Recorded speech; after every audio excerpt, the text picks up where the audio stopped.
Czułem. To je to.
Hello, ladies and gentlemen, our viewers online. I'm glad to be here as your moderator and open the forum for the first time in proper Montenegrin fashion around noon. And I'm glad to be here to break some of the fashion and tradition of Montenegro, such as of only male being able to talk about serious issues, as well as only women being able to be late, as we are not. Your Excellencies, distinguished guests, welcome to the 10th anniversary edition of the To Be Secure Forum, the forum with probably the best acronym in the world. TBS Forum is the flagship event of the Atlantic Council of Montenegro. It has been convened 10 years ago, and so far it represents a primary venue of the kind in the Southeast Europe.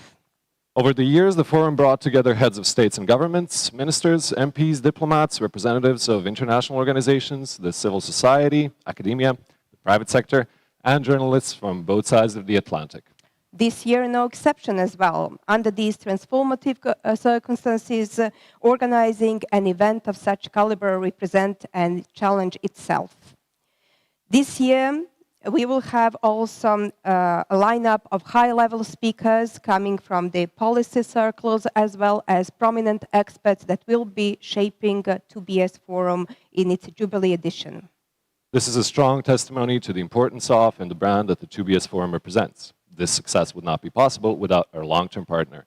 For every year, including this one, the forum has been organized under the auspices of the government of Montenegro, and we would like to express our gratitude for their continuing support over the past 10 years.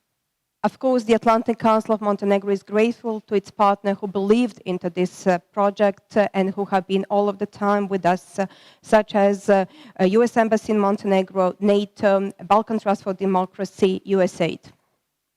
Every year, the forum is supported by esteemed partners from all around the world, the Institute for Security from Montenegro, the Atlantic Council of the United States, the International Republican Institute, the Atlantic Treaty Association, Variant, King's College London, and others.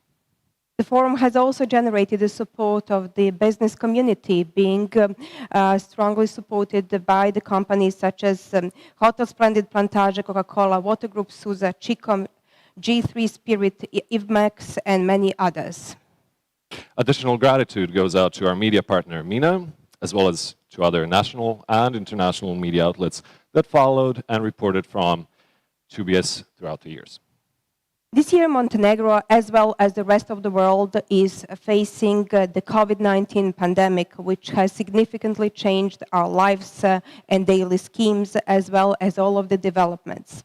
Still, in these demanding circumstances, the Atlantic Council of Montenegro managed to organize 2BS Forum, this time in new and innovative manner, skillfully combining on-site and online events. The forum is organized in exciting times, both for Montenegro and the world. This has given us an opportunity to facilitate an excellent platform for fruitful, insightful discussions on the most pressing security issues in the region and the wider world. Through the perspective of decoding a decade, both looking ahead and looking back, the forum will actually tackle the topics of the future of Montenegro and Western Balkans, NATO 2030 agenda and security challenges, future of global leadership, the US foreign policy and implications of transatlantic relations, the danger that brings disinformation, and many others that are very important for the current affairs. And now, to officially start the forum, without further ado, let me introduce the man who founded 2BS 10 years ago, inspired by the idea of Euro-Atlantic integration, and who, with his hard work and commitment, elevated the forum to the importance and reputation it enjoys today. Dr. Savo Kentera, President of the Atlantic Council of Montenegro.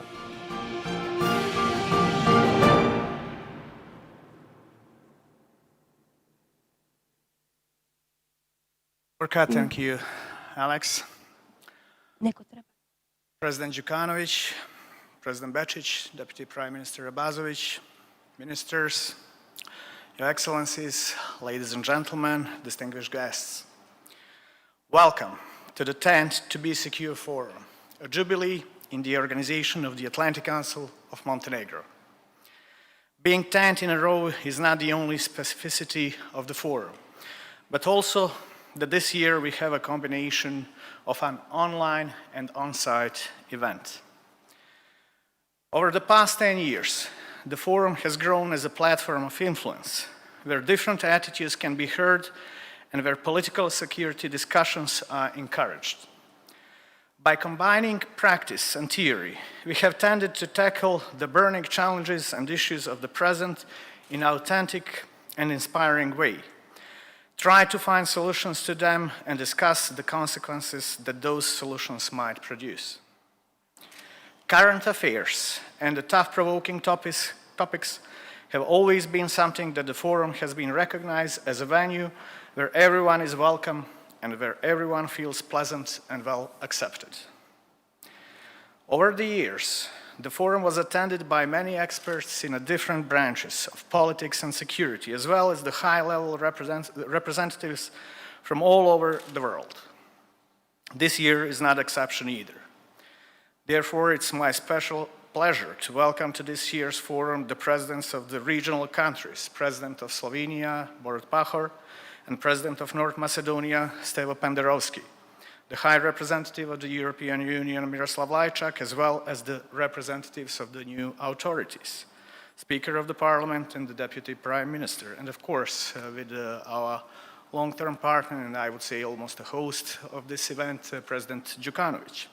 With all of you here today, I'm really looking forward to a constructive and a high-quality discussion.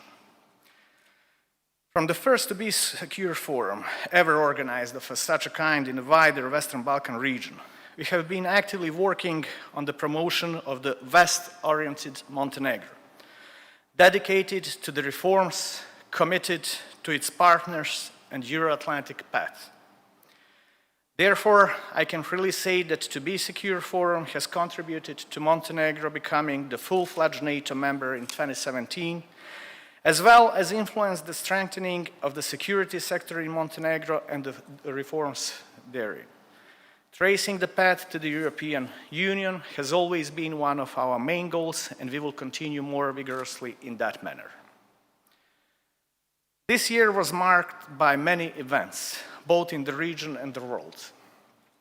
Looking back, I must say that this year has undoubtedly confirmed the relativity theory, meaning that the time is not the same for everyone. One constant which has definitely left a mark on us and the year respectively, and that has connected us even more, is the coronavirus pandemic. The pandemic that has created a health crisis in the world and that has deepened or initiated social, political, and economic crises in many countries around us, while giving rise to disinformation and conspiracy theories to the level that we all must think about possible consequences and the ways how to fight them successfully. The forecasts indicate that the consequences will be long-term and will have much greater impact on the economies and societies than the health crisis itself. The economic crisis has hit the whole world more or less, particularly the Western Balkan countries that have experienced its impact the most severely. Globally, most of the countries predict a significant GDP deficit, rise of the unemployment rate, as well as the budget deficit and the much greater rise of the state debt. Fragile Montenegrin economy has particularly been hit by it. In the upcoming year, the GDP drop is expected to account for 15%. For the unemployment rate, analysts forecast 18%, while the public debt is expected to rise to 87%. Therefore, it is extremely important to make this country less dependent from one branch of economy alone, and that the key must be search for diversification. Let me get back to the disinformation during the COVID-19 pandemic, which I just mentioned. Unfortunately, these types of disinformation were not the only ones to threaten our democracies. End of August, we held elections in Montenegro, which were followed by unprecedented quantity of fake news and disinformation that had unfortunately originated in Serbia, with the country being a proxy for exerting Russian influence in Montenegro and in the Balkans. The citizens elected the new government as they wanted changes. They wanted the changes for better. They wanted that in the terms of a better economy, better standards. Nobody from the opposition expected to see such a smooth transition of power. Nobody expected the elections to finish without turning into riots, unrest, and absolute chaos, even though the absolute chaos had been present on the internet and particularly on the social media. However, Montenegro showed its full democratic capacity. We showed to the rest of the world and to all those who thought that this country is ruled by a dictatorship that that is not the case. On the contrary, we showed to everyone that the changes are not a fairy tale, but a possibility and a reality. We showed that Montenegro is a stable, democratic, sovereign country which can serve as an example on how the peaceful transition of the government is possible after 30-year-long rule of one party. But now what?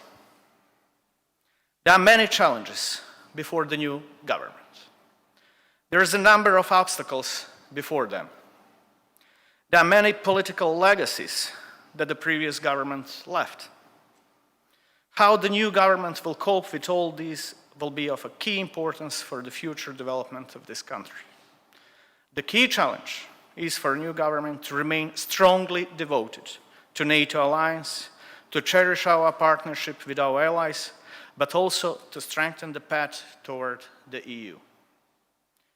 They must prove to be stronger than nationalism that has obviously been on the rise, particularly in the last couple of months. They mustn't give a rise to divisions and mustn't fall under the influence of domestic or foreign actors. They must look beyond daily and political victories, and satisfactions. They must look further in the future toward the Western world and position Montenegro in a way that will continue its development, strengthening, and well-being. And I always like to quote one of my favorite presidents, Thomas Jefferson, who said, "I'm not an advocate for frequent changes in the laws and the constitutions, but laws and institutions must go hand in hand with the progress of the humankind. Mind. As that becomes more developed, more enlightened, as the new discoveries are made, new trusts discovered, and manners and opinions change with the change of circumstances, institutions must advance also to keep pace with that times. We might as well require a man to wear still the coat which fitted him when a boy, as a civilized society to remain ever under the regime of their barbarous ancestors." Years ahead of us are a key to the future of Montenegro and the region. We mustn't allow Russian or Chinese influence to take over the Balkans. The Balkans have always been the sphere of interest of the West, and it must remain that way. There is no and can't be compromised about it. When I say this, I don't think only here on Montenegro. I think about the whole region, and in particular, I think about Serbia, which is one of the probably most important countries in the region, and which we need as a strong ally on the side of NATO. Nowadays, it may seem either difficult to reach or not possible even to foreseeable future. But they have to know that one day, if they decide to join NATO, they will have our full support on that way. Montenegro has always been and will be on the side of its partners and allies. But at the same time, it will never allow other countries to undermine our democracy, to interfere in our internal affairs, or to rewrite our history. To protect all of this, we are also counting on our true partners and allies.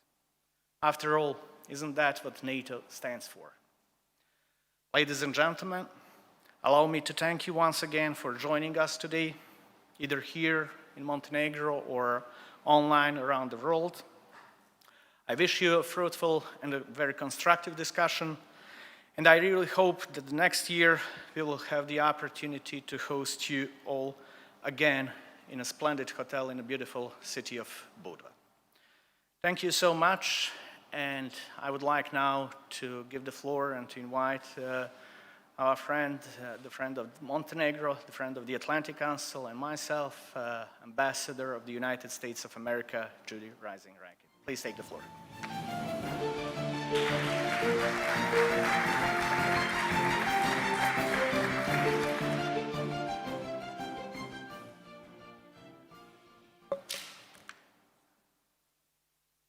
Hvala vam, dobro jutro. Thank you. Mr. President, ministers, excellencies, friends, colleagues, Atlantic Council of Montenegro, Savo Kentra. Good morning. Thank you for giving me the opportunity to participate in this 10th anniversary edition of the To Be Secure Forum. Savo, in particular, I want to thank you and your team for finding a way through your amazing work to allow us to come together in an environment that's safe and constructive, going with the theme of security, but also letting us to discuss and debate those difficult and important threats that face us in the decades ahead. Savo, for you personally and for the Atlantic Council of Montenegro, you have made immeasurable contributions to securing Montenegro's Euro-Atlantic future, and the United States is very proud to partner with you because we see a more secure future for us all. So I'd like to take this opportunity to highlight many of the successes of the US-Montenegro partnership, but these are also successes of the multilateral partnership with Montenegro. And I'd like to touch as well on a few of the pressing challenges that we all face. Before I do that, though, I'd like to start with a story. It's a story that is indicative for me of the bilateral security partnership my country's been able to hold with Montenegro.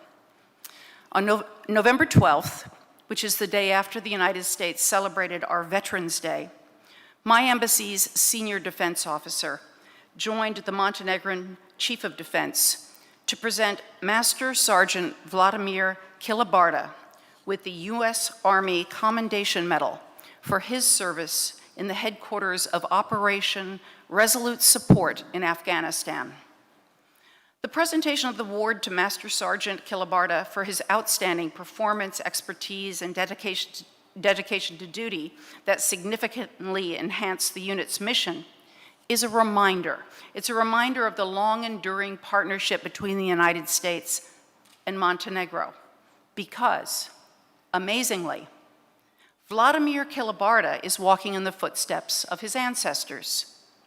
He's the great-grandson of Steve Kilibarda, an immigrant from Montenegro to the Montenegrin village of Tupan to the United States.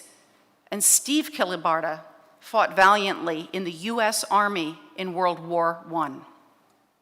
For his unspeakable bravery, he was posthumously awarded the Distinguished Service Cross for extraordinary heroism by the US President, which is the second highest honor for valor in the United States.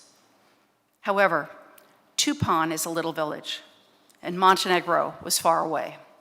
Nonetheless, the United States government searched for 18 years to find Steve Kilibarda's mother in order to express the appreciation of the American people for her son's sacrifice. And the Kilibarda family of this generation has never forgotten this. The US-Montenegrin security partnership is built on our shared values, our desire to see peace and security reign around the world, and our shared sense of duty and sacrifice. And it's with real stories like this, of the service and the sacrifices of the Kilibarda family of Montenegro, that it's no surprise that the United States and Montenegro have been friends, partners, and now allies for over 100 years. Montenegro is a net exporter of security. Every one of the countries participating in the To Be Secure Forum has its own story to tell about how it shapes the security environment of the region. But given my position as the US ambassador to Montenegro, I will focus on this country. And I'll use the experiences of Montenegro to describe the evolution of a net security exporter. Since Montenegro regained its independence in 2006, it has established itself as a significant contributor to regional and global peace and security. Because even before it became a NATO member in 2017, Montenegro had sent troops to Afghanistan and peacekeepers to Africa, and more recently as close as Kosovo. I'm sure you know the statistics, but Montenegrin armed forces has distinguished itself in service and bravery, with roughly 30% of the entire Montenegrin troop force participating in military operations in Afghanistan. Personally, I've been impressed with the first-class professionalism, dedication, and passion that I've noted in the Montenegrin armed forces.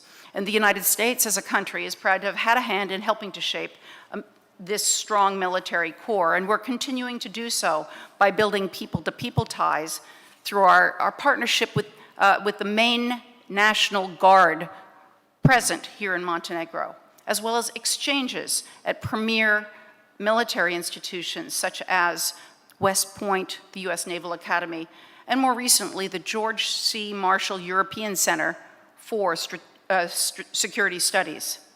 Now, I come from a military family, so I proudly say I salute the men and women of the Montenegrin armed forces, and I commend them for their selfless service to this country, to their fellow citizens, and not to mention their role in NATO's mutual security.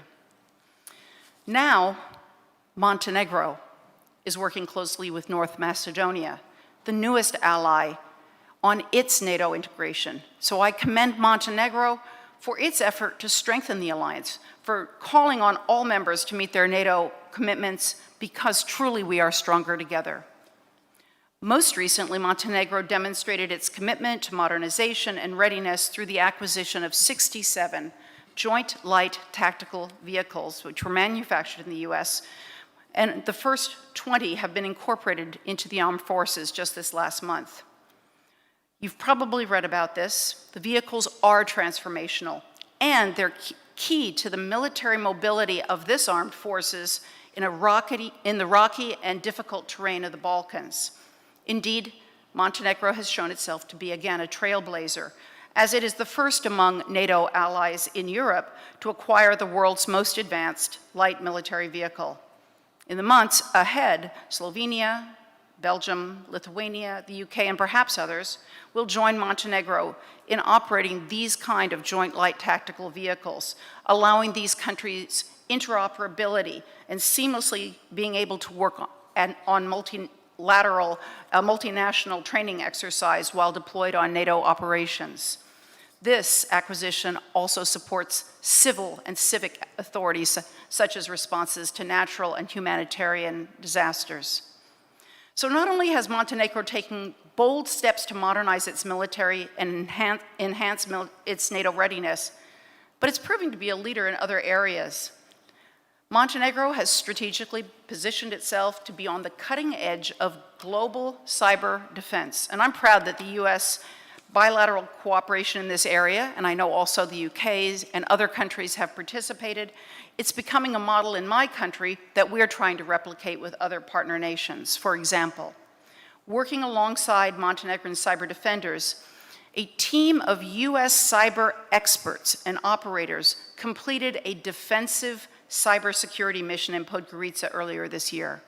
They were able to identify and defend against attacks that might come into the heart of any country's cyber system.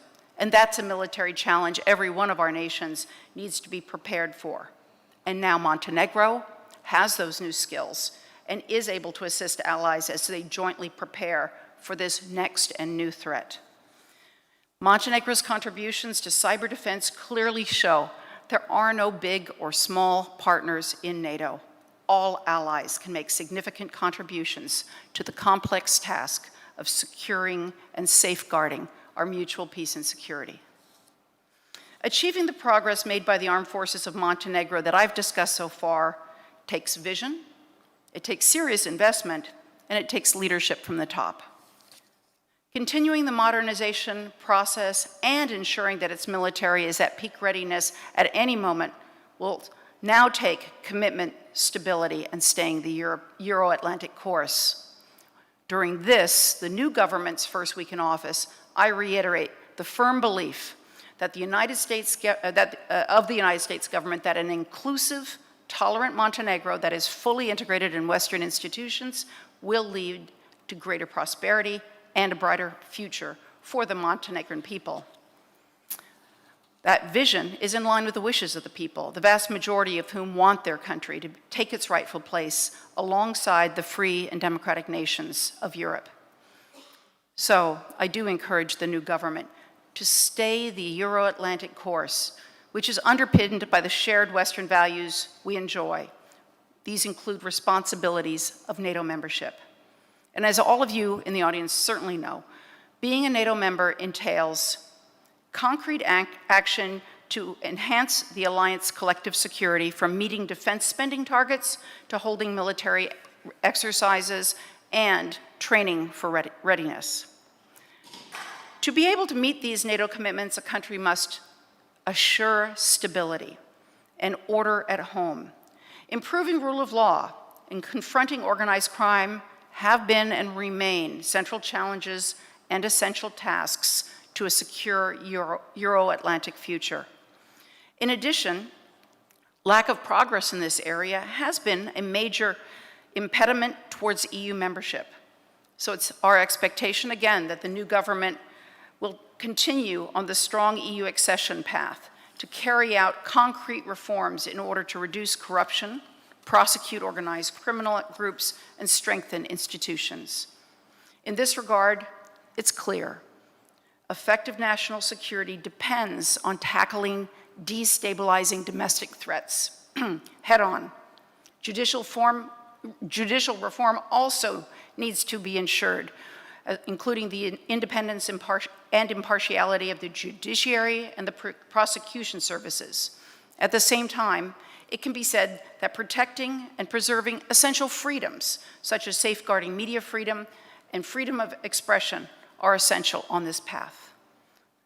These reforms will necessitate no shortage of political will and courage. You must take on vested interests and the pervasive influence of organized crime. The new government has made a commitment to zero tolerance for corruption, and that is a laudable and important start. And this is what the public expects. In fact, it should rightfully demand. I wish the new government well on that course. While Montenegro continues to strengthen its institutions and modernize the military, it's not alone in the effort to prepare for the shared threats that we all will be facing in the foreseeable future. One such threat, which we're all aware of and which Mr. Kentra made reference to, is the global COVID pandemic, which has clearly showed, and it has clearly shown the importance of cooperation and communication in confronting an unprecedented health crisis. Now, we are still in crisis mode, and infections and deaths continue to rise. But now is the time to prepare for the aftermath. And that aftermath is the economic contraction that will certainly be difficult and potentially destabilizing if policymakers are not prepared. Another threat, as those of us living in Montenegro and this whole region know, has been clearly seen over the past year. As vast amounts of disinformation and propaganda have circulated in this country, much of it seeking to capitalize on domestic upheaval and the pandemic in order to sow discord and distrust. Again, policymakers must take the threat of disinformation seriously and build a media literacy for its people to limit the destabilizing impact of actors who do not share our values and seek to spread chaos. Let me say that clearly. There are most definitely governments and political actors who do not share our values. The progress I've described so far, strengthening institutions, assuring freedoms, mutual defense, those are anathema to them, and they want to see them torn down. Instead of adhering to commitments on arms control, Russia is modernizing its nuclear arsenal and deploying new missiles that can target all of Europe. And at the same time, don't close your eyes to China, which has ongoing military modernization. It does have the largest navy in the world now, and it's investing heavily in new capabilities.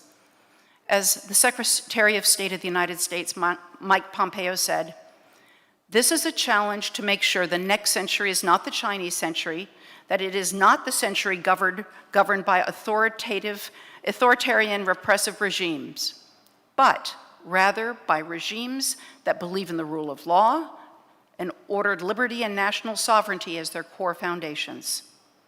NATO is an alliance of 30 democracies, working, by the way, with 40 other partner countries around the world, including Japan, South Korea, Australia, New Zealand. NATO is a strong platform to bring together like-minded countries to protect the global rules-based order. And with our eyes wide open to the shared challenges, we must look to the security of our infrastructure and to our supply chains. China is investing heavily in critical infrastructures in our countries, in the countries of this region, from telecommunications, including 5G, to ports to bridges. Do we not want to put our collective security at risk? Do we? Either by losing autonomy through crippling indebtedness or allowing incursion of malign players into our trusted secrets when untrusted vendors give us a deal on our sensitive systems. This is a question policymakers need to ask themselves. NATO brings together 1 billion people. We represent half the world's economic might, and we're much stronger when we address all of these global challenges together. In the face of these complex security threats, from disinformation to 5G to conventional military aggression, I would posit it's our shared duty to proactively inoculate ourselves, not just from COVID, but from these threats. While NATO membership is crucial to this effort at the individual levels, our countries can do more. For example, take the threat of disinformation. While it's important to educate youth to prize critical thinking and for all of us to become savvier consumers of the news, in all its forms, it's also important to strengthen our societies from the inside so that we don't provide malign actors fertile terrain to sow discord and further divide us. So, one way to inoculate ourselves and our societies is to rededicate ourselves to supporting gender equality. Yesterday, we celebrated Human Rights Day, which also marks the end of the annual 16 days of activism against gender-based violence, which began on November 25th with the International Day of the Elimination of Violence Against Women. You may be a little surprised I just took that turn, but including women fully in all aspects of society, from governance to security to every other sphere of public life, is not just the right thing to do, it's the smart thing to do. Sustained development and prosperity cannot be achieved without women's economic empowerment. Making sure that women are free from the threat of violence and that they enjoy equal protection under the law is essential to a country's prosperity and sustainability. The US National Security Strategy recognizes this. It says governments that fail to treat women equally do not allow their societies to reach their potential, which societies that empower women to participate fully in economic and civic life are more prosperous and they are more peaceful. Now, the United States recognizes the linkage between women's empowerment and global peace and security. Do you? In fact, research has showed that peace negotiations are more likely to succeed and result in lasting stability when women participate. So as in all areas of public life, we need to see more women in peace, security, and defense. And that means more women in the armed forces and in policy-making decisions. So in that vein, I would like to congratulate the new Montenegrin Defense Minister, Olivera Injac, on her new post, and the United States is pleased to count her as one of the graduates of the George C. Marshall European Center for Security Studies. I did have the privilege to meet the new minister earlier this week and to express unwavering US support as a partner and NATO ally. I'm pleased she'll have an opportunity to address you all in this forum later today. And in closing, while we unquestionably face security challenges both old and new, what we need to do is clear. With the knowledge that foreign actors will continue to exert malign influence to further their own ends, we must proactively inoculate ourselves against the dangers by seeking unity and strength and eschewing radicalism, divisive national policies. The cooperation and community engagement to fight coronavirus, which I've seen here in Montenegro in these past months, has been inspiring. I'm glad that my country has been able to support this in many ways. Throughout the crisis, we've seen the importance of extending a helping hand to neighbors, to those in need. Again, that's a shared value. Volunteering, or the concept that I've learned about in Montenegro called MOBA. The embassy is proud to support a food security program that's boosting domestic supply and reinvigorating community bonds by capitalizing on the Montenegrin tradition of MOBA.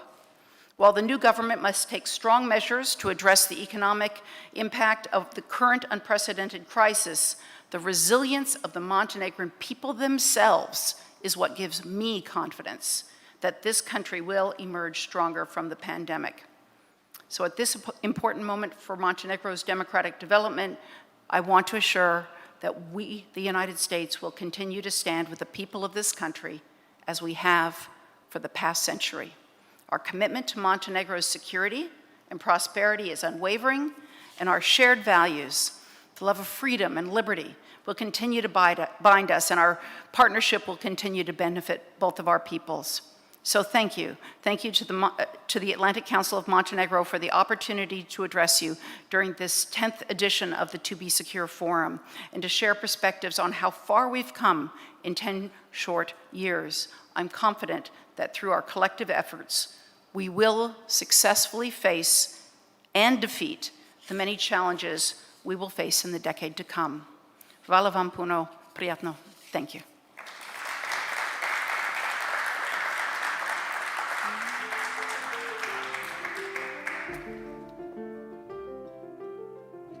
Thank you, Ambassador. Sada mi dozvolite da pozovem predsjednika Crne Gore, gospodina Đukanovića, da mi se pridruži i da imamo jedan, nadam se, konstruktivan razgovor. Gospodine predsjedniče, izvolite.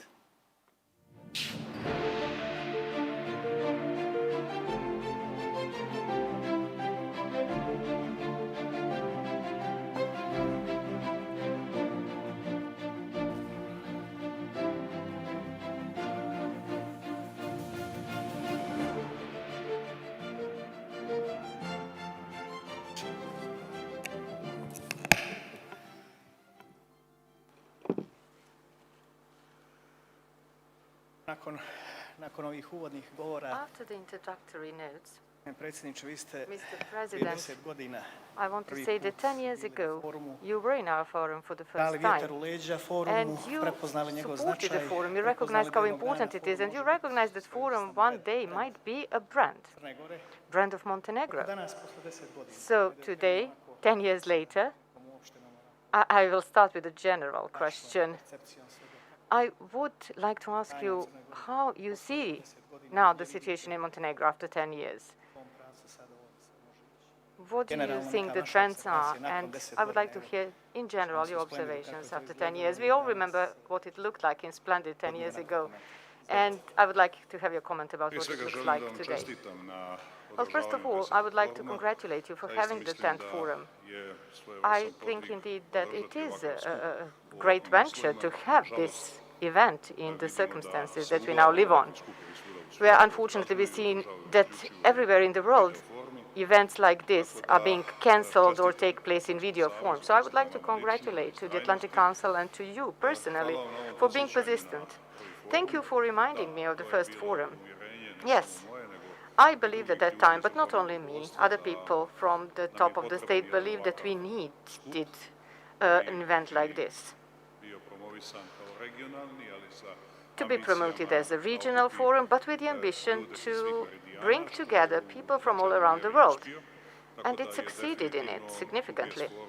So definitely, 2BS Forum has become a prestigious event in the region, a platform where the issues of security are discussed, as well as political challenges of more or less or more or less all European and global problems. So TBS Forum became a prestigious event, definitely. And it's not only because it has 10 years of tradition and a large number of participants, but first of all, because of the quality of discussion that is continuous, because of the openness and dedication to great challenges that the region of Europe and the world are faced with. In addition to this, as the President of Montenegro, I would like to thank you for the contribution that TBS Forum gave to the development of a stronger Euro-Atlantic Council and the culture of Euro-Atlantic values in Montenegro, because it contributed to our achievement of the first and the most important goal, membership in NATO. And TBS Forum was the place from which new democratic culture was transmitted and which contributed to new democratic culture in Montenegro. If we look at Montenegro in that period of 10 years, we could say something about it. Allow me to speak briefly about this.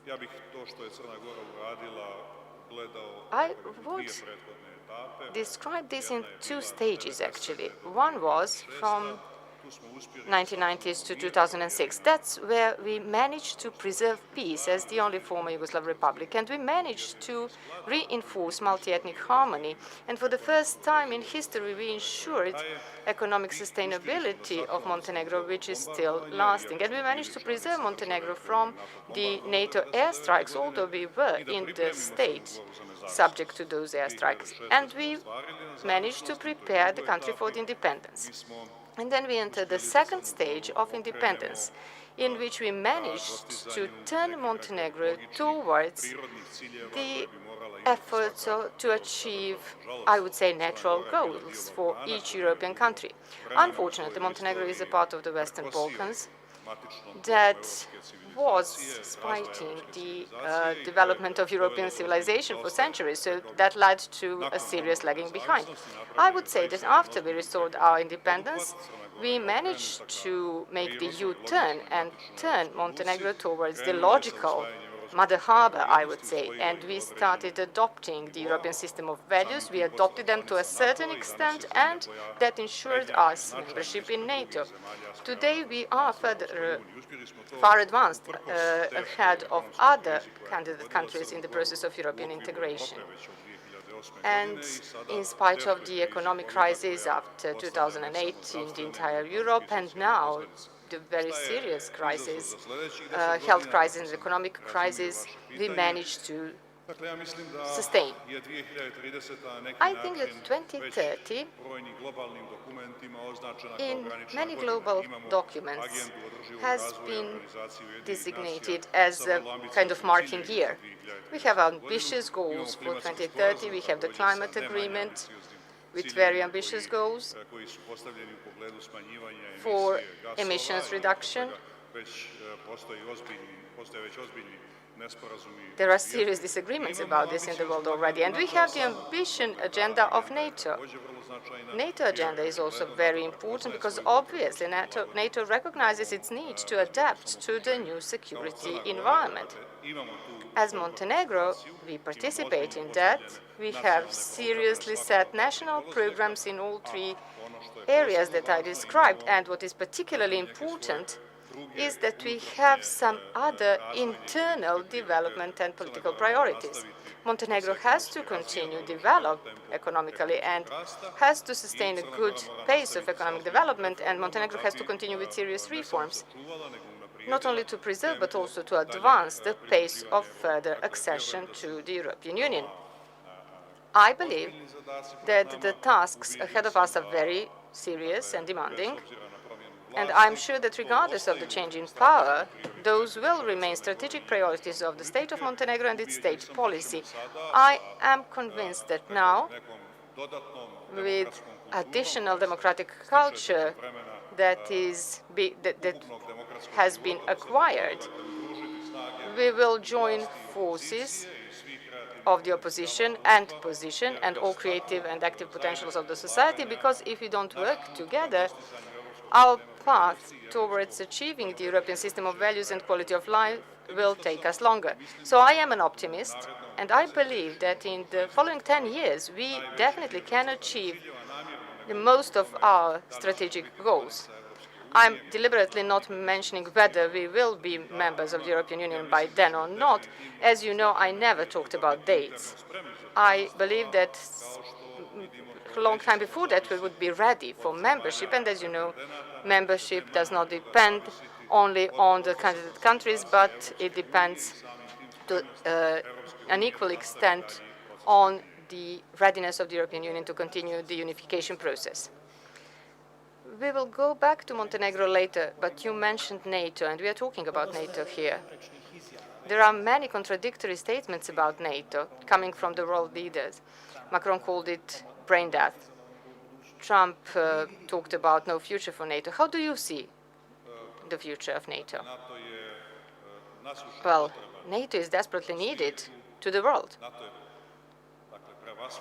NATO is primarily needed in Europe and in the United States. NATO is an alliance that in the period after the Second World War ensured exceptional prestige for Europe and the United States, and it contributed to development of the entire world, preserving peace and extending the culture of Euro-Atlantic values. I heard, just like you did, and I was shocked by such an attitude towards NATO in some of the most important centers in the world, because it's an attitude towards the heritage of the Euro-Atlantic Alliance. I think that the heritage of Euro-Atlantism is hugely important, and that one should be really not dedicated, utterly not dedicated, and utterly irresponsible towards what Euro-Atlantism brought us, to be able to talk about its heritage in such a way and despise it. I believe that this kind of politics is over, and I believe that the period ahead will be the period of restoring the trust of Euro-Atlantic partners, and that Euro-Atlantic alliance will be restored and renewed in that way, and that the prestige of NATO will be preserved and improved in the global political scene. That's very encouraging for Europe, and that's also encouraging for the Western Balkans, logically. So I believe that all these processes are interrelated. So if you lose Euro-Atlantic cooperation, then you lose enthusiasm on the level of Europe to continue the process of enlargement and unification to include Western Balkans. The messages that we could hear after the American elections and the messages that were sent from European Union to those messages, and I talk about Mr. Borrell's messages, so those messages are encouraging. And I think it is encouraging for all of us as citizens of Europe, and first of all, for us in the Western Balkans. Do you think that the newly elected President Biden will be able to renew the interrupted transatlantic connections? Well, I am convinced he would. And I am talking not only on the basis of the messages that I heard in the campaign and directly after the elections, but I'm talking to you as a person who has been in political life of Montenegro for a long time, and in the region and in the Euro-Atlantic community as well. Through all these years, I had the opportunity to talk very frequently with the elected President Biden and to hear his significant dedication to Euro-Atlantic cooperation and respecting the achievements of that cooperation, and his commitment and deep knowledge about the European problems and issues, respecting Europe as the most important partner of the United States. Because that partnership is the partnership which is so successful because it is based on the identical system of values on both sides of the Atlantic. And I, of course, had the opportunity to talk with him frequently about the issues of the Western Balkans, that in certain periods of time were the top topic of the American foreign policy. Just remember the time of Clinton administration. The first priority of foreign policy of the United States was former Yugoslavia. So that's why I had the opportunity to talk more frequently with Mr. Biden and to see how deeply he understands that that we will not have stability in Europe without integration of the Western Balkans, and without a stable Europe, there is no high-quality Euro-Atlantic partnership. So this is all in the interest not only of Europe but also of the United States. That's why I think that revitalization of Euro-Atlantic relations is realistic. What is, in your opinion, the key obstacle for the region that impedes its fast advancement towards European Union and NATO? Do you think that the membership of all countries in the region, in NATO and in European Union, would contribute to stability and security of those countries individually and of the entire region? Well, everything that we said, you in your questions and I in my answers, actually led to slowing down the process and impeding the process. So if you have an attitude of underestimating the Euro-Atlantic partnership in the period behind us, then it's logical that that wasn't the golden period for enlargement of either NATO or European Union. And on the other side, if you have Europe being faced with serious problems, I don't underestimate those problems, and I do not want to reprimand Europe for not being sufficiently dedicated to the enlargement process, but I would like, first of all, as a citizen of Europe, to see that Europe is consolidated at a faster pace, because without that, we will not have the restoration of intensity of further process of unification of Europe, and we will not have competitiveness and prestige of Europe that we would like to see as Europeans. So I do not reprimand them, but I have to notice that it's been 5 years already of serious slowing down of the process. And I would say that the entire term of office of the former European Commission was marked by that clumsy statement at the beginning of their term of office uttered by the president, where he said that it would be the term of office without enlargement. That was a bad message for all pro-European, pro-reform forces in the Western Balkans, because we have to know that in the Western Balkans we don't have many and much potential for integration and for reforms. No, we have the history of going against the stream of the European civilization. So Western Balkans needs encouragement and inspiration from the European Union, and we didn't have it in the term of the last Commission. And then the new Commission arrived. In the first part of 2020, that new Commission sent an excellent message. One of them actually was about the stronger geopolitical role of the European Commission, which is reflected on the attitude of European Union towards Western Balkans. And the second message was related to enlargement. So those were very significant encouragements. Unfortunately, as we can see, 2020 is not being finished in that optimistic spirit, although we have to notice that the European Commission kept the promise that they gave in the Zagreb summit that they would prepare an investment development program for the Western Balkans, but everything else actually is missing. So there are no intergovernmental conferences for starting negotiations with Albania and Northern Macedonia, and there is no visa liberalization for Kosovo, and there is no report about meeting the interim benchmarks for Chapter 23 and 24 in the negotiations with Montenegro. So all of this together shows us that, unfortunately, the European Union will need more efforts to ensure the required dedication and commitment to the integration of the Western Balkans. I hope that the initial presumption or precondition is there, so that the European Union has understood that without integration of the Western Balkans, there will be no stability of Europe. And I said for 1,000 times, and let me repeat, Western Balkan has integration which is equal to stability. Our history indicates that we don't have reliable self-regulatory mechanisms for stability in our region. They have to be reinforced by reintegration, and that is the integration that European Union should be interested in, as well as the Balkans and NATO.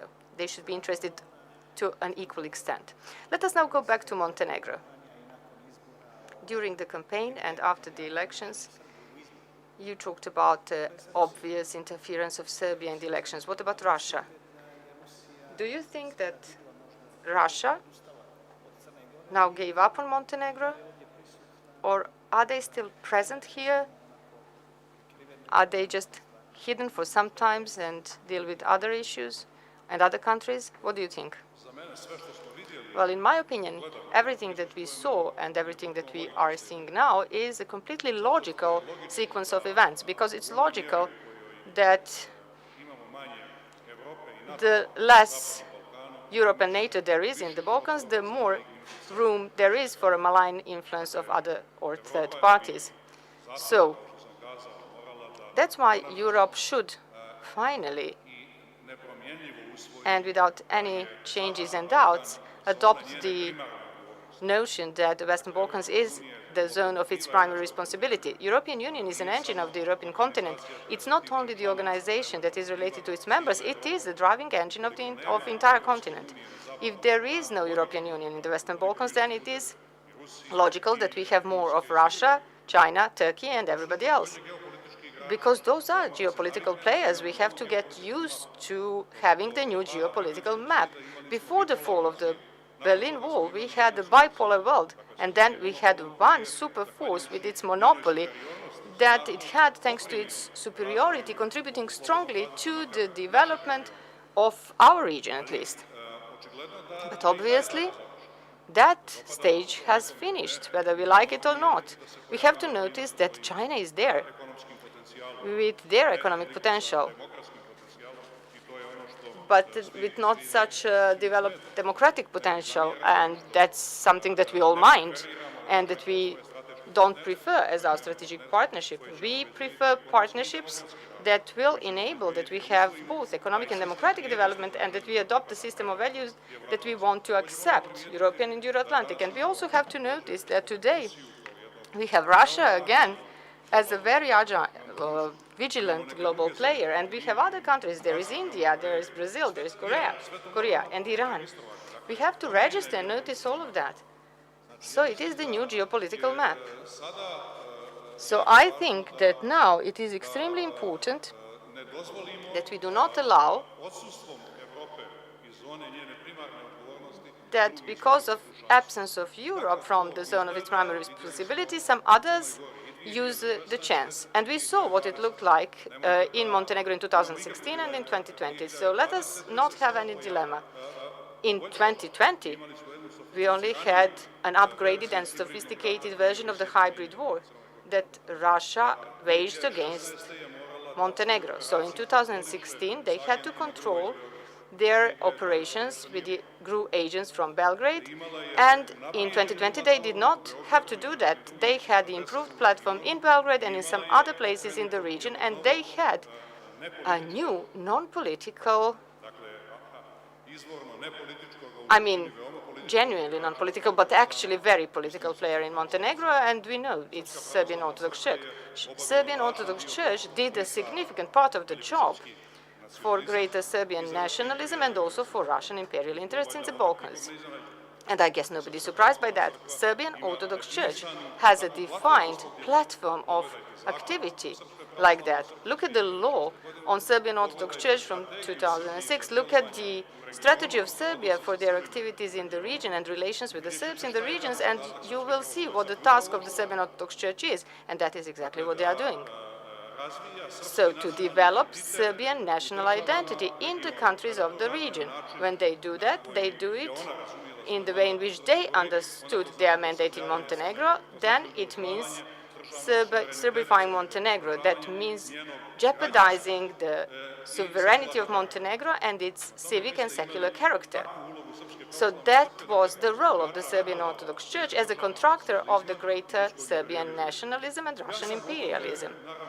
I, of course, talked about this on the eve of the elections and particularly after the elections without any intention to question the results of the elections. I mean, the elections happened and the citizens voted, And they voted in such an atmosphere, which was the best atmosphere we could ensure in Montenegro. It would have been better if we had had stronger institutions to be able to protect better the situation from the non-political factors in Montenegro and those external factors. But you know, that is the problem of a small country which has been building its institutions for 14 years only.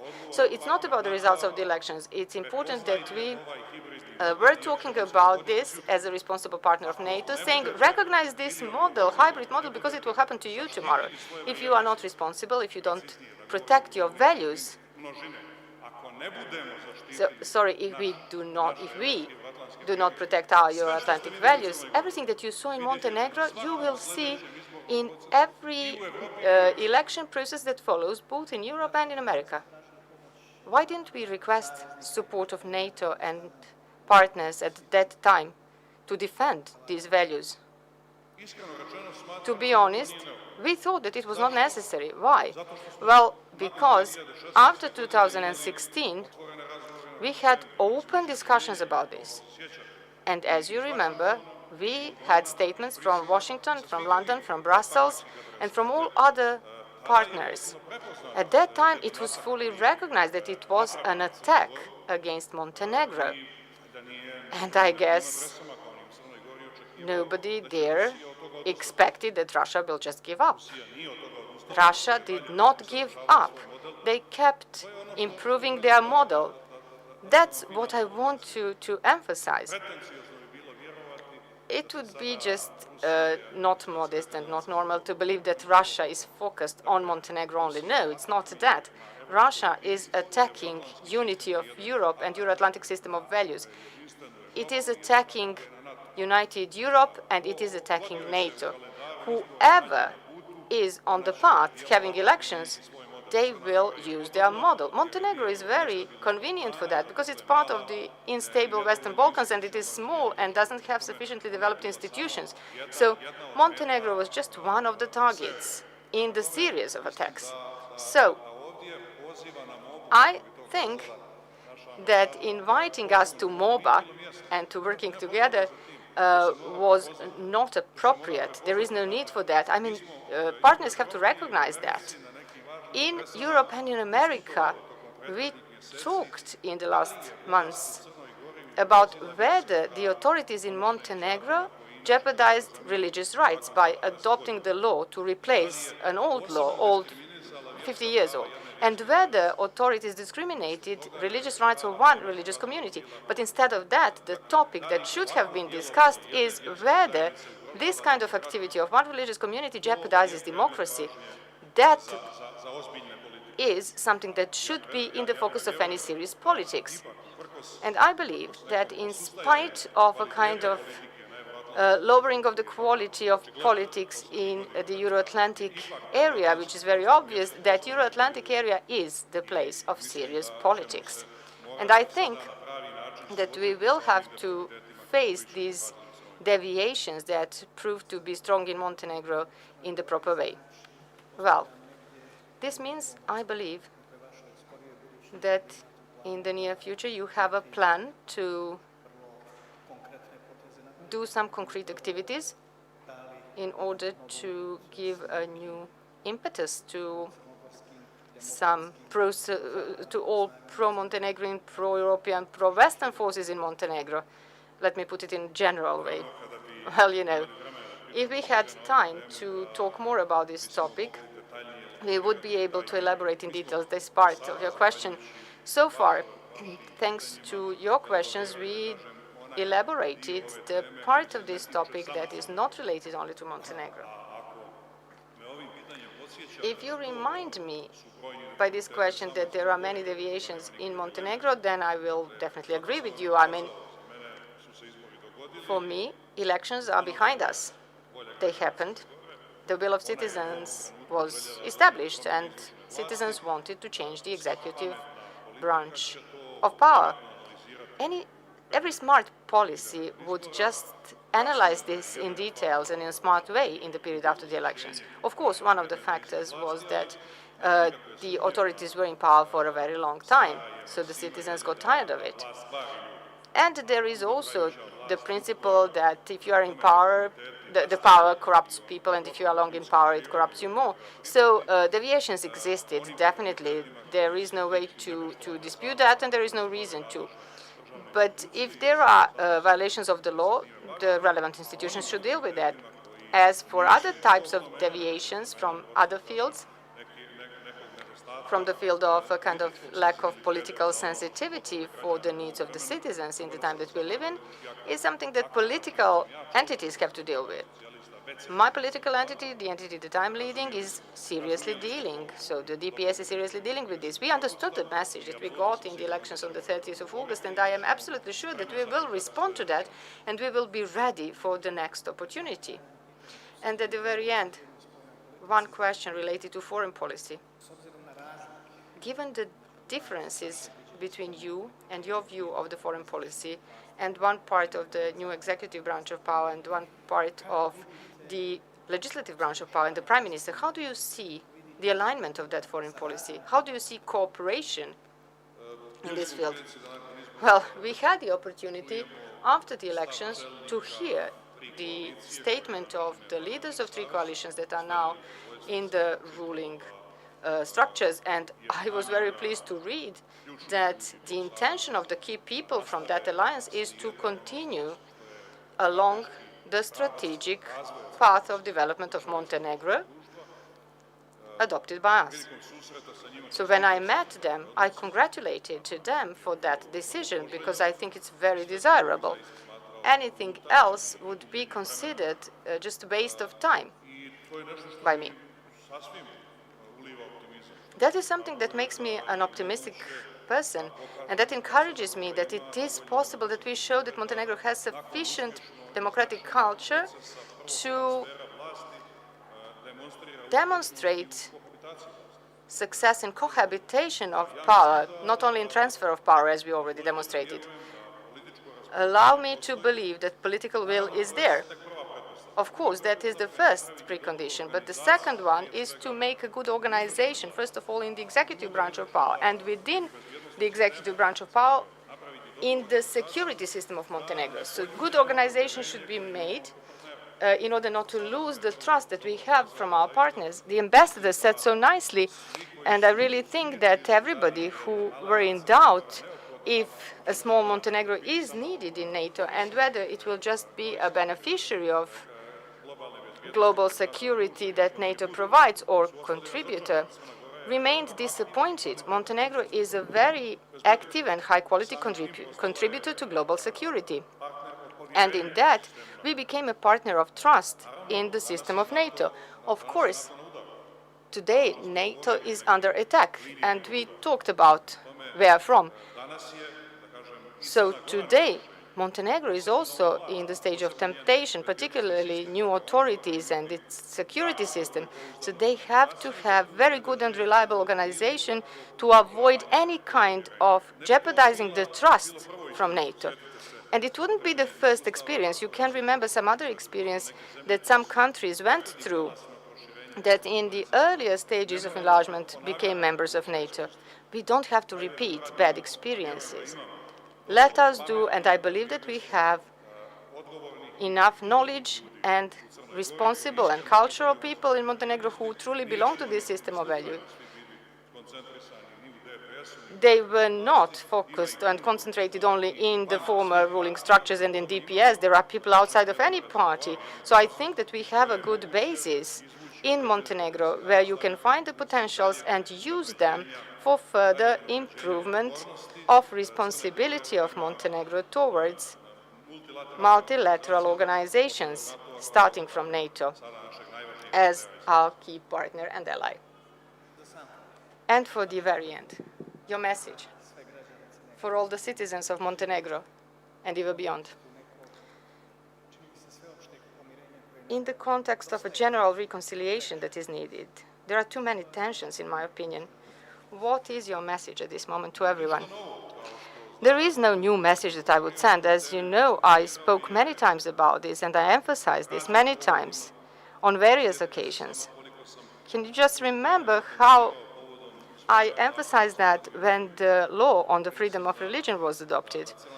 I talked that Montenegro is a very specific example indeed, particularly in the Balkans, the example of the country which has excellent relations with minorities, but also at the same time has a split in the majority nation. So I think we should use a range of different measures, political and non-political measures, to help the healing of that relations. And I proposed certain solutions in that field about organization of the Orthodox Church. I don't think the entire answer is there, but a part of the answer is. And I always thought that we should be smart and that we should heal and split and bridge the gaps that we inherited. So we should continue with those efforts, and I am sure that this will remain the key challenge of Montenegro, regardless who is in power. So without solving that problem, Montenegro will never be sufficiently efficient and successful in terms of development. So even for much larger societies, we need, even larger societies need stronger support. And for societies with small populations, it is clear that if there is a split or division, they are in the beginning actually handicapped. But let me finish by saying that I think that in Montenegro and in the Western Balkans, we still have one line of demarcation in our policies and in our societies. There is obviously a growing potential advocating pro-European and Euro-Atlantic future of the Western Balkans. And it is a growing potential, definitely, regardless of the fact that today I wouldn't be able to say that that potential has reliable majority in other Western Balkan societies. Results of the elections in those societies show that. In Montenegro, in the years behind us, we have been showing the consistent support.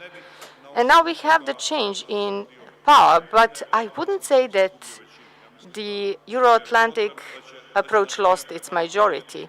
I think that the time ahead of us will lead us to consolidation of the European and Euro-Atlantic course. Now, through new lenses, I would say. But we definitely have to say that against that, there is a strong resistance in all Western Balkan countries. That is the resistance movement that wants to conserve Balkans, to freeze Balkans on its pan-European and anti-European, anti-Euro-Atlantic positions. That's what we have to deal with. And that's why divisions in Montenegro are additionally enriched by factors of divisions throughout history, but more or less that is the main line of division in all Western Balkan societies. That's why it is very important that we try to define the best possible recipe to dealing with that division. It is not a recipe today that if you have fierce nationalism that we noticed during the elections, we respond to it with other nationalism. No. If there is nationalism, we have to respond with stronger efforts to Europeanize Montenegro. If you have clash of two different nationalisms, the results will not be good. Only if we continue along the European path, it will be good for Montenegro, because nationalisms will be marginalized in that way. We will never get rid of certain parts of societies that are nationalists. I mean, Germany couldn't do that. They still have certain retrograde parts of the political scenes, and all other countries do. But the response to that problem must be European. That's for sure. And that's why I think that it is the time for redefining and modernizing European platform of Montenegro as the key platform for state policy and stronger and more convincing answers that will help us to emancipate in a process the part of Montenegro that does not recognize today its opportunities in the platform of development of Montenegro. President Đukanović, you showed excellent democratic potential. You sent clear messages today, and I would like you a lot of success in cooperation with the authorities. Montenegro needs that. Montenegro needs to have quality reforms, the reforms that you discussed, that everyone discusses here, and I believe that you will have one of the major roles to play. You're here to stay until 2023 as the president, and later in person, I hope you will continue contributing to this process. But the fact remains that we have to cooperate, and I'm really happy to hear these positive, optimistic messages that you have just indicated as a way forward and our cooperation with the new authorities. Thank you very much for the opportunity. 10 minuta pauze I onda nastavljamo.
Что?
And after this illuminating conversation prior to the break, we go to our first online event and keynote speech. Joining us from Brussels, I hope, I'm pleased to introduce Mr. David Cutler, Assistant Secretary General for Intelligence and Security at NATO. Mr. Cutler ensures NATO intelligence organizations operate as an enterprise to meet the challenging demands of the alliance. He is also the senior advisor to the Secretary General for Intelligence and Security Matters. He began his career as a naval surface warfare officer, while ashore he also served as a military and civilian officer with the Office of Naval Intelligence. He joined the U.S. Navy staff at the Pentagon in 2003 and served as the Deputy Assistant Director of Naval Intelligence for Intelligence Support and Director of Deep Red. Prior to his appointment as Assistant Secretary General, he was a senior national and defense intelligence official of the United States. Please welcome Mr. David Cutler.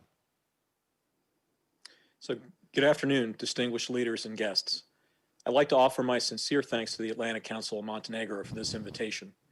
I'm very disappointed that I'm unable to join you in person today. The Atlantic Council has a very special significance to me. The Atlantic Council in Washington was one of the very first places I visited to consult with experts as I prepared to assume my current position.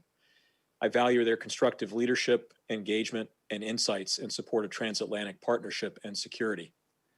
The mission that you perform through this forum strengthens regional dialogue, understanding, and cooperation, and I'm honored to share a NATO perspective of the region and our efforts to support peace and security. Despite the limitations imposed by COVID, during my tenure, I've also had the great pleasure of developing close relationships with the directors of the civilian and military intelligence services of the nations represented in this conference. They're all tremendous leaders, partners, and experts.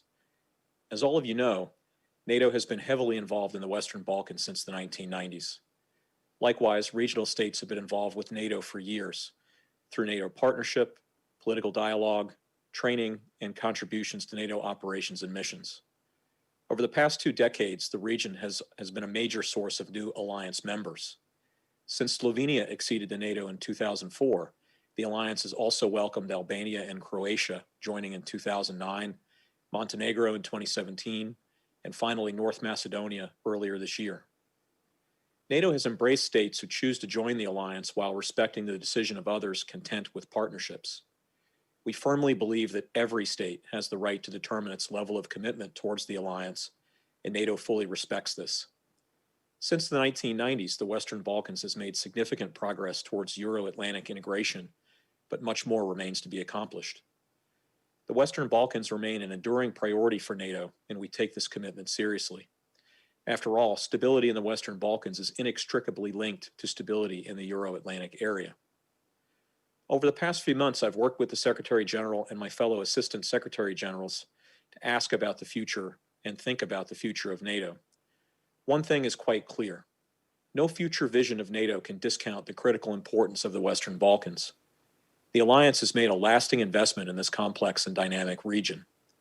This investment extends to NATO members, NATO partners, neutral countries, and also through our operations in Kosovo. If we consider the 3 main pillars of the NATO strategic concept, crisis management, cooperative security, and collective defense, we see that the region has been the theater for NATO's first ever crisis management engagement. This marked a historic step to operate outside of Article 5 in the North Atlantic Treaty, which covers collective defense. This led to the deployment of the first NATO forces in the region, I-4, S-4, and eventually K-4, which remains deployed as we speak. NATO's presence in Kosovo remains essential to the security and stability of the region. NATO contributes to this security along 3 lines of effort. First, K4 maintains a safe and secure environment and protects freedom of movement in accordance with UN Security Council Resolution 1244. Second, NATO engages in capacity building through the civilian and military personnel comprising the NATO Advisory and Liaison Team in support of the Kosovo Security Force in Kosovo. Commitment to this has been revised as a consequence of Kosovo's decision to transform the nature of the Kosovo Security Force. Third, through the Enhanced Interaction, which is a basket of tailored activities agreed between NATO and Kosovo, and this too has been revised in the wake of decisions made by Kosovo itself. While we are proud to enable peace and security, we also recognize that this is not enough. A long-lasting solution hinges upon political leaders and the regional public. For this reason, NATO fully supports the EU-sponsored intensified dialogue on the normalization of relations between Belgrade and Pristina, and welcomes the recently brokered U.S. agreement on the normalization of economic relations between Belgrade and Pristina, signed this past September in Washington. So why am I speaking so much about KFOR? Because I want to underscore to this distinguished forum that NATO is and remains committed to security and stability in the Western Balkans, including through its operations in KFOR. KFOR's presence is conditions-based and not calendar-driven, and we will remain as long as this is necessary. Kosovo's vastly improved situation over the past decade is a testament to the effectiveness of this operation. From a 50,000-person strong force in 1999, today KFOR includes just 3,500 soldiers. NATO's presence through KFOR contributes to what we in NATO call projecting stability. The presence of KFOR in the region is an element of stability going beyond Kosovo and affecting NATO as well. As I said earlier, if our neighbors are safe, NATO is safer. NATO's intervention in the Western Balkans and the deployment of KFOR has paved the way for a new chapter in the region, a chapter of partnership. Partnership brings me to the second pillar of the NATO strategic concept, which is collective security. Since the early 2000s, countries of the Western Balkans have decided to join NATO's Partnership for Peace program, some with a view to become members, and others seeking to contribute to regional stability while preserving their constitutional neutrality. Levels of cooperation with NATO are very diverse, reflecting unique national aspirations and decisions. Nevertheless, there is great value in creating shared venues for political dialogue and cooperation. Ultimately, we each have important roles to play in projecting stability throughout the entire Western Balkans region. So NATO is doing its part, and the countries of the region are doing their parts to build a more stable and hopefully more prosperous region. The citizens of the Western Balkans deserve this. Partnership can also support the development of institutional capacity in a wide range of areas, including in defense and security. For those countries both willing and able to fulfill the criteria, the open door policy, a cornerstone of the Washington Treaty, allows democracies sharing the alliance's values to become members. Of course, this implies a willingness and an ability to assume the responsibilities and obligations of membership. Looking at the Western Balkans, we now have more countries sitting at the table as allies within NATO than we have regional partner countries of NATO. The fact that these countries have transitioned over the past 2 decades from security consumers into security providers is also a major milestone. They are contributing to the other pillar of the strategic concept, namely deterrence and defense. Both partnership and membership can contribute to stability in the region. Stability is the foundation for nearly every other aspect of national development.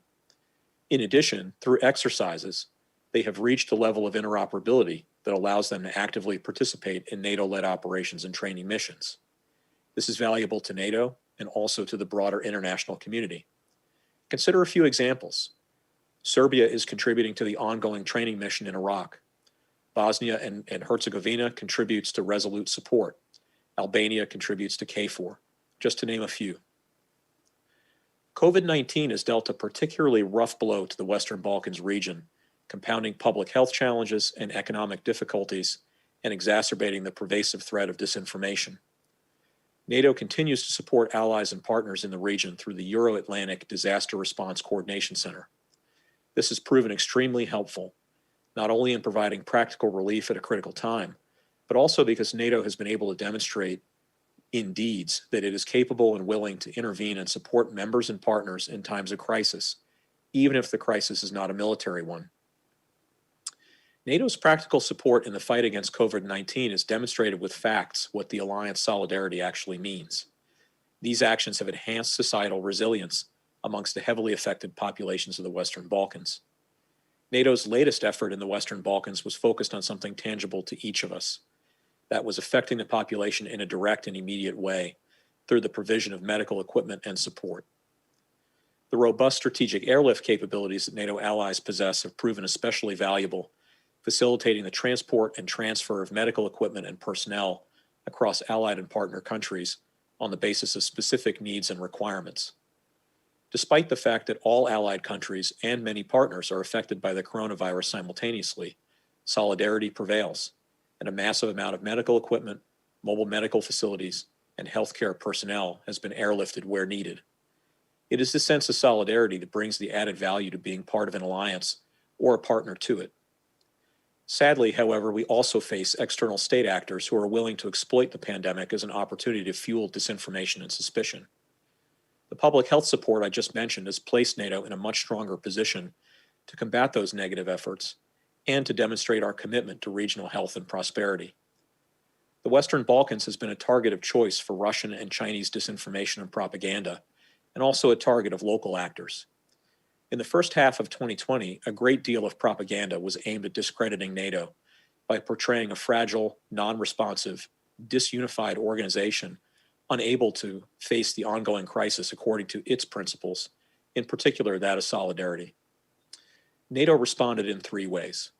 First, by protecting our nations so that they can remain ready to deal with any security threat. This means by making sure that this health crisis doesn't become a security crisis. Second, by providing practical assistance to needy civilian efforts.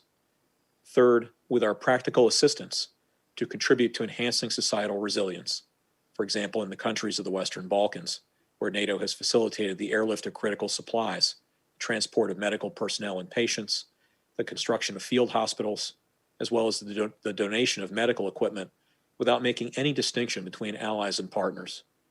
Continuous communication on these efforts has helped the alliance counter disinformation, and I hope to win over some segments of local populations that might once have been skeptical towards NATO. NATO countered disinformation by demonstrating action and presenting facts. Hybrid problems like disinformation require hybrid solutions, so NATO is working across the military, political, and intelligence spheres to help allies and partners make themselves resilient against hybrid threats. Here at NATO headquarters, we've established counter-hybrid support teams staffed with experts. They're on call to help allies and partners tackle hybrid challenges as they emerge. In 2019, for example, a team deployed to Montenegro where they consulted with civilian and military leadership on ways to resist hybrid pressures and protect themselves in the future. We also have created within my division a unit focused on understanding hybrid warfare in all of its manifestations. Since hybrid threats are so varied in their approaches, we're deepening our relationships with intelligence and security services across the alliance, arming ourselves with knowledge and improving our ability to quickly identify and respond to issues. Hybrid warfare thrives on confusion, and together we won't give it the chance. In closing, I'd like to leave you with 4 key points. First, the situation in the Western Balkans has improved significantly since the 1990s, but those gains remain fragile. Political and security challenges threaten progress, and COVID-19 has exacerbated some of those underlying challenges. We must not allow bad actors to capitalize on those challenges, and we must thwart cynical disinformation campaigns. Second, on a related note, partnership with NATO or membership is not an end in and of itself. These are a means to an end. Countries of the Western Balkans should not consider partnership or membership as mission accomplished in itself, or they risk losing the public support for this direction. We must work together and lead by example. Third, even more regional cooperation is necessary to make the Western Balkans a strong contributor to the security and stability of the Euro-Atlantic area. And finally, for NATO, collective defense means even more than responding to conventional military attacks. That's why we work every day to preserve fundamental freedoms and provide collective security. We will address hybrid threats because of the risks they pose to these freedoms and to that security. We will defend each other every day, not just during war. Today, NATO is looking to the future with a focus on 2030. NATO allies have made it clear that our mission will adapt and endure. As we adapt to new challenges, including the rise of China, the Western Balkans will undoubtedly remain a prominent feature in the evolving agenda. I look forward to working with your nations as allies and partners towards a common vision for peace and security. So again, thank you very much for the invitation to speak to you today. I hope that next year I can join you in person. Have a great weekend. Many thanks, Mr. Cattler. Ladies and gentlemen, this was Mr. David Cattler, Assistant Secretary General for Intelligence and Security at NATO. Our program will continue after a brief 5-minute break. Stay with us.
And now for the people who made history this year in Montenegro's parliamentary elections in August. After years of being the loyal and sometimes a very persistent, some could say loud, opposition, they now grace the plush chairs of government. The two gentlemen here today will tell us more about how to radically change the country, or perhaps set it on a radical path.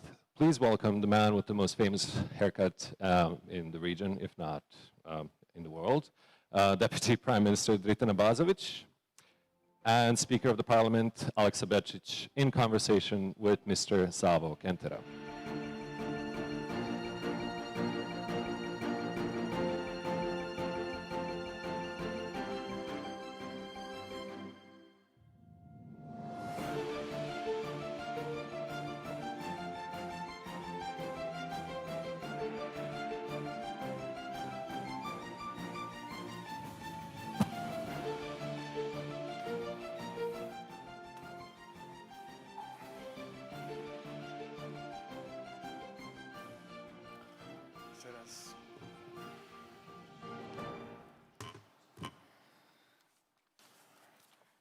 Okay, nadam se da ste se makar malo odmorili. I hope you had some rest, that you are ready to hear another quality discussion. It's an honor and pleasure for me to have today with us Mr. Aleksa Bečić, Speaker of Montenegrin Parliament, and Deputy Prime Minister of the new government of Montenegro, Mr. Dritan Abazovic, people who were coming to this forum even before as participants, but today for the first part as panelists. Maybe you were in opposition, so you didn't have opportunity to present your views, but now when we talk about the foreign affairs, about NATO, I hope we're going to have a lot of things for discussion. So, Montenegro at the crossroads, this is the title of this panel. So let us begin. How much after this change of power the new majority has a unique strategy, foreign affairs strategy primarily, because we have a very clear distinctions between the parties of the coalition.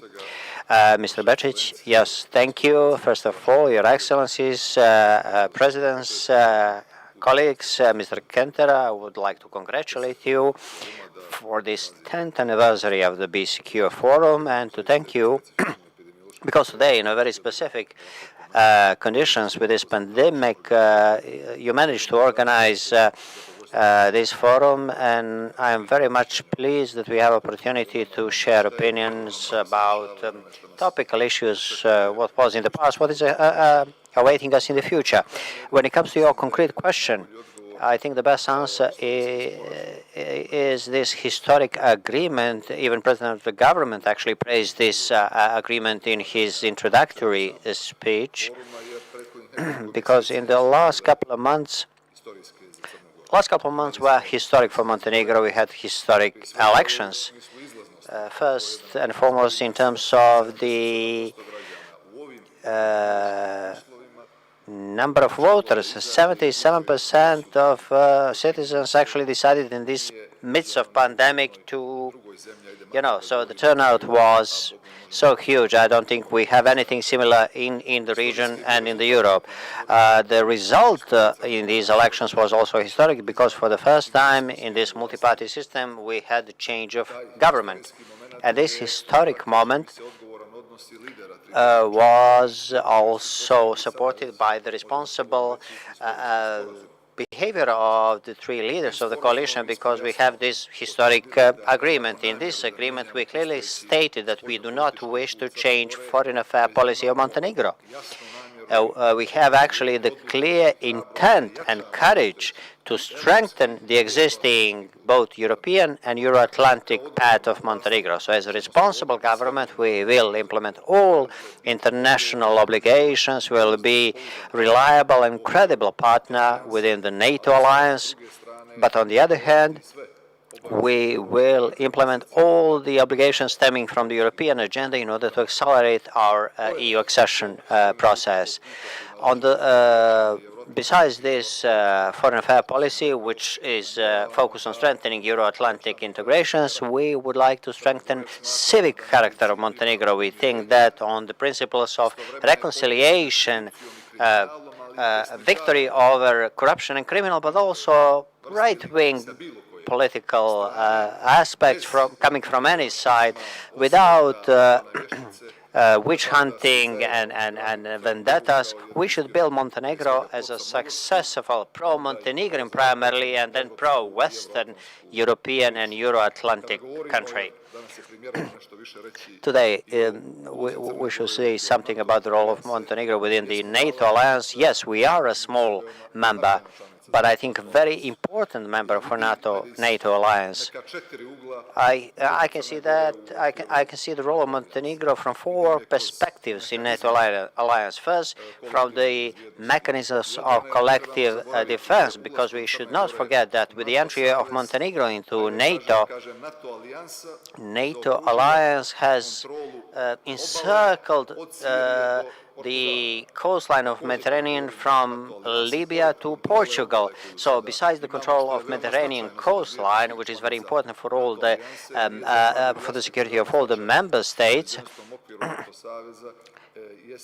it's also important, securing the air space. And from 2018, we have a new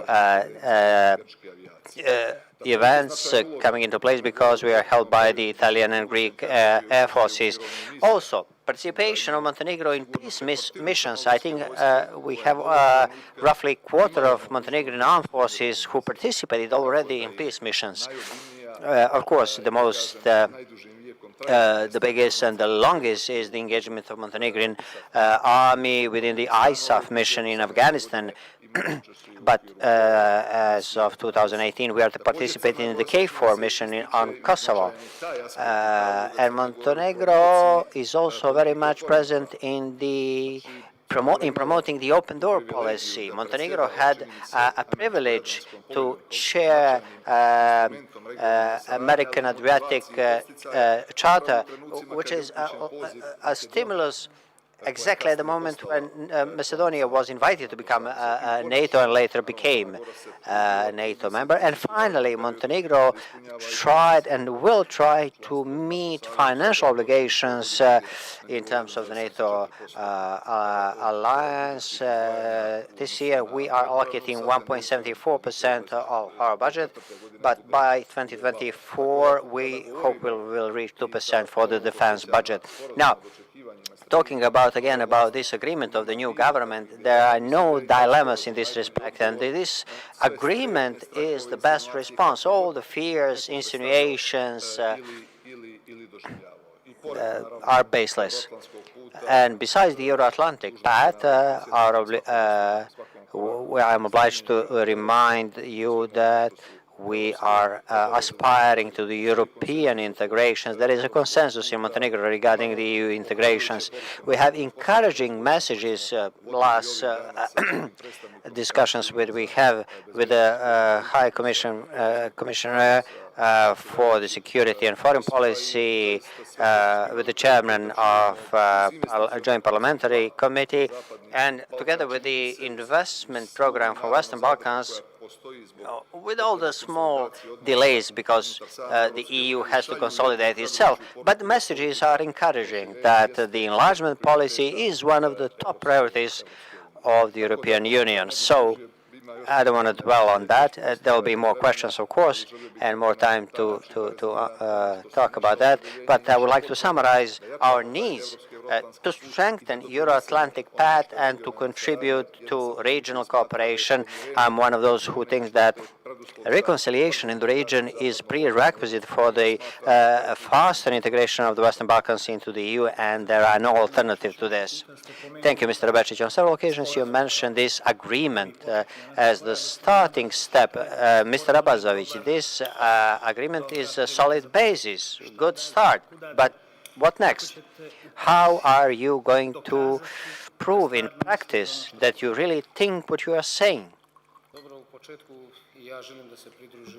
First, I would like to congratulate you on organizing this event. To be secure were always fantastic events, and even in these circumstances, you managed to organize that. I want to greet all the participants, excellencies, representatives of media, NGOs, our friends. But allow me, before I answer to this concrete question, I would like to state that we cherish democratic values, and although we were in opposition, we should have space to speak at this kind of forum. Especially, I'm talking on my own behalf, but I think my colleagues share this opinion. We never change our values. The government are changing, but values should be, for the long term. If we are fighting for democratic values, we are fighting for democratic values from different positions, whether we are in the government or whether we are, privately advocating for that. That's one thing. And I would also like to state, when it comes to this agreement, is on August 30th, Montenegro actually confirmed its NATO membership. How? We were the only NATO member who never changed government, never changed power. If we claim that the NATO is the cluster of the most democratic countries in the world, and it's logical, all the 29 countries, Macedonia came after us to NATO, and it's logical that even this country should not be like a black sheep in the family, but to reach the standards as others countries, member states, of course, with a lot of challenges which are awaiting us. Many times was said, yes, you signed the agreement, how we are going to implement it? We are going to implement it in a way that all of us who signed this agreement, Prime Minister is missing, but here myself and Mr. Bečić, that's a question for he didn't come. That's a question for you. He didn't come. I don't want to defend Prime Minister. I just want to say, maybe I will be misunderstood. Here, the government of Montenegro is present. It was present at the festive opening. A lot of ministries were represented. So this is not missing. What we should say is to stand by our signatures, stand by words, and everything that happened from the August 30th until the present day is confirmation of our policy. The Prime Minister, Zdravko Krivokapić, next Tuesday will meet with the General Secretary of NATO, and in this way confirm once again our clear foreign affairs policy of Montenegro and direction of Montenegro. I think that we should be part of NATO, not because of NATO, but because of ourselves. I was always of the opinion that we should explain that to citizens who, rightly or no, have certain animosity toward NATO. We are a small country. We are 600,000 people country, which is located in a geographical area which is not known for a long democratic tradition, a turbulent area.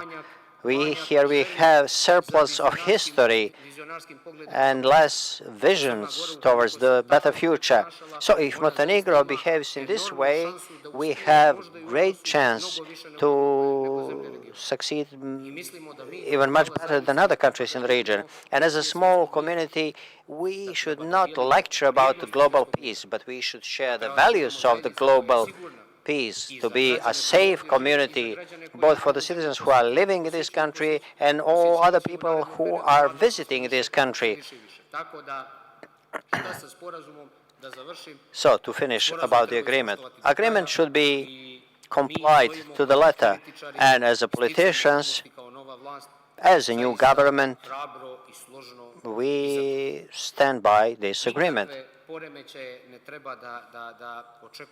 We should not expect any disruptions in the near future. In a very short period of time, we managed to get significant international support, although on August 30th, this didn't seem like that. I didn't hear any relevant address a NATO member or anybody else who have sent any kind of message that would disrupt the already taken path of Montenegro. There were a lot of suspicions, not just regarding some other opposition parties, not mine party. People were suspicious whether we can do it. But this is a proof that we can do it in a peaceful, dignified way. We are promoting new people. So those new people can prove themselves as more or less successful, but we must not have a situation where anyone has a monopoly. This will give rise to transparency, accountability, and this will increase the democratic capacity of this country. In the future, whenever there's a political change, we'll have them. Of course, no one expects the new government to stay in power for 30 years. So every time it will be much simpler, with less tensions, and there won't be a sense that there are some defeated parties and the winners as opposed sides. I think that we have passed a test that I personally did not believe was possible. And I'm pledging with everyone, if we want to be part of the democratic world, and if declaratively and through our programs and through our written documents, through our membership, we've done that, we also need to accept this Western concept in our behavior, in our public office, and our public discourse. If we do that, then there'll be a time when the agreements that we still need today, we need something to put a seal on. I hope that in the future we will not need that, because people will be sure that that road will not be disturbed. You're talking about values. You're saying that we have always strived towards NATO and have been committed to it. You said that before and after the elections. But I think you seem to forget that you boycotted once one key session of the parliament, where you did not come to the parliament to vote for NATO and to recognize that as the national interest of this country, rather than support some divisions. From this point of view, when you look back, would you have done the same? It's not just that I remember that perfectly well. Why didn't you come to the parliament? Because neither NATO or the EU or any other party can be something that is hiding behind the lack of democracy here, as a screen to disguise that truth from seeing. So one party came to the parliament, spoke their mind, and they left the parliament. Of course, with all due respect, we have the president of SDP, and I said I wasn't surprised by this when it comes to SDP. And of course, I'm never surprised by things that are not in line with my principles. So we are simply different political groups, and I think there's no reason for anyone to be angry. But are you saying that we can say it's democratic to take a decision in the parliament and then, with that, to show that all the other decisions are not democratic? Would you say that this is a concept that we should have observed? And do you think that it is logical, what I've just told you? And I'm asking the same question of both you and Mr. Bečić. Do you believe that what you are now talking about would have made all the processes faster, and it would have allowed us to come to this stage much earlier than the 30th of August? And had you taken this issue differently, because you believed at that time that it's NATO who will speed up the process and take us to the position that we are in today? Mr. Kentera, if I were to do the analysis of all the past events, we could come to some statements from key NATO members that were sent to Montenegro, where they spoke about endemic corruption, regression, but I'm not here today to speak about the past. I'm here so that we can talk about our future. In the past, we talked a lot about these things. Let us now sit and see what we need to do in the future. You mentioned the agreement. Our answers were clear. And then there was the question about the guarantee. The guarantee is the two persons you see in front of you, because without the votes of the two parties that the two of us are representing here, please tell me how can anything be changed from what we guaranteed under that agreement? Of course, it can't be changed, and it will not be changed. We are looking forward, and that is why I said this was a historic agreement, and that this agreement is a confirmation of the road, the main pathways that Montenegro is to follow in the future, namely European and Euro-Atlantic path, strengthening of and speeding up of the reforms, because we want to achieve the true values that we are striving to, the reconciliation policy. I mentioned that again, not by accident. And the third important aspect is the internal policy. It should be based on cohesion, synthesis, putting our divisions behind our back, fight against crime and corruption, but also fight against extreme right-wing policies, and our work, of course, on the recovery. That's our responsibility, and I believe we will have people to work with, our partners. All of these supra-political party interests. We are talking about both the opposition and the ruling parties and coalitions. We all need to put part of ourselves in it, because that's what we left behind us. We live today and will be replaced by some other people tomorrow. And this moment of change has made all the future changes in advance, has made them much easier, much simpler, because everyone now will understand that no one's eternal. We need to cooperate, we need to be constructive, because today our work would have been much easier had we had, instead of 3 semi-closed chapters, many more in this position. When I was the opposition, I fought for a much faster pace.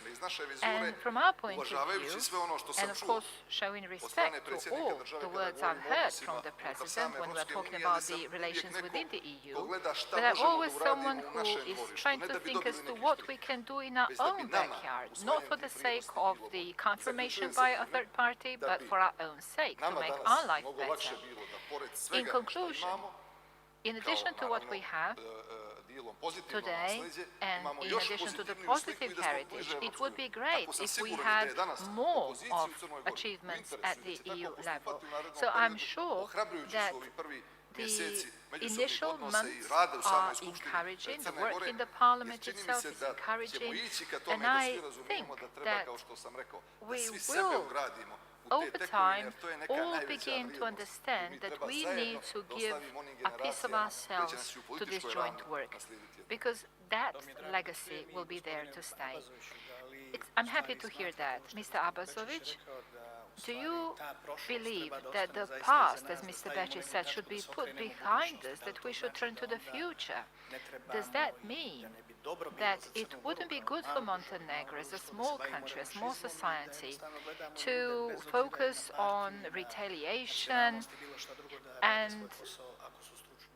of course, we do not need to divide people by ethnic background. We need to give people the chance to work regardless of their backgrounds. We need to change the public discourse. I think we have a wrong public discourse.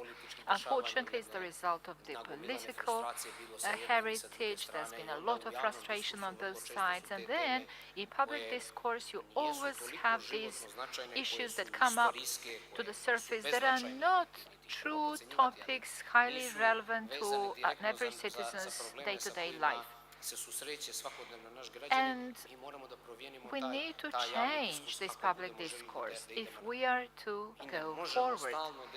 We can't be stuck and keep talking about how our state is threatened, how there's nationalism instigated by one or the other side.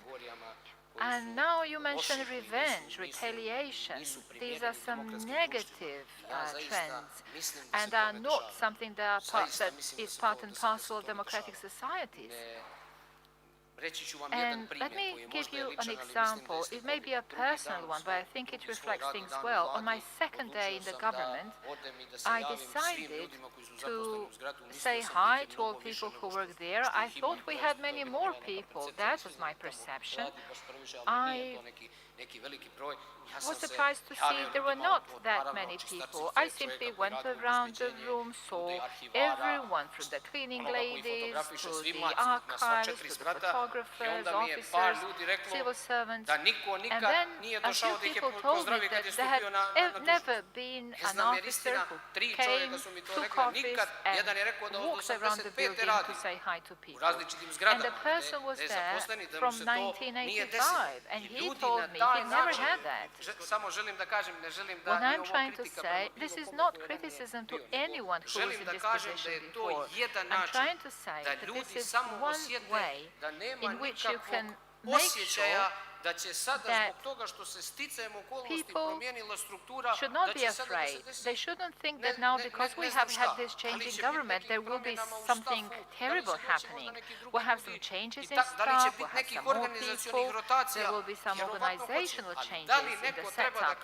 But because of that, because of the change in government, or because of the change in the government or a ministry, no one should expect these people to be hostile to anyone who's already there and who did his or her work.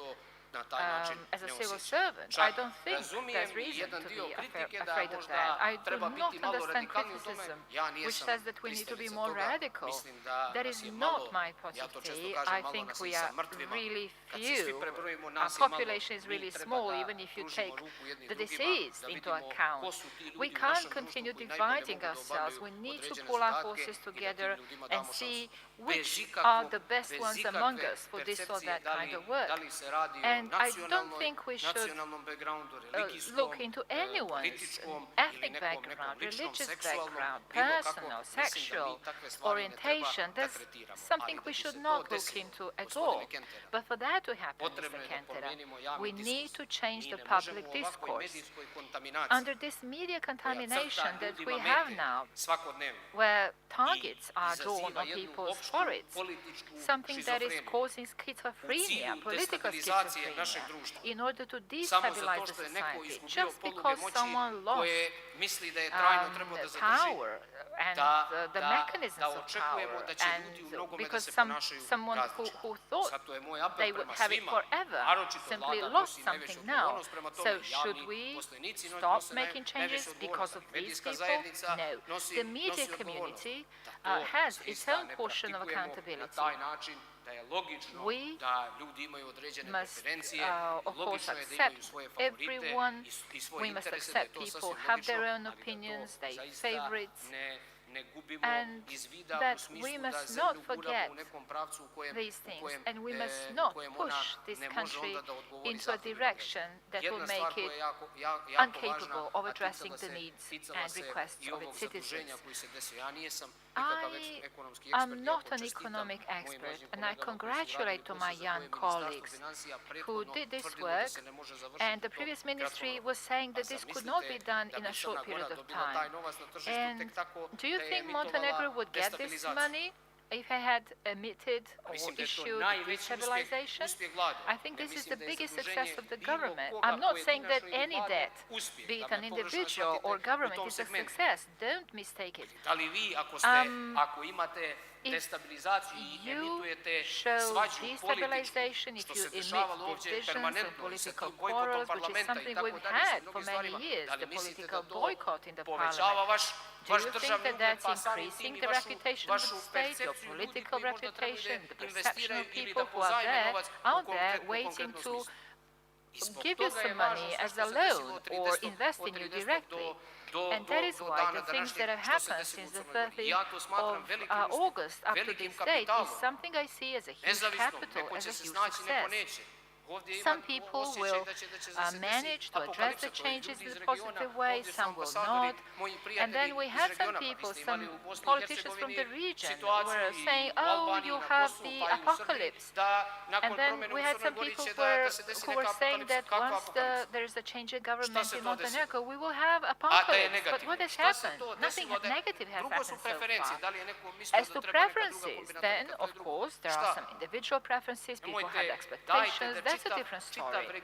But I think the whole region must make this step forward, and it can't do it if the discourse is wrong. If we look at every single thing from the perspective of culture and not from the perspective of politics. Along the cultural lines, we have this belief that Albanians and Serbs can't cooperate, or that Montenegrins and Serbs can't cooperate. That was imposed by politics. And we have to change this public discourse and say, allow us, we need to pool our forces together, compete, fight together, and to compete against one another in the positive values, in the good that we do. And of course, everyone should do the best he or she can in his or her work. And I think Montenegro has taken this first step in the region, and with its democratic capacity, it has set the wheel moving. I don't know if I would call it a wheel, but I'm sure that this will help the region move forward. There are plenty of questions coming from the audience, both here and online. And now that we are discussing integrations, the key to Montenegro now is the EU integration. And there's been a lot of discussion about the mini-Schengen, as it's usually called, initiative. Some see it as the way to speed up our accession, some see it as a parallel process. What is the view of you two of this, Mr. Bečić? So, of course, the government is there to design the internal and foreign policy. So, in view of that, let me say that, of course, reconciliation policy in the region is one of the principles we support. And if we must first clarify what this is all about. I don't think at this moment in time there's absolute clarity. If that is to support regional cooperation and European path and membership of Montenegro and other countries of the region into the EU, then of course, just like many other mechanisms of regional cooperation, of course, all of that is more than welcome. But if this is just a way to replace processes, to replace the European path or the entry of the Western Balkans into the EU, the family of modern democratic countries, then that is something that is debatable and would require an analysis, a thorough one, from many different perspectives. Because altogether we are taking efforts to progress along this European path. We are at this moment leader in the region in terms of the number of chapters that we've opened, and there is certain sluggishness in the process of closing. We have 3 that are temporarily closed. But from what we get from European partners, there's a friendly message that stagnation is not an option any longer. We need to speed up the reforms, our European path, and we must have a roadmap that the new government should follow in Montenegro. So, as for the cooperation in the region, there's a question that is often asked, and in both international and local fora, we hear this question. What is there in it for us if there's a policy of hostility, of obstacles, of putting hurdles on the ways of one another? There's no gain in it. All of us are losers then. And how about the policy of cooperation, respect, the unhindered flow of people, capital, money? This will give us all benefits and gain. And of course, it's easy to conclude which way we should take. And as for these encouraging messages from the Berlin Process Conference held a couple of weeks ago, and there were two declarations signed, the Green Agenda Declaration. I think this is another impetus to the reconciliation policy, that there should be support for the integration processes that we have, and we are trying to promote this everywhere we can. So it is a sensitive issue, I agree. Had it not been so, all the answers would have been really easy. So I'm an advocate of the idea that we do not need replacement of one thing with another. We are for membership in the EU. That's the only option for us. However, regional cooperation, as was the case in the period so far, it must be one of the priorities of our foreign policy. Without regional cooperation, we can't have internal stability. That's the way we are. And secondly, we are a country that has 25% of its GDP from tourism. We have to change that. We have to improve our overall mobility and, of course, make changes that would take us more to the path of production. But in the region, we have something that is really important, and one of the phenomena, one of the aspects that I believe is the reason why so far we haven't had that much nationalism, unlike other countries, is the fact that people used to come here very easily. They had some good time here with greater mobility, I think. And I think investment into infrastructure would facilitate greatly all the topics that we are discussing here, that Mr. Bačić was discussing. So, and that's closely linked to reconciliation. People need to get to know one another better. They must have easy contacts. They must engage in business so that they understand there's no enemy on the other side. There's no threat on the other side. There's no evil intention. Now, political assessment, whether somebody should be in a certain political group, which in a way is first step on the path to the EU and fulfilling some homeworks which should have been done before, then we would have to wait, partially because of the internal problems, but also the EU policy. This is to be assessed. So any kind of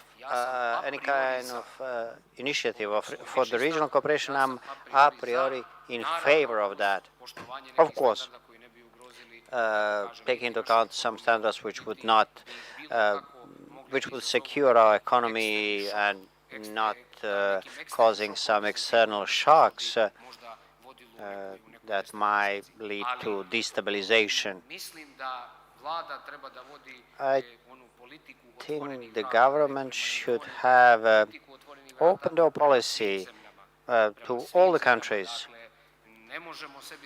We cannot allow ourselves just to concentrate on certain markets, but, you know, strengthening the institutions, better law enforcement, better control, better monitoring, which would open the door for investments from those markets, from those countries with which we want to share values. So this doesn't mean that we want to be, you know, to antagonize anybody, but our position is very clear. We see Montenegro as a part of the Western civilization. This is not against anybody.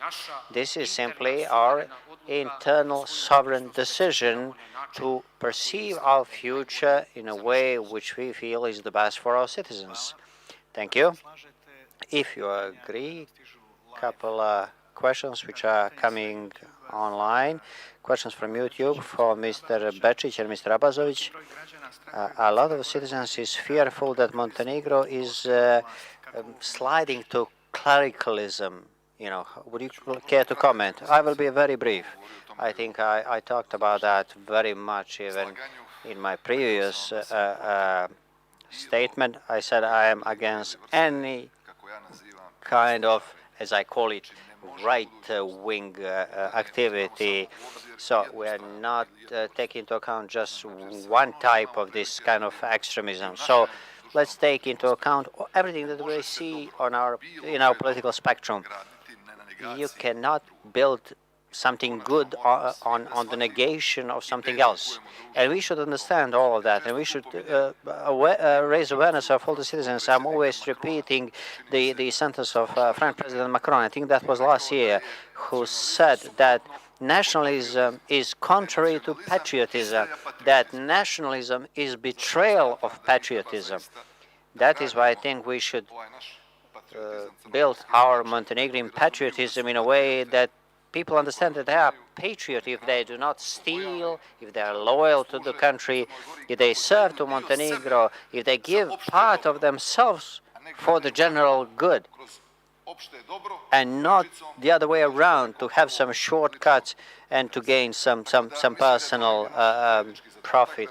I think this is our joint task, which cannot address and blame somebody else. But we should send these kind of messages. I entered the politics because of that.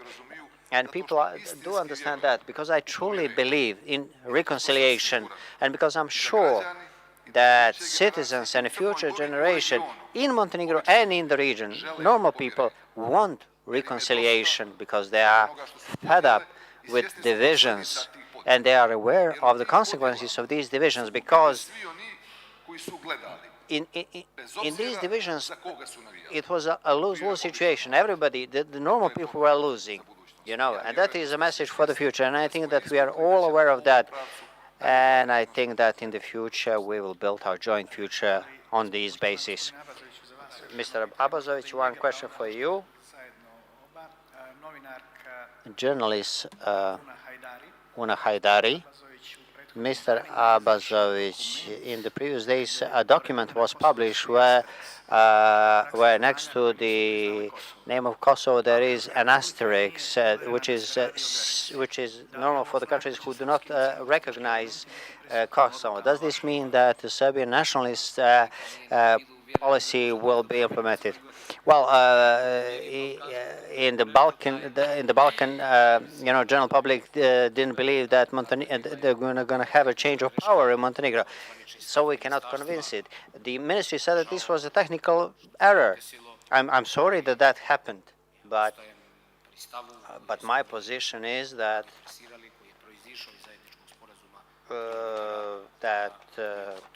the joint agreement is saying that there are no changes in this respect. And the Ministry of Foreign Affairs of Kosovo actually received this kind of message, so I don't think we have any problems. I hope this kind of mistake will not happen in the future. I don't want to defend anybody, anybody from my colleagues from the government, We entered into this public administration where a significant number of people, or majority of people, perceive us as political enemies, and I'm not sure whether somebody of those people from the public administration wants to intentionally, to blame the government for something. So this will be a task for all the ministers to control their civil servants, But when it comes to the position towards Kosovo, I think that all parties should be relaxed. We're talking about good neighborly relations, so this issue will not be opened. We should look for the way how to implement things in a positive way. This is the general idea of the government, and I'm sorry that this happened. Mistakes happen, yeah. For the very end, Mr. Djukanovic have sent some very positive messages regarding cooperation with the future government, with the executive branch of power, in terms of foreign policy, etc. How do you see this cohabitation? Do you have the same level of optimism in terms of quality, constructive cooperation for the benefit of Montenegro? Although this is like a summary, but just to remind you, at the election day and the post-election period was marked by a pro-European way of dealing things, peaceful, democratic, dignified, civilized. And that is, in my view, above the expectations of many actors within Montenegro and outside of Montenegro. And to be very clear, this is thanks to the government and the opposition. And finally, this is a confirmation of the maturity of our society, encouraging message for the future. Of course, this initial time, these couple of months, I'm speaker for the couple of months of the parliament, so I have very encouraging view, very quality cohabitation, complying with our constitutional duties. And we are aware that we have to cooperate based on the Constitution for the benefit of the citizens. And just let me close by saying something with respect to the parliamentary life. You know, in the parliament we have a lot of challenges. We have a new momentum. This is like an experiment even for the European framework today in Montenegro parliament. 97 MPs does not have representatives in the government. In the future, parliamentary committees and bodies, you won't have several representatives, presidents of the political parties who will be chairing these committees. You can see that a lot of acts which are in the parliamentary procedure were jointly signed by the opposition and position.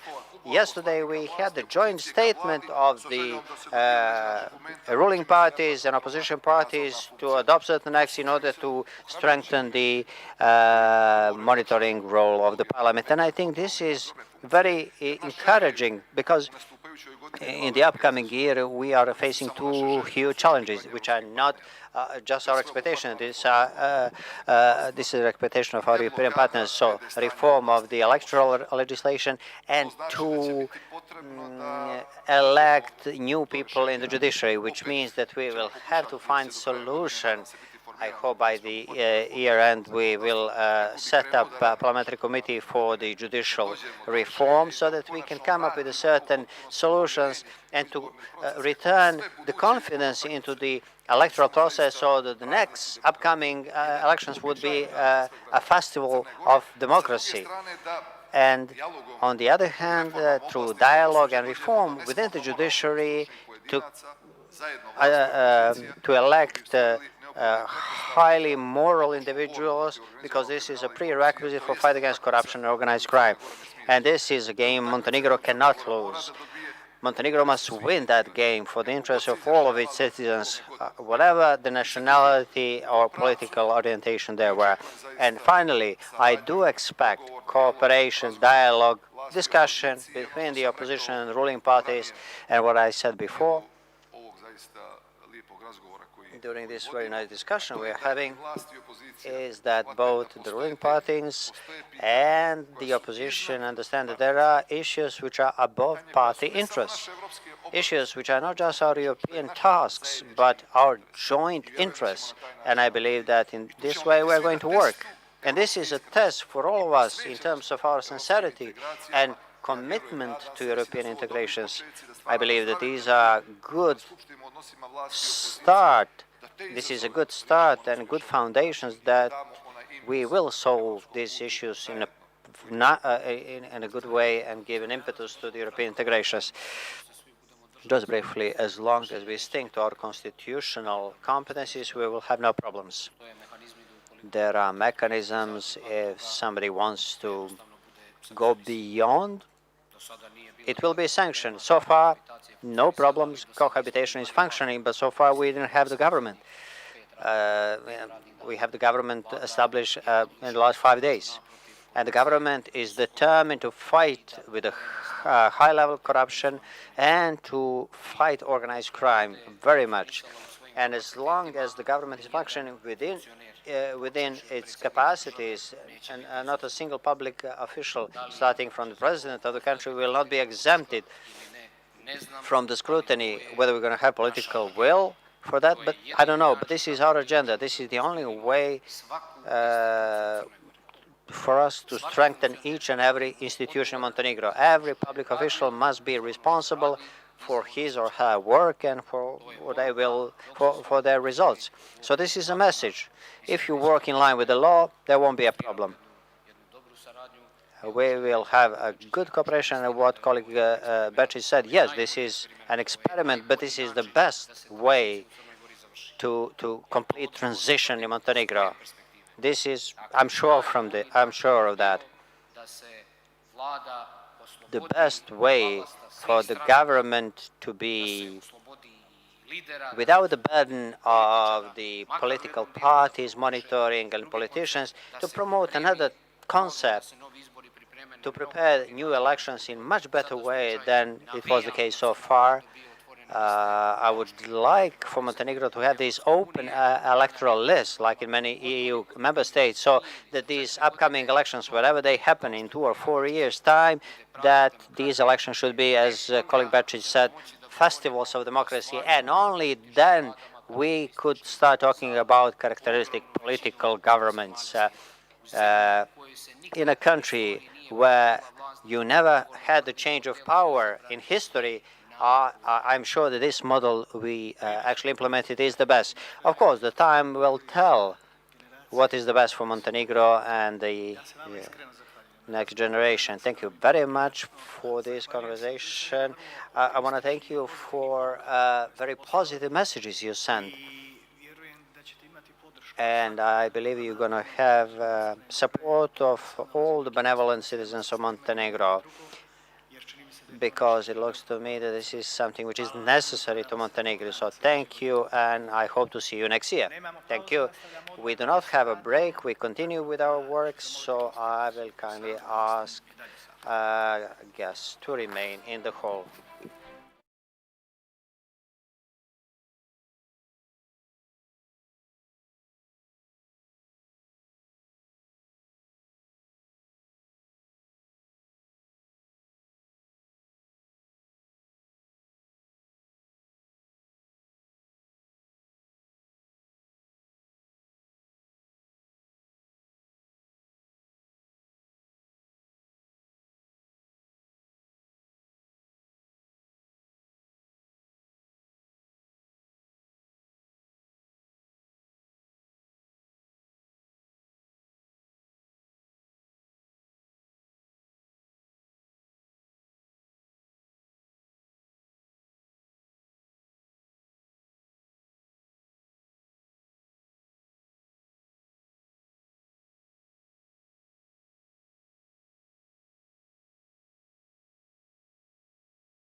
Are you there? Okay, we are here. Good afternoon. It is my pleasure to announce a session with two presidents who will, from the position of the very strong decision makers, provide this valuable insight and prospects of the EU and Western Balkans. I believe that we are very interested to hear the views of those coming from the EU and from those to whom the EU doors are far too slow opening. Clearly, if the EU and its member states intend to retain credibility about their strategic goals in this area and that they have to develop the new understanding of the region and the new approach to the region. With us today, due to the COVID pandemic via Zoom, His Excellency Boris Pahor, President of Slovenia, and His Excellency Stevo Penderovski, President of the Republic of North Macedonia. Mr. Pahor, where do you see the EU and Western Balkans in 10 years? From now? In 10 years? Yes. Well, it is simple to me to say where I wish where EU would be in next couple of years, not in 10 years. Here in Western Balkans. I've said many times, I think it's time to see the region from geopolitical point of view.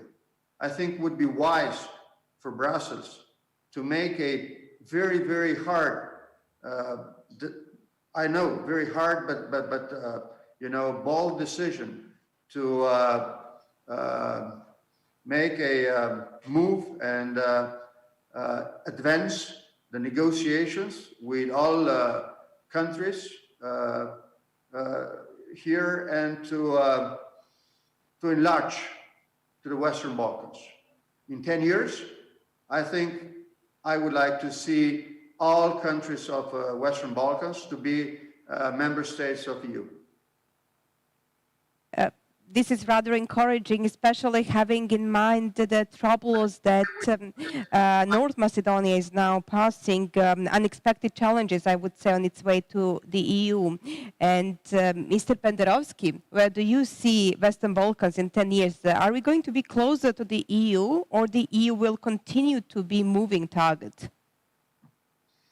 Good afternoon to everybody, to you as a host and to my friend Pahor. Thank you for having me. I would like to be a bit longer than my friend Borut on the equally daring subject. To be honest, I wouldn't dare to predict how the Western Balkan might look like in 10 years. And I will just very roughly and briefly trying to outline two scenarios, black and white, a positive and negative one, intentionally leaving an empty space in between in order to sharpen the dilemma in front of all of us. From the positive side, the first element of the positive scenario, in my view, should include beginning immediately of the accession negotiations with North Macedonia and Albania for EU membership, which will enable the candidates to complete the talks in 5 to 6 years.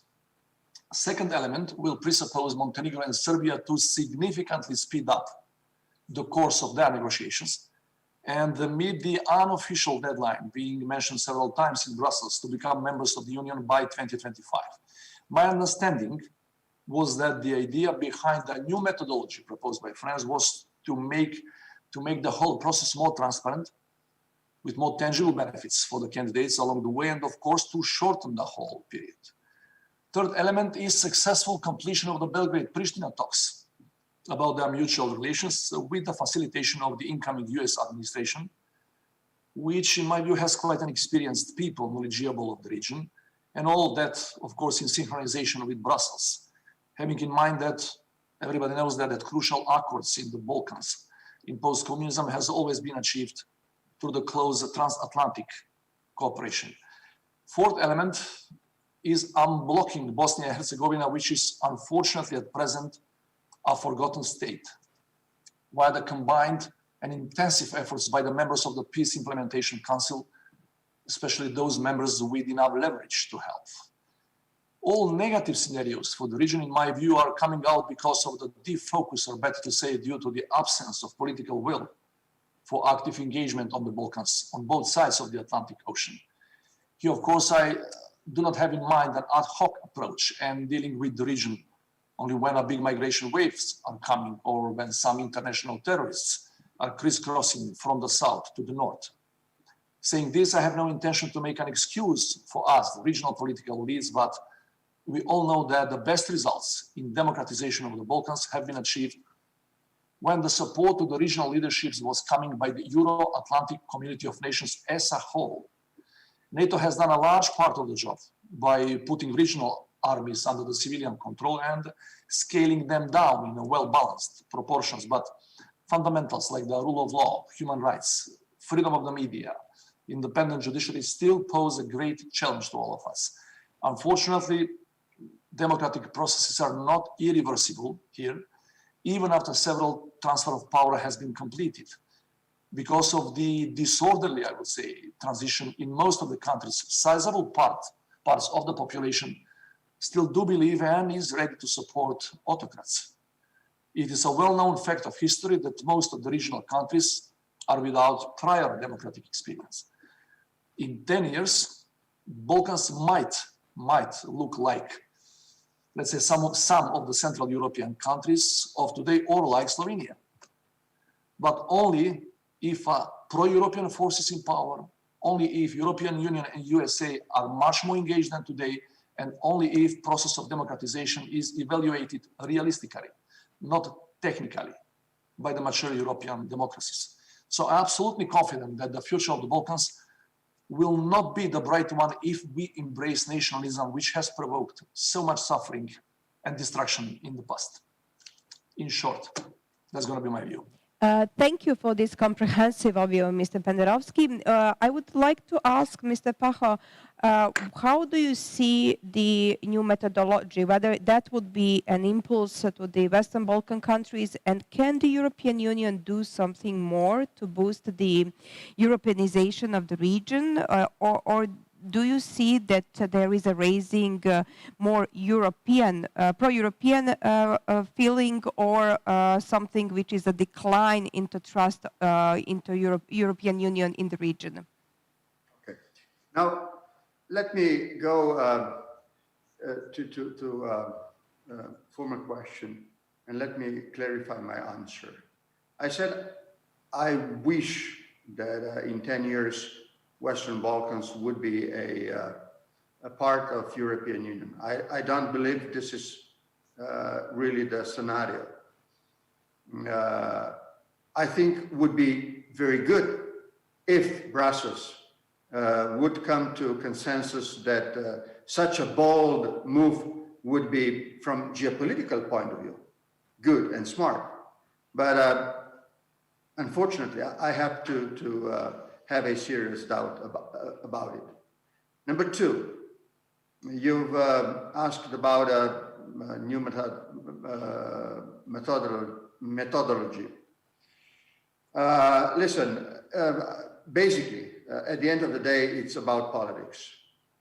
Let me be very frank and sincere with you. I think that enlargement of Western Balkans is not priority number one at the moment in Brussels.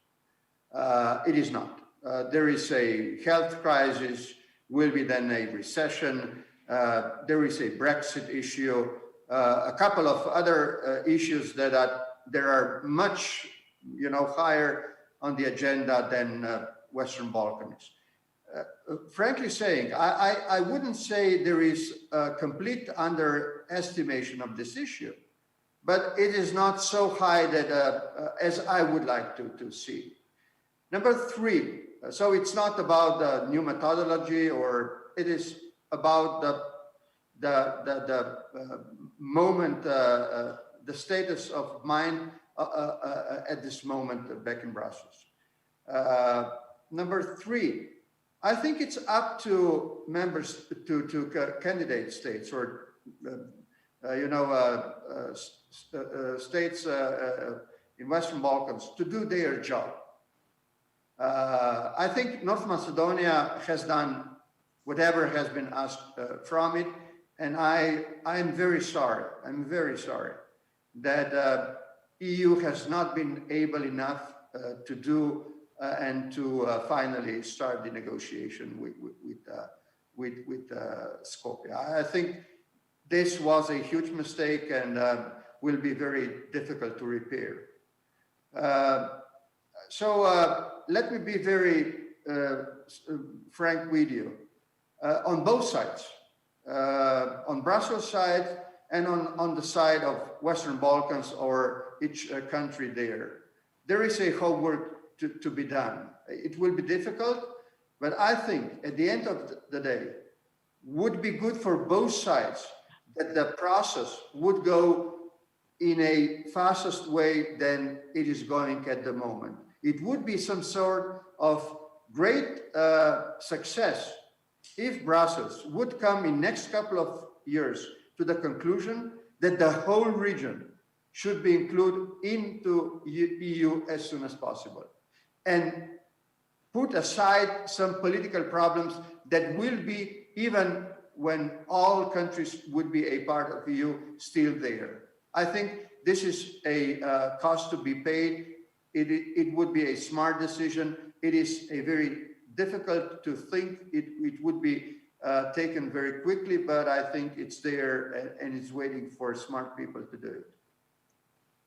Let me just keep you for a minute there, because Slovenia has been very supportive for the enlargement process and very helpful also when it comes to the Montenegrin accession process.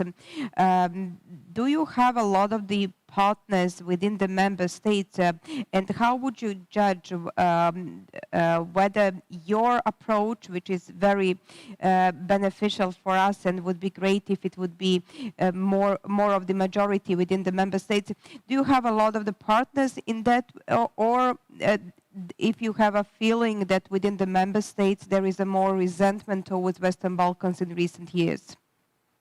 I think it's a pity that at the moment there are a lot of different issues. It seems more of urgent as health crisis, as I said, Brexit and others, that push away this Western Balkan issue and enlargement, push it away. My task, my homework is to bring the attention of my colleagues back in EU, back to this issue, not to push it at the top of the agenda. That would be political mistake. But to ask my colleagues not to underestimate it.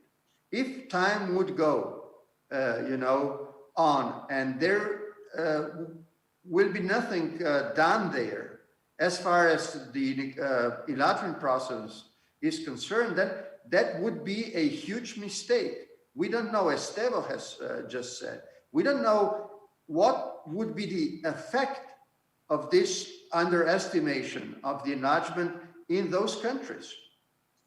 We need to inspire pro-European and democratic forces there to be, very, very strong. At the moment, EU is not there to help them very, very well. Look once again at North Macedonia. Has done all we required from the country and from the nation. And what then? Nothing. I think this is not the way to go. So my task is to invite, to inspire my colleagues to think about Western Balkans, to think about these countries in a bloc as all countries together. I don't know if Stevo is, in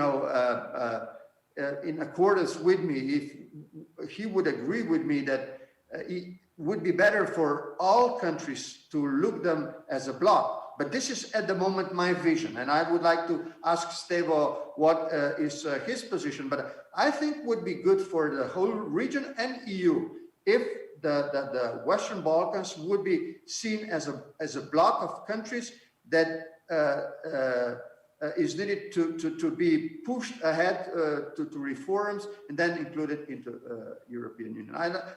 Stevo, what is your position on this? If I may? Yes. Okay. Please do.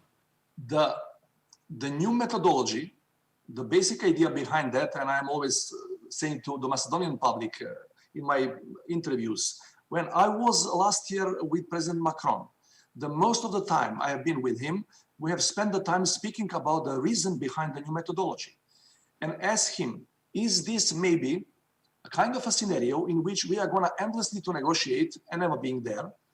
Because in this region, you know, we have a specific mentality and we have a very bad historical legacy.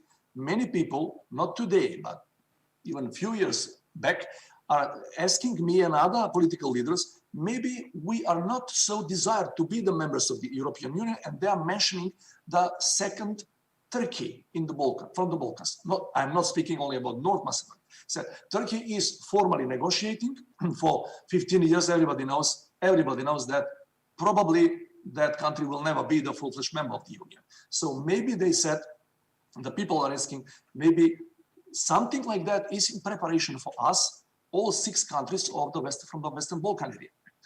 And you know what is interesting? In the new methodology, there is a clear line saying that bilateral disputes should not be an impediment for the enlargement process. And what we are seeing right now, that we have been before with the old methodology blocked for a quarter of a century by one of our neighbors in a pure bilateral dispute in essence. And now we are again even formally blocked by other of our neighbors with an even purer form of a bilateral dispute. And not about some present or active bilateral problem or dispute, but about historical disputes. So new methodology is still not going forward because even the countries which are negotiating like Montenegro and Serbia, in my view, still has not begun to negotiate under the framework of under the umbrella of the new methodology. And we are still guessing what the practical implications and effects concerning especially the speed and quality of that process might be. We have been in an ideal position as North Macedonia to start from the very beginning with the new methodology. Unfortunately, we have been blocked even before that process was officially announced and started. So we have high doubts about everything, including the new methodology.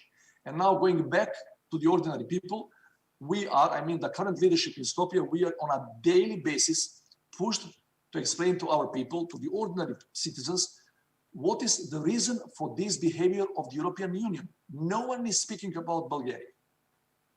Everybody said, why the rest of the European Union is so in solidarity with one member state? And I'm telling them that the principle of full consensus is needed for this.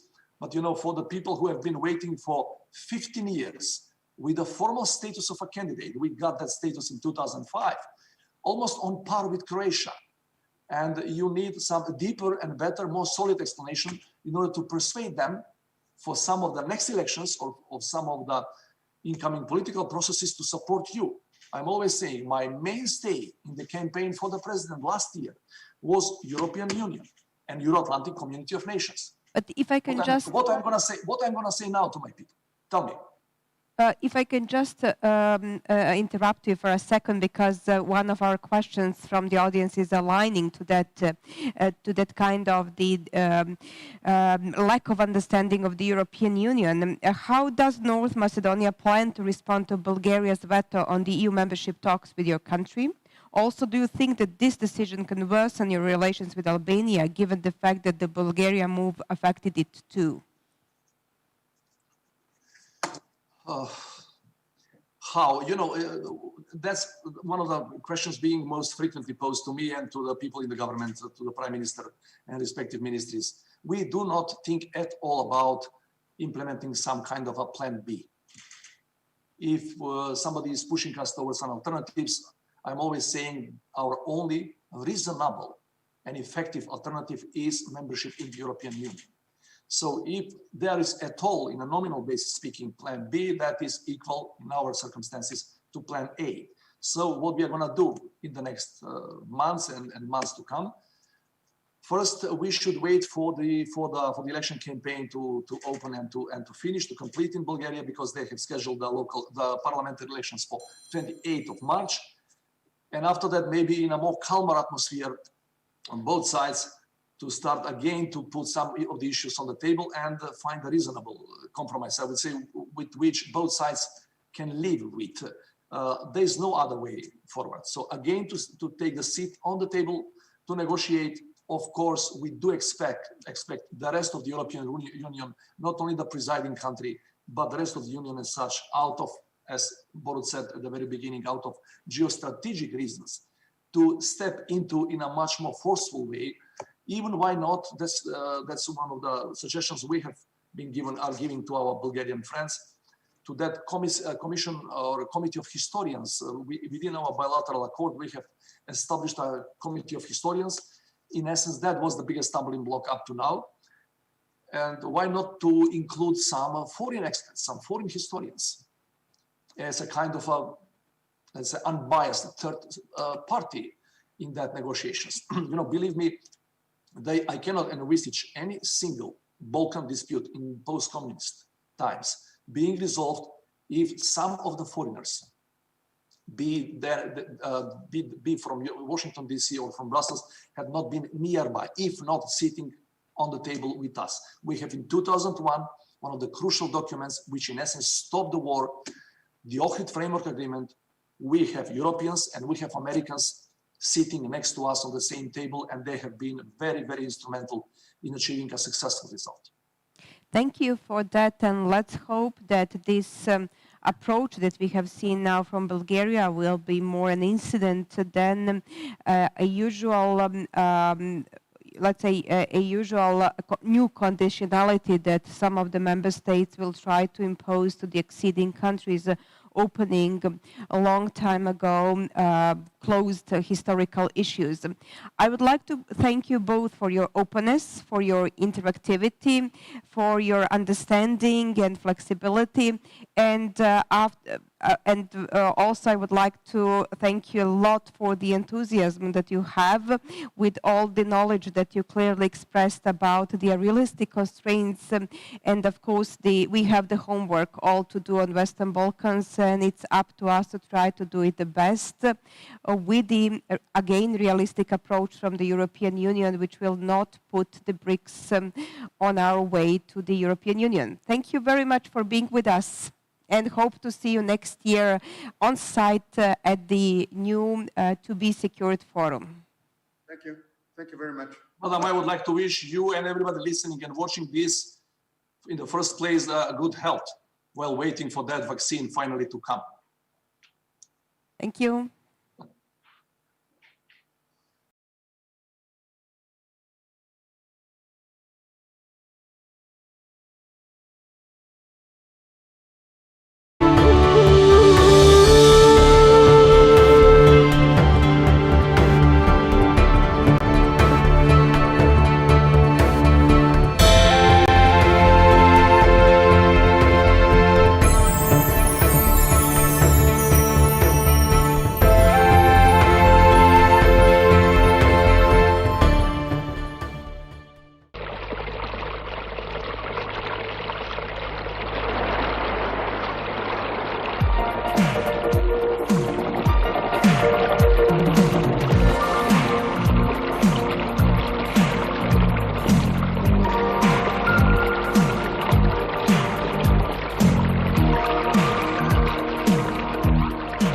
Ljubav koja traje, izvorno naša.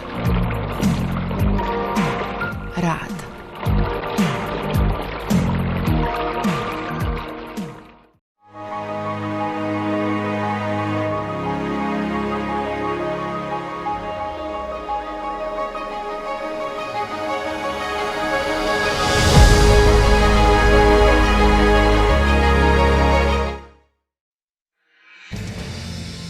Verint, the leading global provider of security intelligence technology, offers a wide range of solutions for neutralizing terror, crime, and cyber threats. Our products and methodologies cover 7 distinct intelligence disciplines and perform both independently and in synergy to address critical security challenges. Our flagship Network Intelligence SIGINT offering has been keeping security agencies one step ahead of emerging threats for more than 2 decades. With robust collection and advanced analytics, it processes billions of daily communication sources and delivers high-quality intelligence, even when data is encrypted, fragmented, or anonymous. Verint offers solutions for both target and mass interception. Our Target Interception Monitoring Center is used by law enforcement agencies all over the globe. Based on SIGINT data collected from diverse standards and protocols, it zeroes in on targets, advances investigations, and produces court-compliant evidence. Verint's mass interception solution helps national security and national intelligence agencies leverage mass communications at virtually any scale. Designed by intelligence experts and data scientists, it collects, correlates, and analyzes data from virtually any SIGINT source and performs automatic mass profiling for each subscriber. Verint's tactical intelligence portfolio provides field units with portable, independent, and covert off-air intelligence solutions across any network, and for cellular, Wi-Fi, and satellite services. Its diverse form factors are designed for indoor, vehicular, maritime, and airborne operations to allow maximal operational flexibility in challenging scenarios and environments.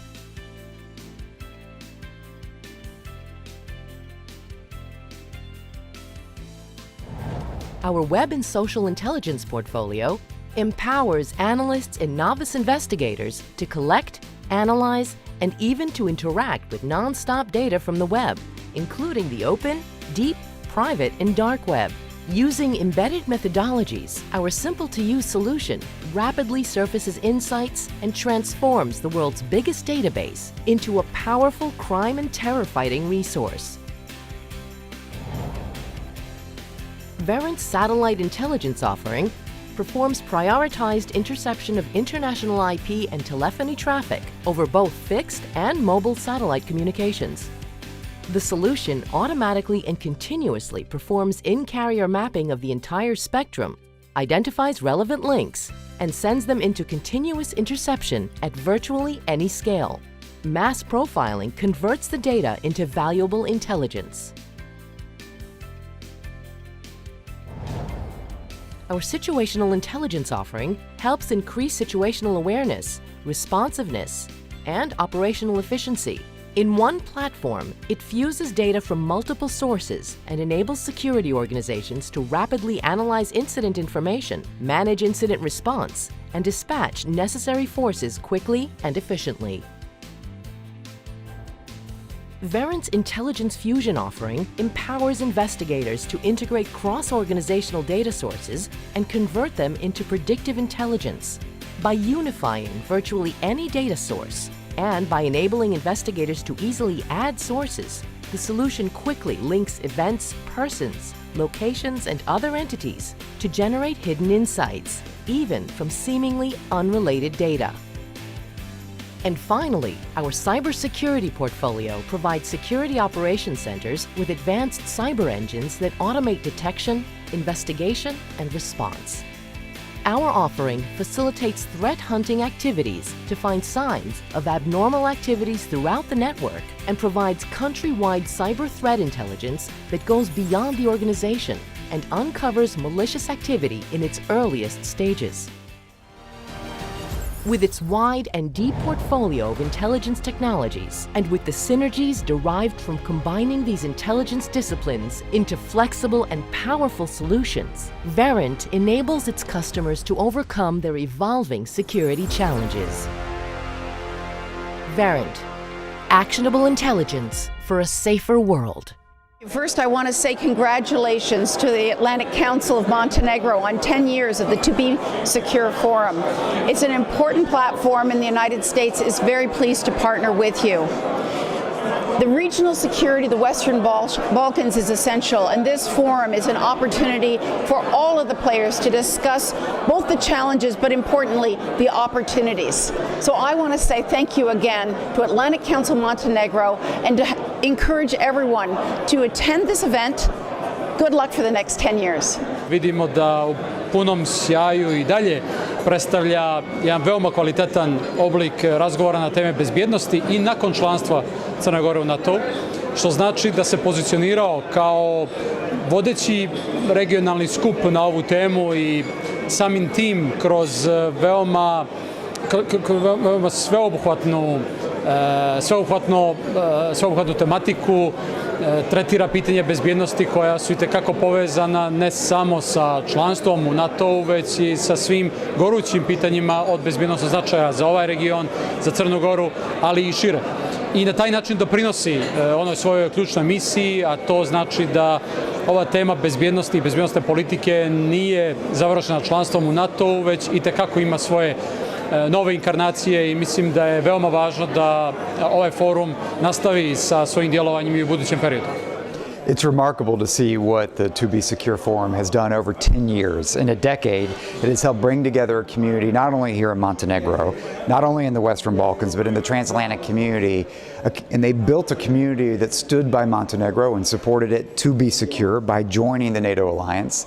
We're 3 years in as Montenegro is a member of the alliance, and we couldn't be more proud to do that. And I think this conference helped do something to advance that. It helped galvanize a community around Montenegro's ambitions, its aspirations, and it demonstrated and showed those that came that Montenegro was prepared, and indeed ready to be a responsible member of the alliance. I think now the forum plays a really important role as a regional platform, a place where progressive forces from across the region can come, compare notes, can strategize, and recognize that the job's not yet done of building a Europe whole and free, in which the Western Balkans is a fully integrated part, not just of the NATO alliance, but of the European Union. TBS forum deserves a lot of credit. Montenegro proves to be a trailblazer because Montenegro has achieved independence, and then is using independence not just as a shell, but as a platform toward outreach to an international status, to reach out to Europe and to the Atlantic and international community.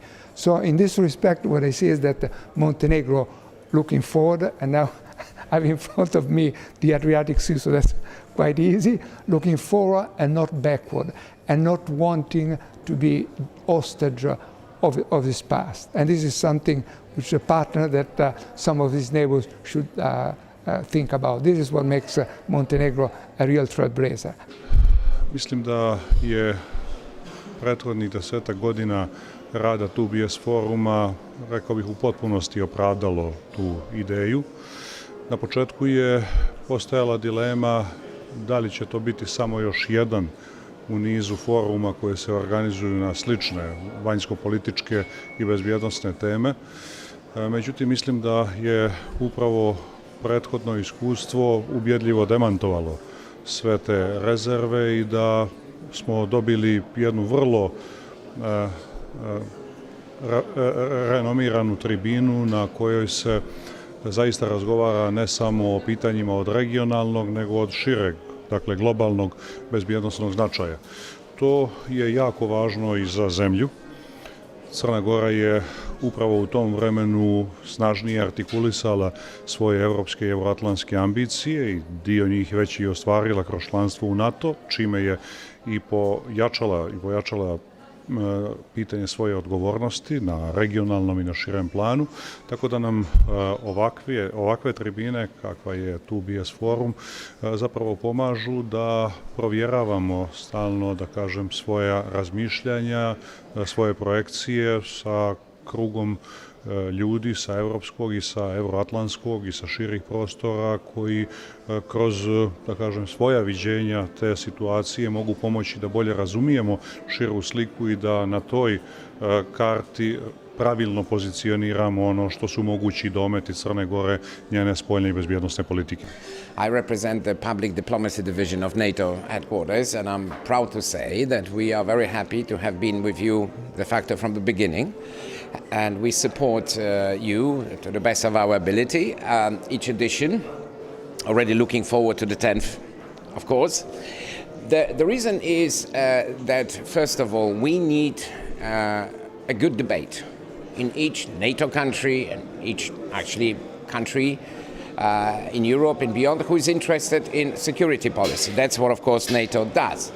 And the reasons are, I think, obvious, but still worth repeating. You know, defense, security policies cost money. So this is of interest to the taxpayers, right? And therefore, they have the right to know what the money is spent on. Secondly, security, the definition of security, I think, has evolved over the years. We see it in NATO, but if you look at the evolution of the European Union, for example, which is much more involved in, let's say, de facto hard security issues. But the broader definition of security does not involve just the usual things like people got used to, when you said, what does security mean, what comes to your mind 20 years ago, people would say tanks and planes. Today you have to think about cyber. You have to think about, for example, even climate change, the use of, for example, of energy as a tool. There is a problem of disinformation, etc. So it's a very broad definition, and all this requires a good debate because people need to. This is how NATO works. You need to share your views, you need to share information, confront it with the others, then debate the best ways of going forward. So it's like analysis and then prescription. So to come back to BSF, we support it because we believe this is fulfilling this role in an extremely professional way because it's very well organized. People feel really good here. But also when it comes to the agenda, it's structured in a way that allows a lot of different opinions to be voiced. I think it has a high profile because it's attended de facto by presidents, prime ministers, ministers. That definitely helps. But also a lot of experts from the region, from the wider European continent, but also beyond. And I particularly like the fact that you also started inviting young people, students, because the young generation, even if they're not decision makers today, they will be decision makers tomorrow.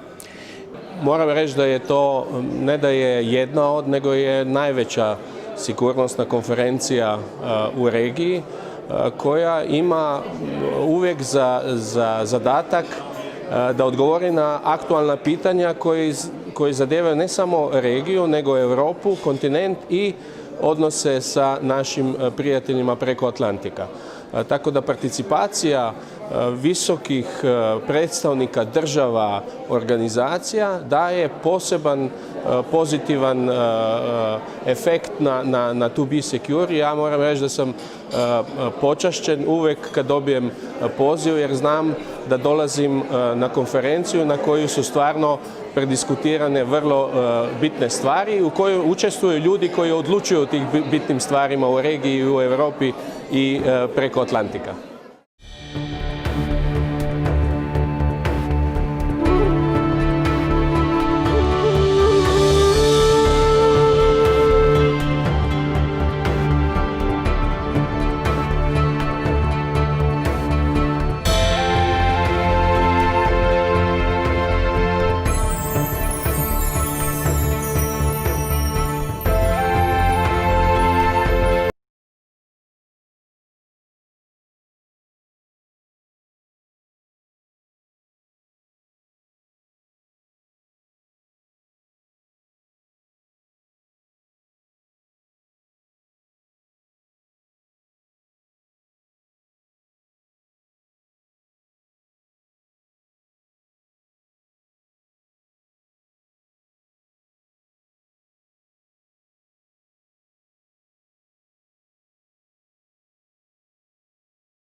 From the presidents of Slovenia and North Macedonia. And we are continuing to talk about the Western Balkans, where we are heading in this post-pandemic world. We are hoping that it's already post-pandemic, even though we don't know how long it's going to last. It is my pleasure here to host very prominent panelists of the diverse professional and academic background with us today. Mr. George Radulovic, Minister of Foreign Affairs in the new Montenegrin government. Mr. Miroslav Lajčak, EU Special Representative for the Belgrade-Pristina dialogue and other Western Balkans regional issues. And Ms. Andrea Metelko-Zgombic, Deputy State Secretary, Ministry of Foreign and European Affairs from Croatia, and Mr. James Kerr-Lindsey, Visiting Professor at LSE. I will start with our new foreign minister because we are on the site and it's easier to combine these hybrid events, talking first to the people which are the closest. Mr. Radulovic, you have recently taken the post and we had seen the big change in Montenegro after the parliamentary elections. But one of the good aspects of the politics of the former government, which has not been disputed even by the strongest critics, was related to the foreign policy goals and foreign policy priorities. What the new government intend to do in that respect? Are you going to continue to foster these goals, or you are going to make some switch? And if yes, in which direction? So, first of all, thank you very much, Dalibor, for inviting me here. I'm honored to be here, given the fact that this is one of my first assignments as Minister of Foreign Affairs of Montenegro. Sorry.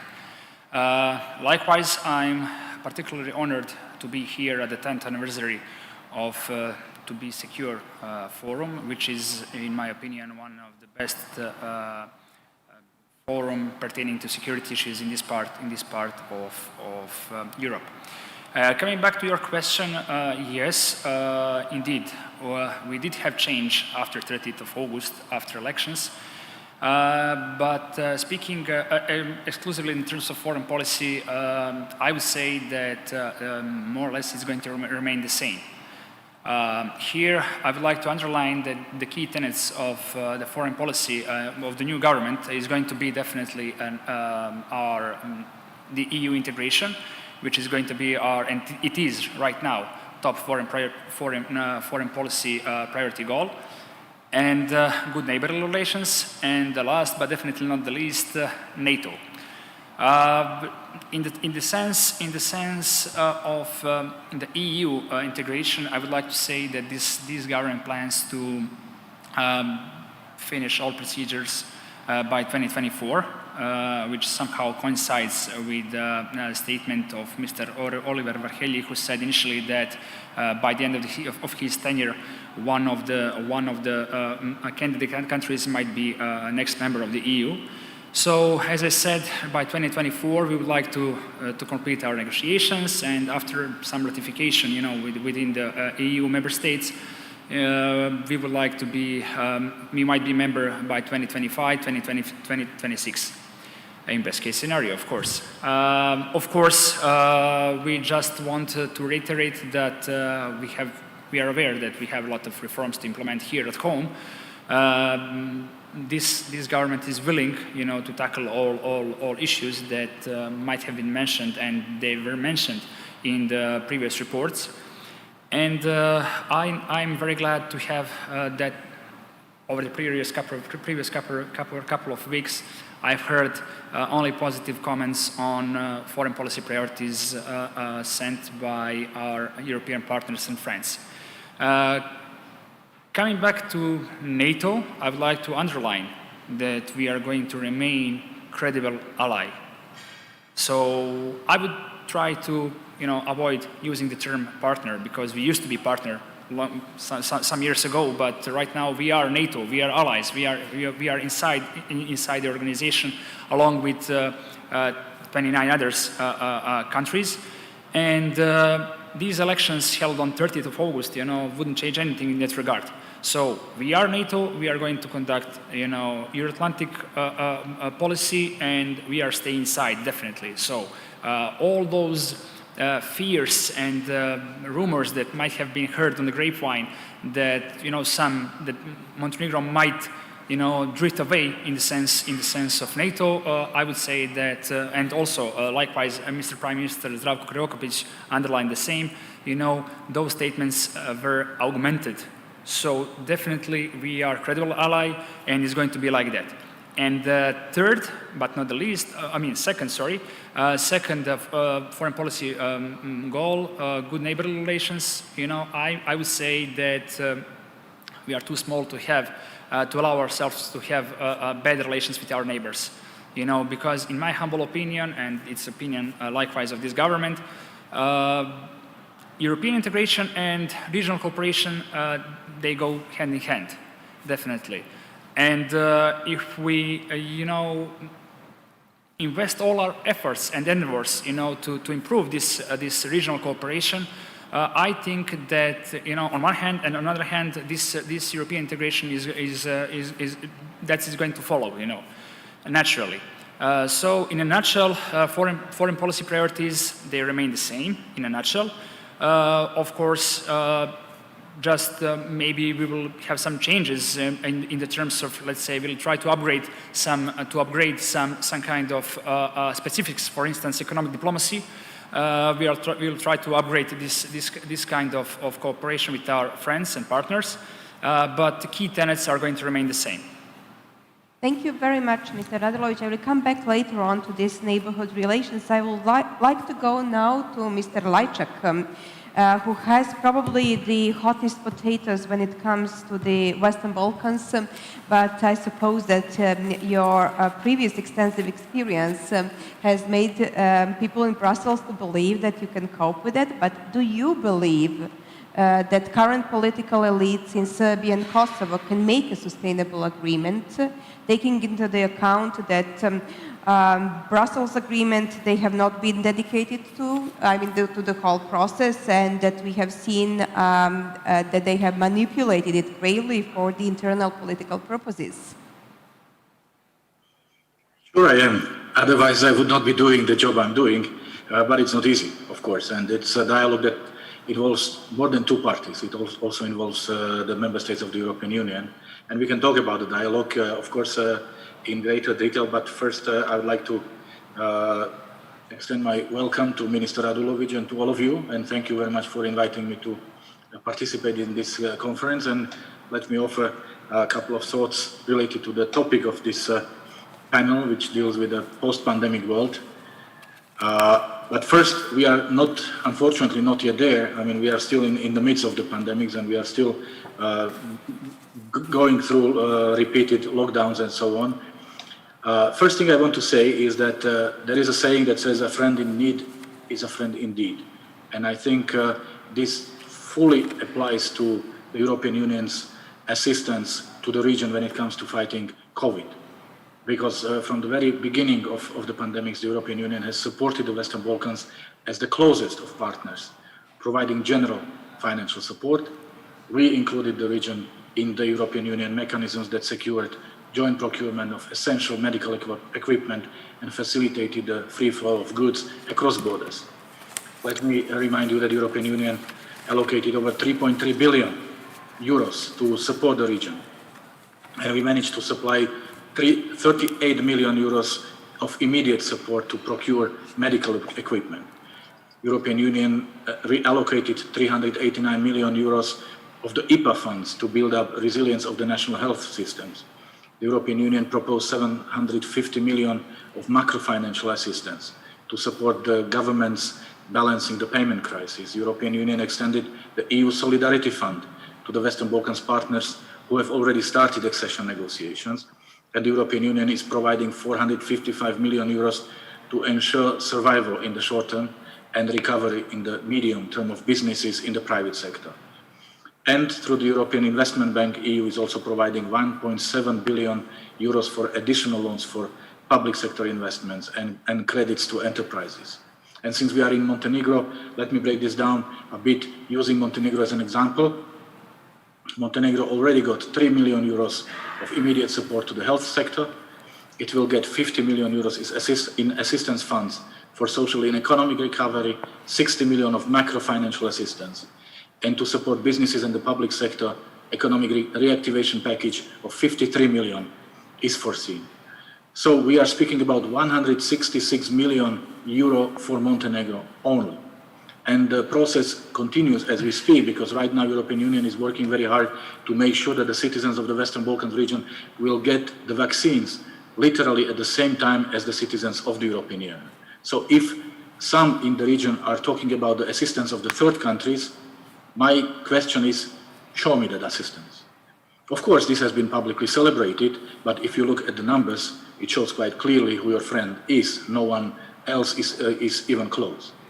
Now, looking at the post-pandemic Western Balkans, although, as I said, we are not there yet, but I hope we will, I have only one thing to say, namely that EU integration must remain the strategic orientation for all countries in the region.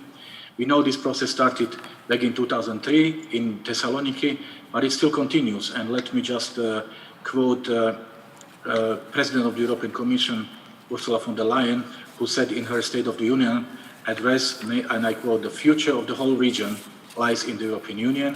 We share the same history, we share the same destiny. The Western Balkans are part of Europe and not just a stopover on the Silk Road."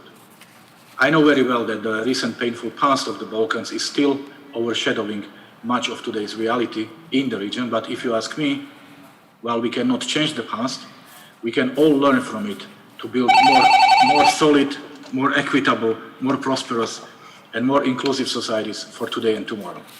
Because working together, as we do in the European Union, is the best way to overcome the legacy of the past and to build a better future.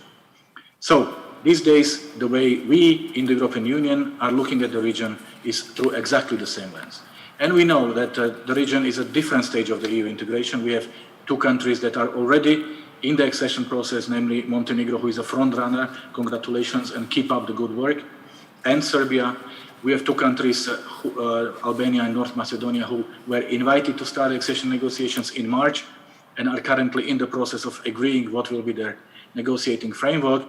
And here I honestly have to regret to say that the problem is on our side, on the EU side. But one message to both of them is that the question is not if, but when. So my appeal is please remain patient and you will get there. And then we have two, Bosnia and Herzegovina and Kosovo, who are in the pre-accession process, not yet candidates. They still have to sort out other issues, and I'm here to try to help to sort out one of them, which is the normalization of relations between Serbia and Kosovo, and it's not an easy one, but I think the case of North Macedonia is showing that there are no impossible tasks, and as Nelson Mandela used to say, it always looks impossible until it's done. So our cooperation with the region is a process. And the process is not without problems and without challenges on both sides. That means also on the EU side, but it offers the only positive future for the Western Balkans, the one that delivers political stability, economic prosperity, and the protection of people's rights. And it's also in our interest to have our immediate neighborhood that shares our norms and values. So the Balkans have been also known as an area that is producing more history than it can consume. So let's make sure that this statement will be linked to the past and not to the future. And let's work together so that the post-pandemic world in the Western Balkans is the European one. Thank you very much for your attention. Thank you very much for these introductory words, and I just wanted a question to pose. You've been talking about the EU funds, which have been very generous when it comes to the Western Balkans, especially in pandemia, but also about the increase of the IPA funds for the coming period.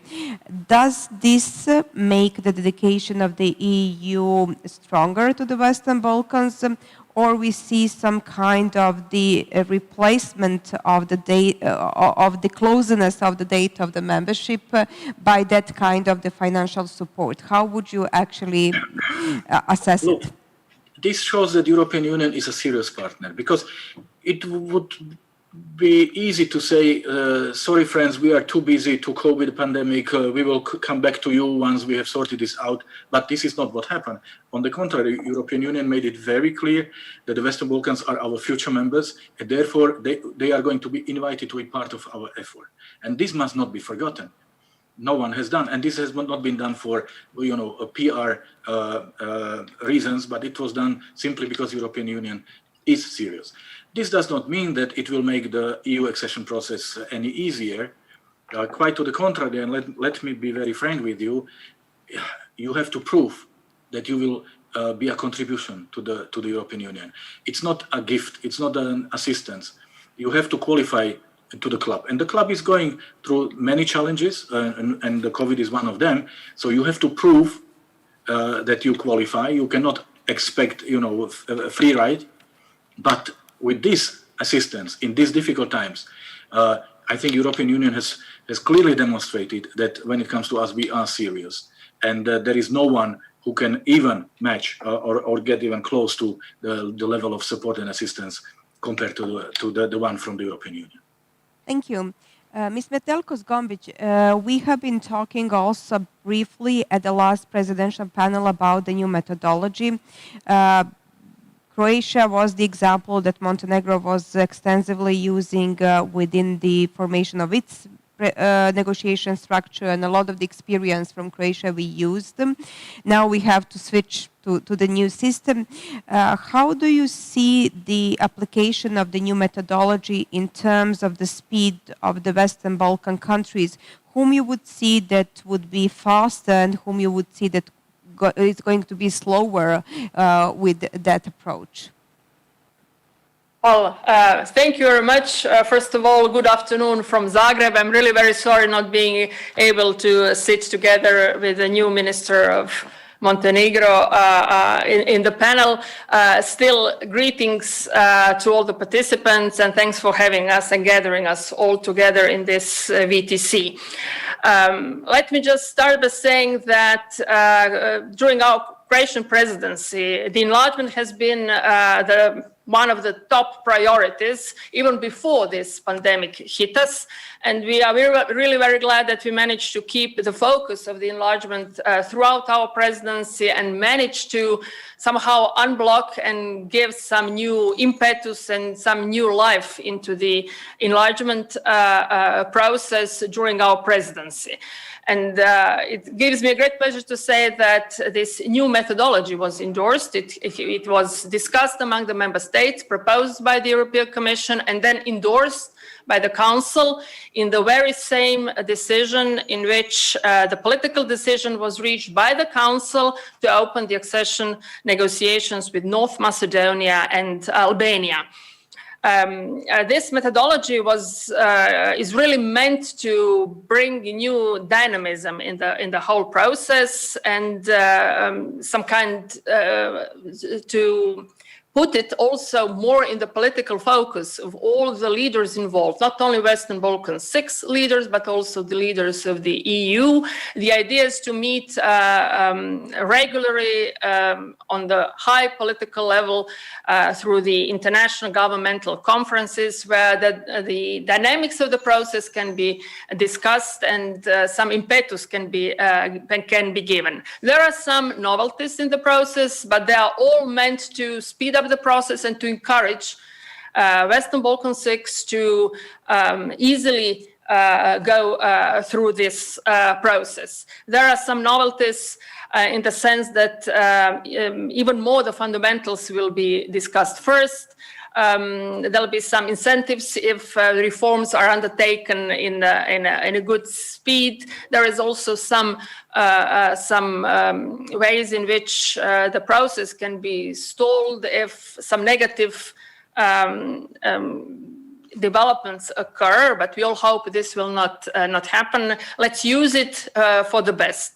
It's the good neighborly relations and regional cooperation is also very high over there at the agenda, and we are really very glad to see that this methodology will be introduced also in the negotiating framework for North Macedonia and Albania. I can only join the regrets expressed by Mr. Lajčák that until now, a council was not in a position to agree on the negotiating framework for both North Macedonia and Albania. When we adopted this decision during our presidency. We really had expected it to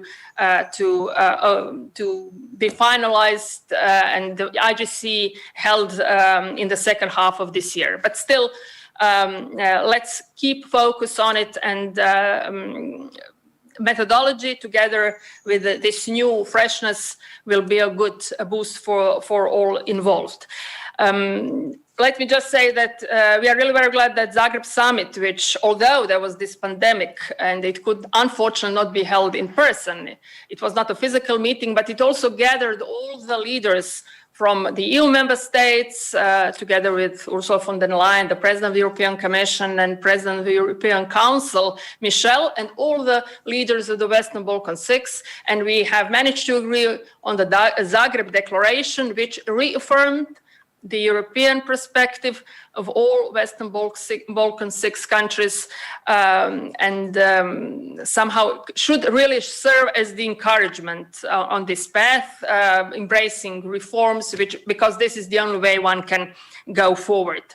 When it comes to Montenegro, we full-heartedly support Montenegro on its path. We are really very glad to say that on the very last day of Croatia's presidency, Montenegro opened the last chapter in the accession process, and now should focus on the implementation of the benchmarks when it comes to 23 and 24 chapter. I'm really very glad to hear the new minister, to whom I really congratulate for his appointment, and I'm glad to hear his words of reassurance that you will continue to be in focus of his country. With regard to Serbia, we also hope that the new government will step up the reform efforts, and then this will move Serbia also further on its way. Bosnia and Herzegovina also is very close and in focus of Croatia, and I would say also of EU, and we give Bosnia and Herzegovina full support for its Euro-Atlantic ambitions.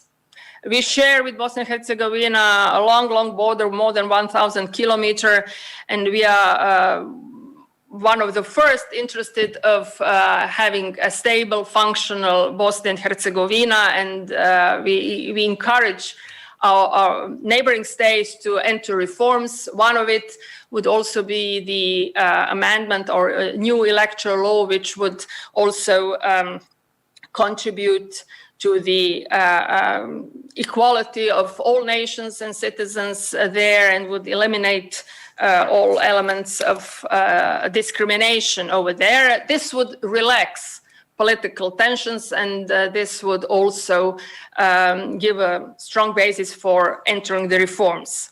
When it comes to Serbia, full support on its path, and we encourage Pristina and Belgrade also to speed up the negotiations.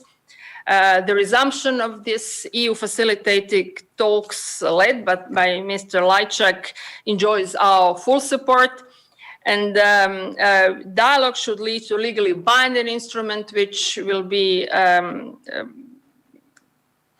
will create conditions for the progress of both of Serbia and Bosnia and Herzegovina, Serbia and Kosovo on its EU path. Just let me say, finish by saying that from Croatia's own experience, we really do know that the accession talks are sometimes long, difficult, demanding, but the European path is the only path forward, because it offers a sound basis for economic development, for prosperity, for democratization, for transition of social, be it social and economic, and this is the basis for the better being of all our citizens.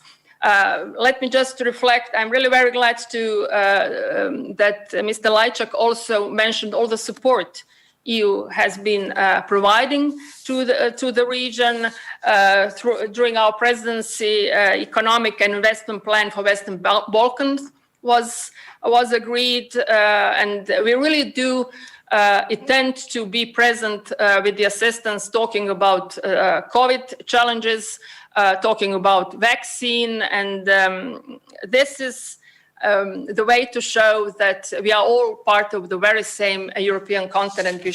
Our future is together. And at the end, let me say that I really believe that all this exercise, which each and every Western Balkan 6 country is going to undertaking in this process, will definitely result in a stronger, better connected, better organized, more entrenched countries prepared also to become EU members. Thank you very much. Thank you very much for this optimistic views in terms of the transformative power of the European Union. Indeed, this has been so far very beneficial for all the Western Balkan countries, despite the fact that we still find ourselves, I'm talking in general in Western Balkans, not so close to the EU. Professor Kerlinski, we have mentioned several times during this discussion, and you probably have been also having more of the focus on these issues. Whenever we talk also about EU integration, we talk about bilateral relations. We have several of these disputes in the region, which are sometimes less, sometimes more serious in terms of the attention they need and the challenge they represent on the way to the EU. Of course, there is this one between Serbia and Kosovo, which is the most probably serious one. And my question would be, what do you think, whether the European Union should try to find a solution on its own in this, or presidential elections in the United States can bring some different approach from the US, and that synergetic effect can have more track record than we have seen so far with this not even 2-track but couple of tracks of ways of solving this problem. And second question would be, a part of these bilateral relations that we have amongst the states that are acceding, we have now this new situation with North Macedonia and Bulgaria. This is the bilateral issue between the member state and the acceding one. How this could be solved, especially having into the account that the member states have that blackmail power once when they are sitting into the club compared to those who are trying to enter the club.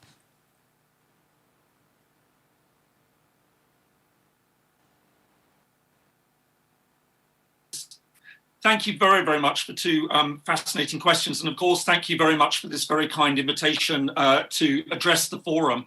And like the others, I'm obviously disappointed that I can't be there in person, but hopefully, we're having a good discussion on this. Look, I'm very reminded of a few years ago, I was working on the Cyprus issue. I was part of the UK team, which was taking part in the UN talks there.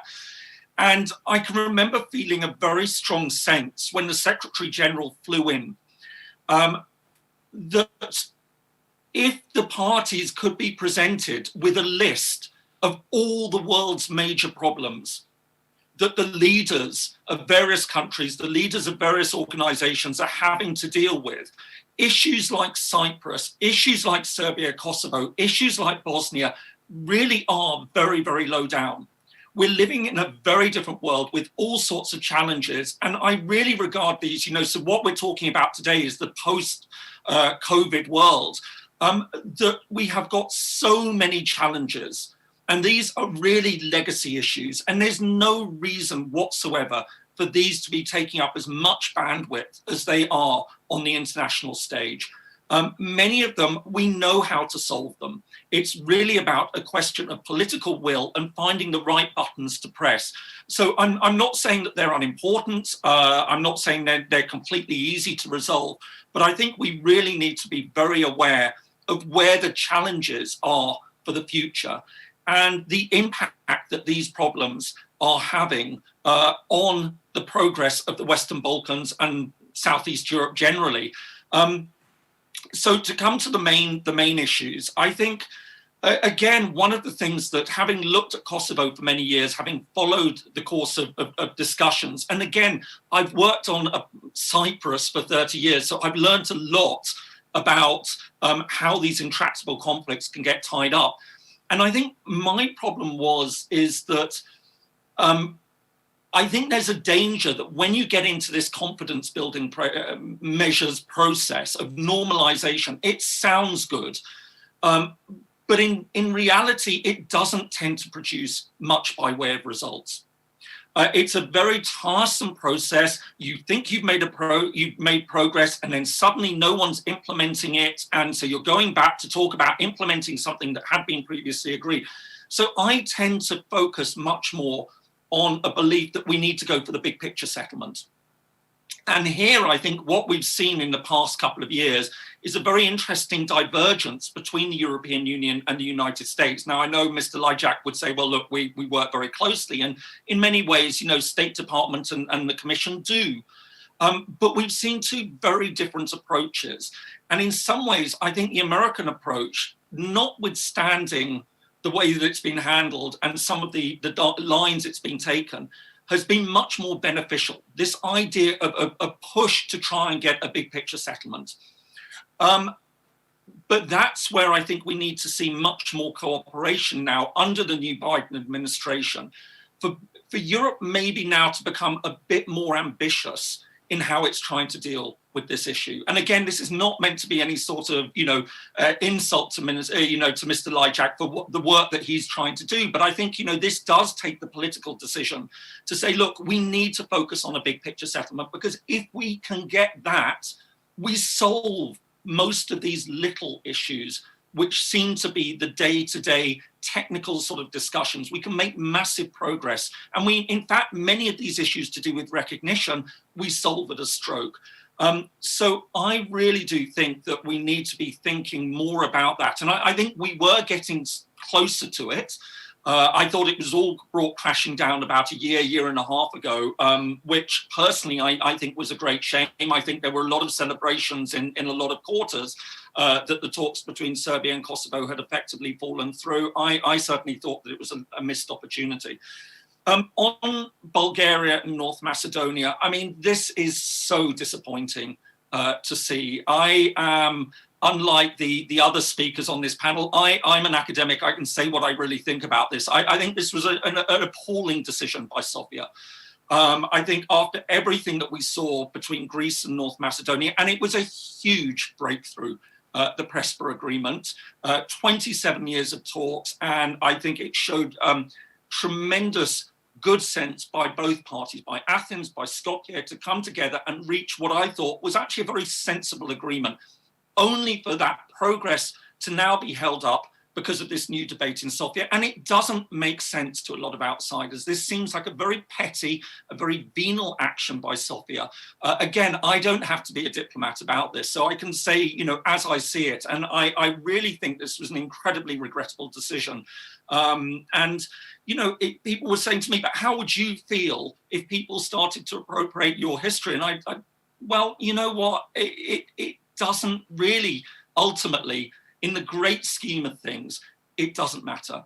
It doesn't matter if Goce Delchev was a Macedonian or a Bulgarian or a Greek. Nobody outside the region cares. What really matters is how we're going to get development, economic, social, political development in the region. And Sofia should really be look, some of the best ways you deal with these historical issues is to press ahead with EU membership. That, France and Germany have shown such a good model to follow, to put that past behind them and focus on the future. And I think, again, this was incredibly disappointing. So, again, I come back to the point, these are legacy issues, and one hopes that somehow, maybe after COVID, there will be a much greater attention on this and really thinking, these are the issues of the past. And we've got a chance now to do something intelligent, to do something with the future, to build and challenges climate change, energy resources. These are the things that we need to be thinking about. Thank you very much, because you have actually inspired me for another question. You tried to push more for thinking in a rational manner when looking at the things in the region, and it is clear that so far many of these problems have been colored by nationalism and by all of these emotional and irrational background, which was making the resolution of the disputes quite difficult, and some of them still lasting. My question for all of the panelists would be, after the experience of COVID, I mean, which we are still passing through, what is your personal assessment whether there will be some kind of the change in of the consciousness of the people in the Western Balkans, and especially decision makers and policy makers, to think more through the economic perspective, because we all have quite devastating effects of COVID-19, then to push these, I would say, retrograde nationalistic stories. And is this open, and if the economic one, according to your opinion, would be prevailing, do you think that that could be a danger of opening up space for third players who also have the money and who can intervene and would like to invest without putting into the focus European values? I will start with Minister Radulovic. For this question. I would like to mention one thing that I might have dropped in the first place. So Mr. Lajčák mentioned friend in need is a friend indeed. And I would like to say that indeed that's the truth. And likewise, I'd like to say that united we stand and divided we fall. So at the peak of pandemic, you know, while the virus was raging across the planet, the EU has jumped in and tried to help us in the best possible manner. And I think that, I would like to say that deeds sometimes say more than words. And what the EU did back then at the time, and what it has been doing for us all on our path, you know, I think it says more than words. Besides that, likewise, I dropped that thing to mention. I think that Croatia did a great, amazing job during its presidency. Thank you very much, Mr. Ambassador, for all your endeavors and efforts you've done, you know, during that period of time. And I think that during that, despite again pandemic and Brexit issues and multi-annual financial framework, etc., you know, Croatia got the strength to put forward this enlargement idea. So back in March, we had this positive decision regarding North Macedonia and Albania, and likewise, you know, we opened our last negotiating chapter. So in that period of time, we just closed, you know, one good chunk of our European path, and we are ready to open another one. At the same time, and Croatia, thank you very much for all your efforts you've done. At the same time, you know, we had this new methodology, which Montenegro accepted in a way to show that we do not have any kind of hidden agenda, secluded agenda. You know, that we are totally and open in this all our European endeavors. Just would like to remind that back in 2012, when we started our negotiations, at the same time we accepted that back then at the time called something a new approach. New approach was at the time far more stricter than any other, you know, negotiating framework for candidate countries. So this time we again accepted this, you know, just to show that, you know, I would like to quote Mr. Varhelyi, who said that despite some third sides and third countries that might have some influence in the region and on the region, you know, we do not have anyone closer than the EU. So in our perspective, the EU is an idea, a superior idea to any other. So, but let's be honest and to say that over the last some period of time, you know, we have been stagnating in the negotiating process. But I will making sure that it will it must and it will change, definitely, because new government is going to provide new incentives in order to speed up this process. One of the arguments that goes in favor of my statement is that Montenegro is going to keep following common foreign security policy of the EU. Why? Because, you know, if we are going to share the same benefits and if we are now sharing same values, I'm sorry, but we do have to share the same risks at the same time. So one goes with another. So regardless of the fact that it may cause discussion in the parliament by some of those who represent the majority. Beg your pardon, sorry? You will continue to follow foreign policy yes, of the European Union, regardless of the fact that it may cause also the discussion in the parliament. Yeah, of course. I would say. Good to hear. Yeah, of course. I mean, we don't have anything to hide. So just, you know, we are here where we are, in the heart of Europe. Western Balkans is geographically, if you look at the map, heart of Europe. So we cannot pull up, draw back bridges in order to ward off the threats. It simply said doesn't work like that. And I know that, let's say, this statement might be opposed by some politicians, and it will be opposed by some politicians as well. I'm quite sure about that. But yesterday I said on TV that if you are referring to sanctions, so I said that those sanctions harm more feelings of the people, some people in Montenegro, than they harm Russia. So just to be on the safe side and to clear up everything, yes, we are going to follow common foreign security policy, which doesn't mean that we are enemies to Russia. No, by no means. It doesn't mean anything like that. It means that we just want to follow our key priority goals. And at this moment, our top foreign priority goal is full membership into the EU. As I said initially, we are too small to have enemy anywhere in the world. So this government is going to provide zero problem doctrine bilaterally with any state in the world, especially within the region and in the region. So I want to reiterate once again, following common foreign security policies, we are not declaring war on Russia or something, but we just keep following our interests and our values and our goals, which, as I said at the moment, are EU, NATO, and good neighborly relations. Coming back to good neighborly relations, you are right. You know, this COVID pandemic might have caused some kind of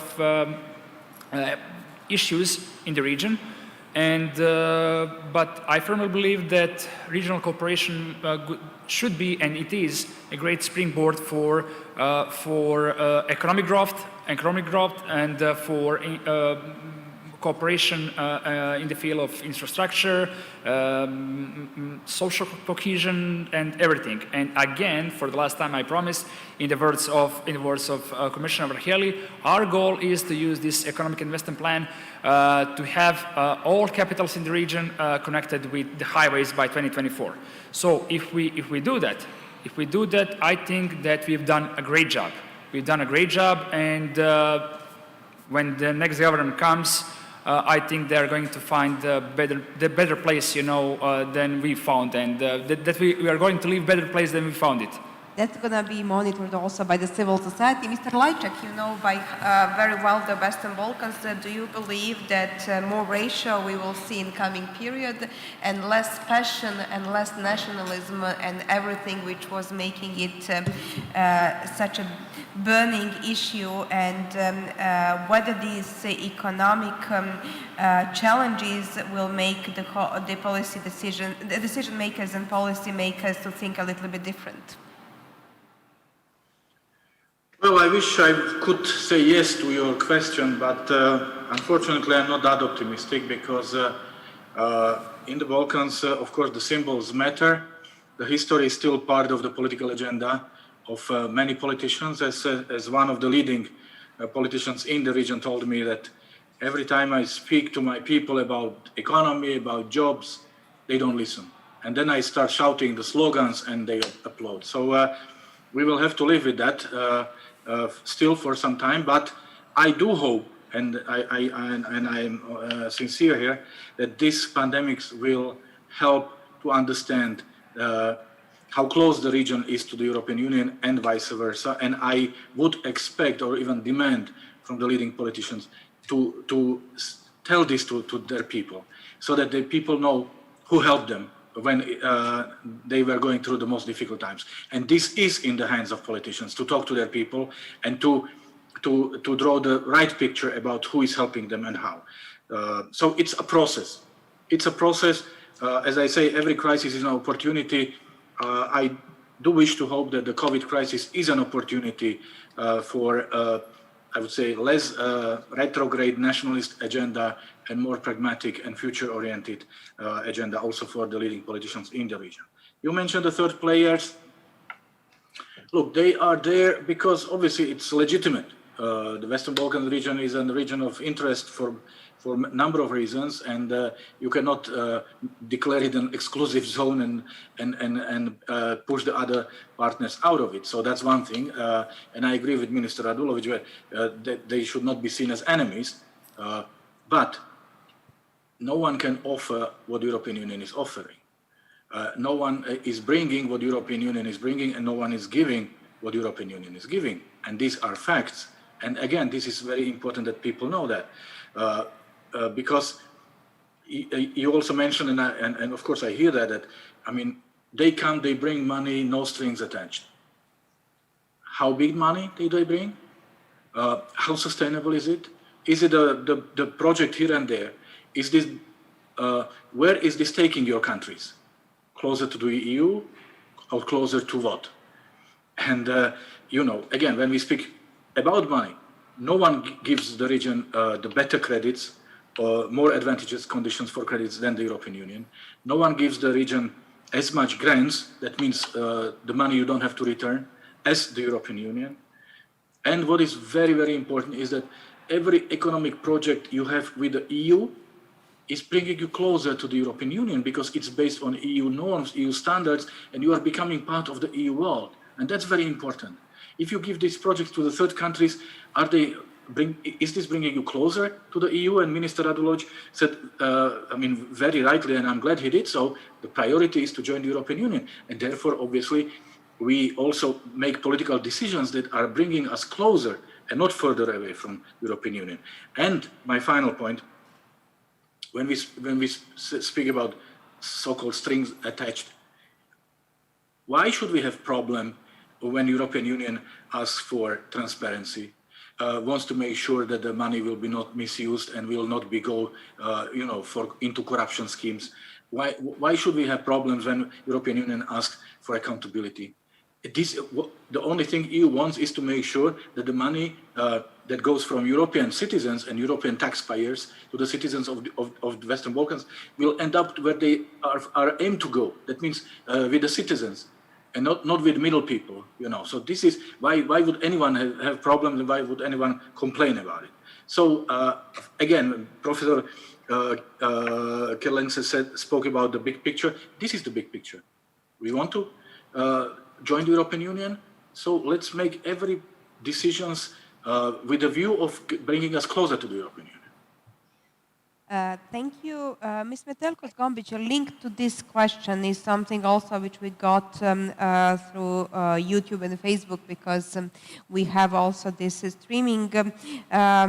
When we are talking about economic and nationalistic approach of the politicians from the region, also, what is your prospect, whether we will be changing a little bit this ratio? And secondly, what is the relation of Croatia towards Bosnia and Herzegovina in terms of the strengthening of the state of Bosnia and Herzegovina? And do you consider that this is a high time for revision of Dayton Agreement? Well, thank you for those questions. Let me answer first the one with the COVID pandemic. I think that it has shown when it started how important regional cooperation is. If you just recall, we need to exchange views and organize free lanes for transport. At the time, the borders were closed.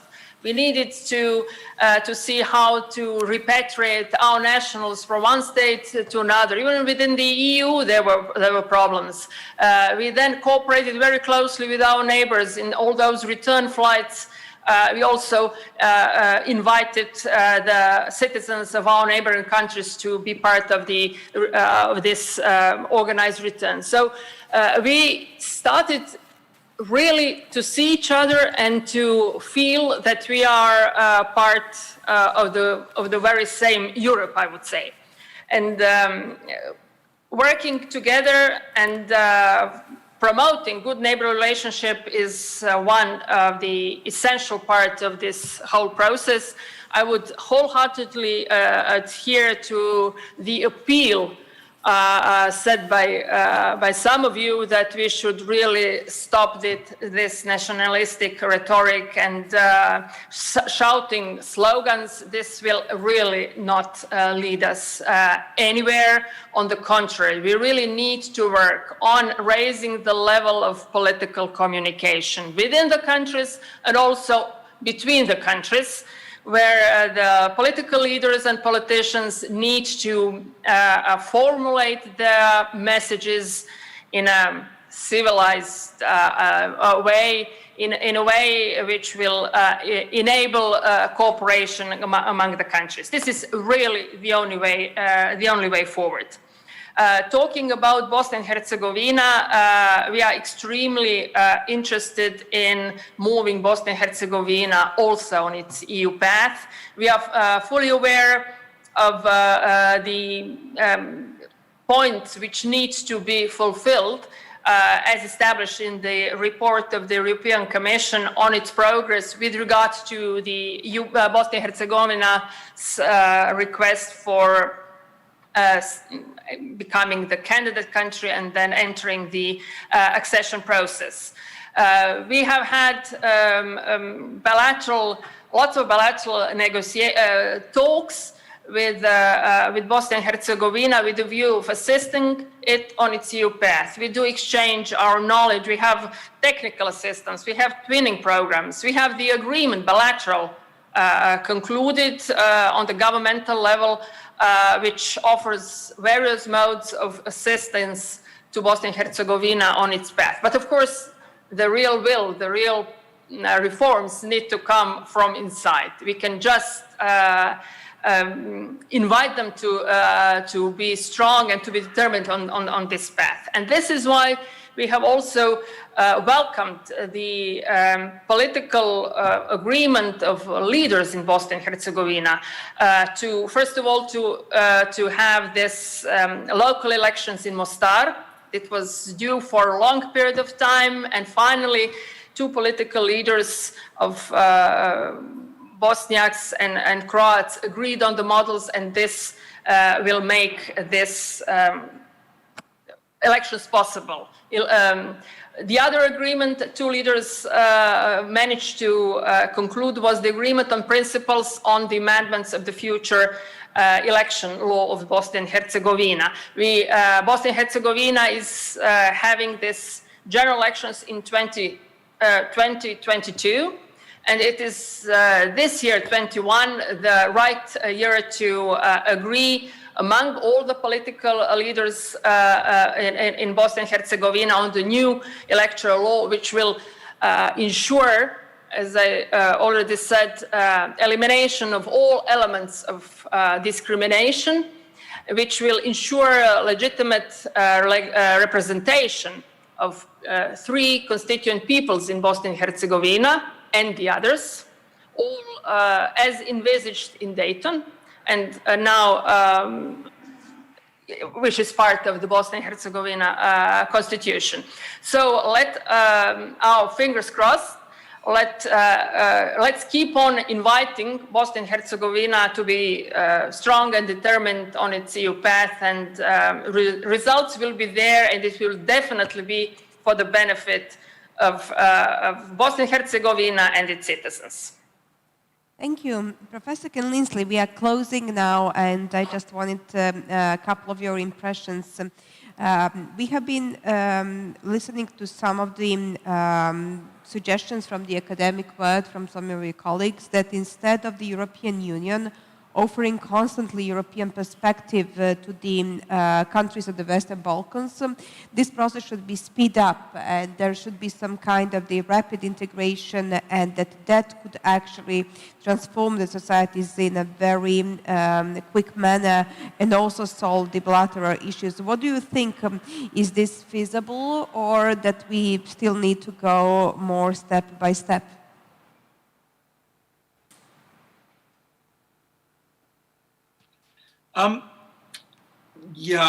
Look, first of all, I want to say something. I mean, you used the word irrational that I sort of, if there's one thing being British that I've learned over the 5 years, is a huge dose of humility when it talks about rationality and one's political leaders. You know, we've learned the hard way what allowing nationalist rhetoric to get out of hand can do. And I think one of the points that, that Mr. Lajczak brought up was about messaging. And this is incredibly important, because I think that one of the things that failed here was the EU didn't do a good enough job of saying how important it was for this country and the sorts of projects that it had undertaken in all sorts of deprived areas in Britain.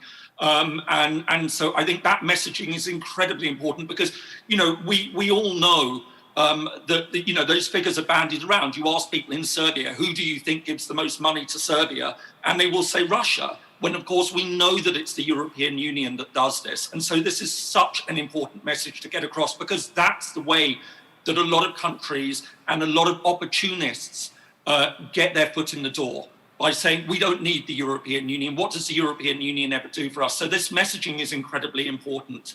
I think on the rapid integration, I can see the allure of saying we should have a faster process, we should divide things up.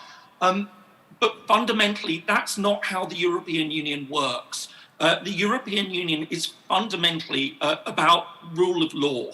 And whether that's essentially applied to economic cooperation, but also now applies to things like justice and home affairs, it means that when a country joins, it needs, you need to have faith that it's following the rule of law. So if you're an investor coming from France and you want to invest in another EU member, you need to have the trust in the system that if you're going to be putting a lot of money into building a factory, that tomorrow the government isn't going to come along and appropriate that. That you know that there's a functioning legal system in that country that you can apply to that is fair. And I think this sometimes is forgotten when people talk about the European Union and about, speeding up the process, that you've got to have a bare minimum standard that you can reach in order to have that level of trust amongst the different EU member states, that the application of those laws in whatever field is going to be done right. And this is so important. And I think this is also a message that the European Union could be so much better at getting across to people, that there's reasons, and again, this is something that's center now of the whole Brexit discussion, this idea of level playing field. It means that, when those laws are passed, and let's not kid ourselves, the EU standards are now effectively world standards in many ways.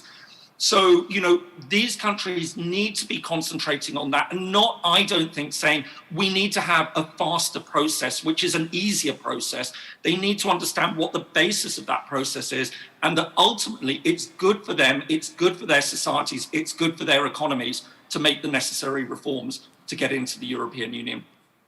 Thank you very much. I thank to all the panelists and those who have been following with us. And I would just like to conclude that obviously pandemic has only underlined the need for the more intensive political communication, but also for more transparency and political accountability. And if that has been in place, I'm sure that the process of integration will be faster by itself, not because it's pushed in any of the artificial manner. Thank you very much for being with us, and hope to see you next year on site. Thank you. Okay, we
Ljubav koja traje.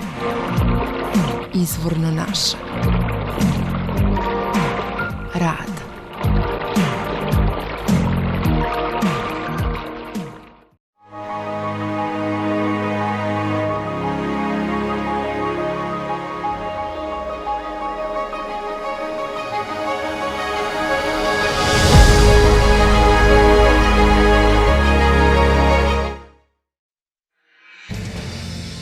Verint, the leading global provider of security intelligence technology, offers a wide range of solutions for neutralizing terror, crime, and cyber threats. Our products and methodologies cover 7 distinct intelligence disciplines and perform both independently and in synergy to address critical security challenges. Our flagship network intelligence SIGINT offering has been keeping security agencies one step ahead of emerging threats for more than 2 decades. With robust collection and advanced analytics, it processes billions of daily communication sources and delivers high-quality intelligence, even when data is encrypted, fragmented, or anonymous. Verint offers solutions for both target and mass interception. Our Target Interception Monitoring Center is used by law enforcement agencies all over the globe. Based on SIGINT data collected from diverse standards and protocols, it zeroes in on targets, advances investigations, and produces court-compliant evidence. Verint's mass interception solution helps national security and national intelligence agencies leverage mass communications at virtually any scale. Designed by intelligence experts and data scientists, it collects, correlates, and analyzes data from virtually any SIGINT source and performs automatic mass profiling for each subscriber. Verint's tactical intelligence portfolio provides field units with portable, independent, and covert off-air intelligence solutions across any network, and for cellular, Wi-Fi, and satellite services. Its diverse form factors are designed for indoor, vehicular, maritime, and airborne operations to allow maximal operational flexibility in challenging scenarios and environments.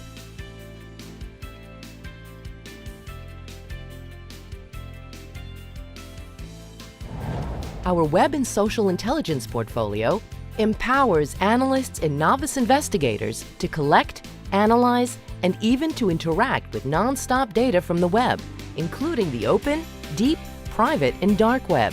Using embedded methodologies, our simple-to-use solution rapidly surfaces insights and transforms the world's biggest database into a powerful crime and terror-fighting resource. Verint's satellite intelligence offering performs prioritized interception of international IP and telephony traffic over both fixed and mobile satellite communications. The solution automatically and continuously performs in-carrier mapping of the entire spectrum, identifies relevant links, and sends them into continuous interception at virtually any scale.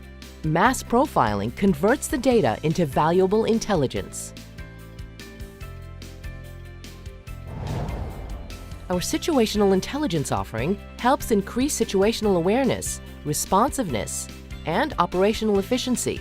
In one platform, it fuses data from multiple sources and enables security organizations to rapidly analyze incident information, manage incident response, and dispatch necessary forces quickly and efficiently. Verint's Intelligence Fusion offering empowers investigators to integrate cross-organizational data sources and convert them into predictive intelligence. By unifying virtually any data source, and by enabling investigators to easily add sources, the solution quickly links events, persons, locations, and other entities to generate hidden insights, even from seemingly unrelated data. And finally, our cybersecurity portfolio provides security operations centers with advanced cyber engines that automate detection, investigation, and response. Our offering facilitates threat hunting activities to find signs of abnormal activities throughout the network and provides countrywide cyber threat intelligence that goes beyond the organization and uncovers malicious activity in its earliest stages. With its wide and deep portfolio of intelligence technologies, and with the synergies derived from combining these intelligence disciplines into flexible and powerful solutions, Verint enables its customers to overcome their evolving security challenges. Verint. Actionable intelligence for a safer world. First, I want to say congratulations to the Atlantic Council of Montenegro on 10 years of the To Be Secure Forum. It's an important platform, and the United States is very pleased to partner with you. The regional security of the Western Balkans is essential, and this forum is an opportunity for all of the players to discuss both the challenges, but importantly, the opportunities. So I want to say thank you again to Atlantic Council of Montenegro and to encourage everyone to attend this event. Good luck for the next 10 years. Vidimo da u punom sjaju i dalje predstavlja jedan veoma kvalitetan oblik razgovora na teme bezbjednosti i nakon članstva Crne Gore u NATO, što znači da se pozicionirao kao vodeći regionalni skup na ovu temu i samim tim kroz veoma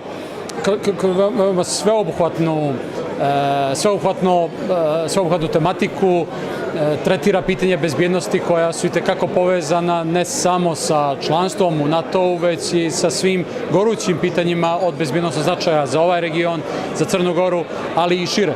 I na taj način doprinosi onoj svojoj ključnoj misiji, a to znači da ova tema bezbjednosti i bezbjednosne politike nije završena članstvom u NATO-u, već itekako ima svoje nove inkarnacije i mislim da je veoma važno da ovaj forum nastavi sa svojim djelovanjem i u budućem periodu.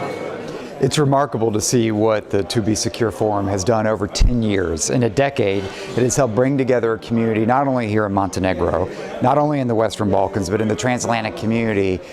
And they built a community that stood by Montenegro and supported it to be secure by joining the NATO alliance. We're 3 years in as Montenegro is a member of the alliance, and we couldn't be more proud to do that. And I think this conference helped do something to advance that. It helped galvanize a community around Montenegro's ambitions, its aspirations, and it demonstrated and showed those that came that Montenegro was prepared, and indeed ready to be a responsible member of the alliance. I think now the forum plays a really important role as a regional platform, a place where progressive forces from across the region can come, compare notes, can strategize, and recognize that the job's not yet done of building a Europe whole and free, in which the Western Balkans is a fully integrated part, not just of the NATO alliance, but of the European Union. TBS forum deserves a lot of credit. Montenegro proves to be a trailblazer because Montenegro has achieved independence, and then is using independence not just as a shell, but as a platform toward outreach to an international status, to reach out to Europe and to the Atlantic and international community. So in this respect, what I see is that Montenegro looking forward, and now I have in front of me the Adriatic Sea, so that's quite easy, looking forward and not backward, and not wanting to be hostage of this past. And this is something which a partner that some of his neighbors should think about. This is what makes Montenegro a real trailblazer. Mislim da je prethodnih 10 godina rada TBS foruma, rekao bih, u potpunosti opravdalo tu ideju. Na početku je postojala dilema da li će to biti samo još jedan u nizu foruma koje se organizuju na slične vanjsko-političke i bezbjednosne teme. Međutim, mislim da je upravo prethodno iskustvo ubjedljivo demantovalo sve te rezerve i da smo dobili jednu vrlo renomiranu tribinu na kojoj se zaista razgovara ne samo o pitanjima od regionalnog, nego od šireg, dakle globalnog bezbjednosnog značaja. To je jako važno i za zemlju. Crna Gora je upravo u tom vremenu snažnije artikulisala svoje evropske i euroatlantske ambicije i dio njih već i ostvarila kroz članstvo u NATO, čime je i pojačala pitanje svoje odgovornosti na regionalnom i na širem planu, tako da nam ovakve tribine, kakva je tu BS forum, zapravo pomažu da provjeravamo stalno, da kažem, svoja razmišljanja, svoje projekcije sa krugom ljudi sa europskog i sa euroatlantskog i sa širih prostora koji kroz, da kažem, svoja viđenja te situacije mogu pomoći da bolje razumijemo širu sliku i da na toj karti pravilno pozicioniramo ono što su mogući dometi Crne Gore, njene spoljne i bezbjednosne politike. I represent the public diplomacy division of NATO headquarters, and I'm proud to say that we are very happy to have been with you, de facto, from the beginning. And we support you to the best of our ability. Each edition, already looking forward to the 10th, of course. The reason is that, first of all, we need a good debate in each NATO country and each, actually, country in Europe and beyond who is interested in security policy. That's what, of course, NATO does. And the reasons are, I think, obvious, but still worth repeating. You know, defense, security policies cost money. So this is of interest to the taxpayers, right? And therefore, they have the right to know what the money is spent on. Secondly, security, the definition of security, I think, has evolved over the years. We see it in NATO, but if you look at the evolution of the European Union, for example, which is much more involved in, let's say, de facto hard security issues. But the broader definition of security does not involve just the usual things like people got used to. You know, when you said, what does security mean, when what comes to your mind 20 years ago, people would say tanks and planes. Today you have to think about cyber. You have to think about, for example, even climate change, the use of, for example, of energy as a tool. There is a problem of disinformation, etc. So it's a very broad definition, and all this requires a good debate because people need to.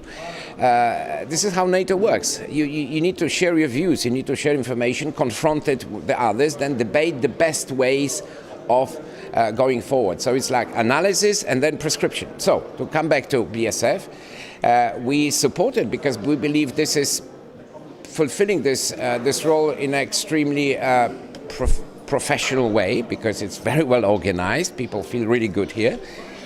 But also when it comes to the agenda, it's structured in a way that allows a lot of different opinions to be voiced. I think it has a high profile because it's attended de facto by presidents, prime ministers, ministers. That definitely helps. But also a lot of experts from the region, from the wider European continent, but also beyond. And I particularly like the fact that you also started inviting young people, students, because the young generation, even if they're not decision makers today, they will be decision makers tomorrow.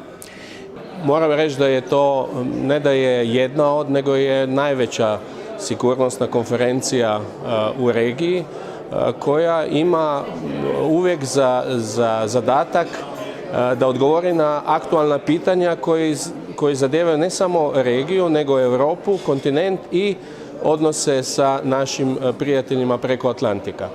Tako da participacija visokih predstavnika država, organizacija daje poseban pozitivan efekt na to be secure. Ja moram reći da sam počašćen uvijek kad dobijem poziv jer znam da dolazim na konferenciju na koju su stvarno prediskutirane vrlo bitne stvari u kojoj učestvuju ljudi koji odlučuju o tih bitnim stvarima u regiji, u Europi i preko Atlantika.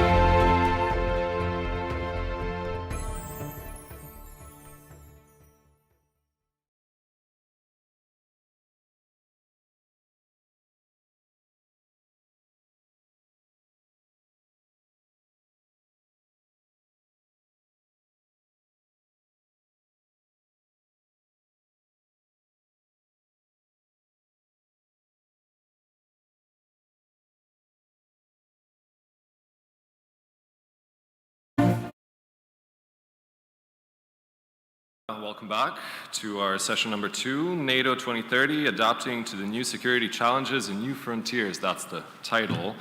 To continue with the forum's theme of looking into the future, our second session will debate the topic of NATO 2030. It's an initiative by NATO Secretary General Jens Stoltenberg, and it aims to deliberate on the ways in which NATO could meet new challenges, such as rising skepticism, global crises such as the ongoing pandemic, power struggles between actors like Russia and China, and so on. We will be discussing this topic today with Olivera Inec, Minister of Defense of Montenegro, who's here with me, Mr. Mio Krešić, Deputy Minister of Defense of Bosnia and Herzegovina, who is joining us via Zoom, Mr. Andrew Michta, Dean of College of International and Security Studies, George Marshall Center, and Jamie Shea, Professor Jamie Shea of Strategy and Security at the University of Exeter. Hello and welcome to the forum. Thank you. I would like to start our conversation today with Mrs. Inec. Please, if you have any opening remarks, they will be quite welcome. Thank you.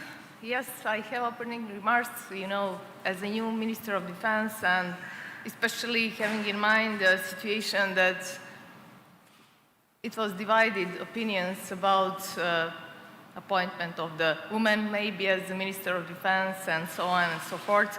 I will try to be, you know, to be today very sincere in my messages and try to send a very, I would say, optimistic message of the new government of Montenegro, which is expecting to conduct reforms in many fields, reforms that were in sort of fatigue or getting late for shortly or longly, it depends how do you see from this perspective. But first of all, I will first address a special thanks to Atlantic Council, because at one moment of time I was part of the board of Atlantic Council.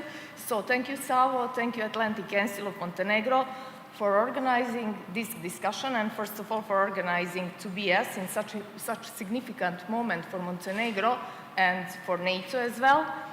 And also I'm pleased to send my special greetings to other panelists. It's really unusual situation that we are divided, so maybe that sounds how the world looks now these days due to the lockdown and everything. But of course, special thanks to my Professor Andrew Michta and Dean from Marshall Central. Last time we met in January this year, so it was pretty long time ago. So I will use the opportunity to address messages on behalf of the Minister of Defense, but also on behalf of the part of the government, because why I say part, today you had some other people from in different panels, and to address something what is most relevant from our point of view, regardless NATO Agenda 2030. It's definitely one starting point. NATO, we as allies, all facing challenging security. As you mentioned in your opening remarks, it's definitely the time of proliferating threats, different sorts, different types, hybrids, convergence, spreaded or whatever, and strategically important for all of us as allies is to hold coherent interests in such uncertain circumstances. That's definitely, I think, consensus of all of us. As NATO as alliance has changed and adapted many times during the history. But what is somehow shaping this moment and these circumstances, especially having in mind complex security and political and health and economic crisis globally? That's complex strategic conditions that we are facing all around. They're definitely shaping our new reality, and we are living in a world that is really turbulent these days, especially 2020 is maybe one of the years that is probably be part of the history in such a different way. If you take into account that last time, it was a century ago, such a big pandemics which definitely blocked everything within the world. Why I said these strategic conditions will shape now our reality. Due to the significant focus on great powers competing, I have in mind, first of all, and influence expanding everywhere. Effects on security and economics are huge, and that's why we need to take into account and always to start the strategic circumstances have a reflection on our security and economics. 21st century NATO is, I would say, shaping their future in the next 10 years, in next decade, and hopefully for future risks. What is specific? We all share, as allies, mutual risks and threats, but mentioned in the beginning, with the new forms and manifestations, I think no one in this room or who follow us, the participants of this conference, don't have any doubt in that. That's why we need three crucial values, but not as a NATO allies altogether, but also at national level in Montenegro. I was really, this morning, very positively surprised to hear a few opening speeches, because definitely it's consensus on three values that we are needing in the next decade and hopefully in the future. These are three values: solidarity, unity, and cohesion. Starting for that, why do we need, as a small country, as one of the recent allies, why do we need NATO, and where is potential for the future, having in mind Agenda 2030? First of all, through the history until this moment, if we analyze NATO's capabilities, policies, and everything, values, Euro-Atlantic values, first of all, it has shown ability to adapt to new circumstances many times, not just during the Cold War, but after that, combating terrorism and other, let's call unconventional threats. The point of our conclusion is here, or maybe something what is really interesting idea, in my opinion, that NATO is going to be adapted not just for that predicted challenges. For example, if you take into account NATO strategic concept from 1999, it was the first time mentioned terrorism as a new threat that is going to be, that the world is going to face in 21st century. As far as you know, from 2001, from 9/11, we lived in a totally different circumstances in the field of security. But in my opinion, NATO needs to be adapted to face challenges, not just that predicted one, but also those which could not be predicted in next 10 years. For example, these pandemics or sort of different unconventional and conventional threats. And first of all, I want to mention one that is really on the high list of NATO's agenda for decades, that's proliferation of weapons of mass destruction. Another point is that NATO must adapt to meet the needs for a more demanding strategic environment, mentioning at the beginning, especially having in mind systematic rivalry between great powers, and also to include that sort of political dimensions which we expect from NATO Agenda 2030 are going to be crucial for all of us. Political consultations exist for a long time as NATO policy and something what is instrument within NATO policies, but political dimensions of NATO's future activity, what we are needed as allies, are consist in that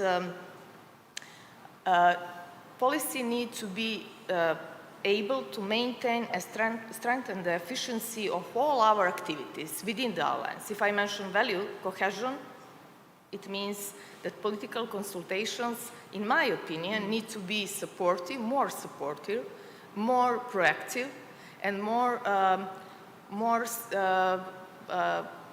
responsible, or asking for responsibility of all allies, especially I will come to that, having in mind internal situation within some of the societies, because today definitely divided society, polarization are the new discourse present everywhere, and plenty of narratives, disinformations, such huge package of the whole picture, which is relatively changing our security discourse everywhere and globally security and political situation.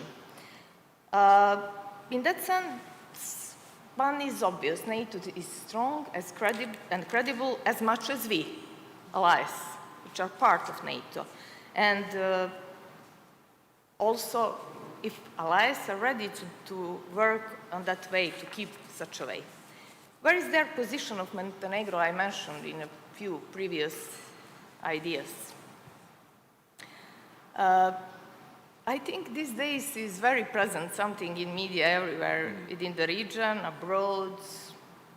Media outlets have one doubt, and it's totally expectable, in my opinion, if you have if you take into account that for 3 decades we had the same political party in power, and that this sort of democratic transition is something what Savo said this morning, Ambassador, President Đukanović, it's absolutely something what we needed here, in not just in Montenegro, but also in other countries, you know, from the Western Balkan region, in addition to improve our democracy. That's the process. It's not something turbulent. It's actually the change which has potential if it's led by really democratic values and goals to achieve something what we call democratic transition and to improve our society, national capacities, you know, and national policies, and us as a NATO allies to improve our capabilities. Montenegro, how could participate and contribute in that processes? Well, that's the main question. Yeah, you think it's a tough question? In my opinion, partially it depends of all of us, but also depends on our allies. I hope our other colleagues from the panel will have similar opinion, and their messages are very important for all of us, having in mind their position. How do they see our potential here in Montenegro and in Western Balkans as a whole? Yes, and I promise that we will not neglect our friends and colleagues on Okay, Zoom. you think that it's good to maybe it would be good to stop here and absolutely, I agree with you. If you don't mind, and of course. hear a bit from everyone else, and then we can come back, because I also have some questions that would really like to track back to some of the things you said. Looking forward. Thank you. Thank you. Right now, I'd like to go to actually a compatriot of mine in Bosnia and Herzegovina, Deputy Minister Mio Krešić. Gospodine Krešiću, dakle, jedno pitanje možda kao neko ko je vaš sugrađanin, to jest zemlja. Coming from your compatriot, I'm a citizen of Bosnia and Herzegovina. The topic of today's event is NATO 2030 and the whole platform. Bosnia and Herzegovina is not a NATO member state. We know that this is a complicated issue in Bosnia and Herzegovina. If you can help us and explain, first and foremost, what is the position of Bosnia and Herzegovina regarding the NATO in general and the NATO 2030 program, and where do you see Montenegro in the next 10 years, for example, up until 2030 when it comes to NATO integration? First, I would like to thank for invitation to be part of this forum. I would also like to congratulate new Minister of Defense for her appointment, and I would like to greet other panelists as well. Of course, Bosnia and Herzegovina is in a specific situation within Bosnia and Herzegovina, that is to say, because of different positions regarding NATO, we have the slowdown on this path. Bosnia and Herzegovina actually is cooperating with NATO. We're cooperating on a daily basis with NATO. And the relationship is very solid. If we can think and envision where Bosnia and Herzegovina will be in the next 10 years, we should go back in the last 10 years. We received a lot of benefits, you know, a lot of contributions from NATO in the past 10 years. NATO was a stabilizing factor, factor inciting, stabilizing Bosnia and Herzegovina and working on integrations of Bosnia and Herzegovina. Now we have the interpretation, sorry. Yeah, definitely, yeah, we do have, sorry.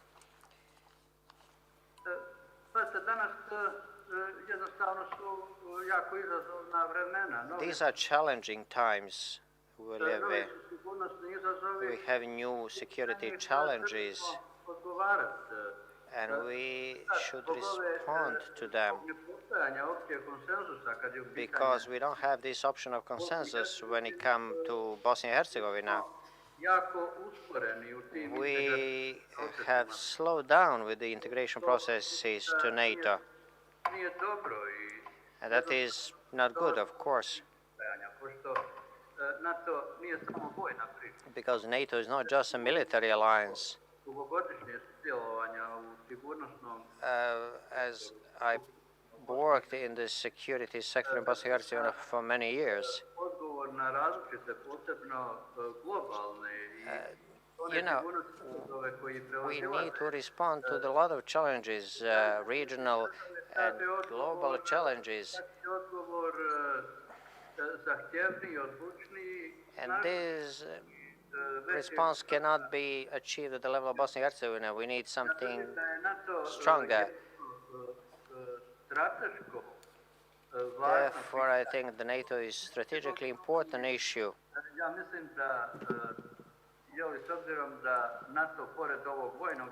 Besides the military part, NATO has the political part as well.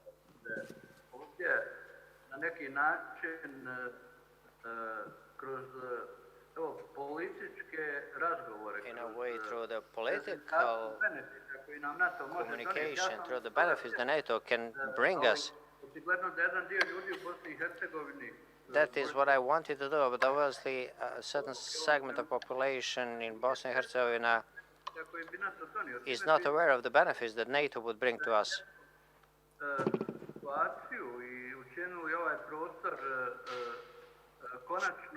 If we would join the NATO, we would make the whole area definitely stable, and we would become interesting to investors, to the foreign capital. This would generate progress in Bosnia and Herzegovina.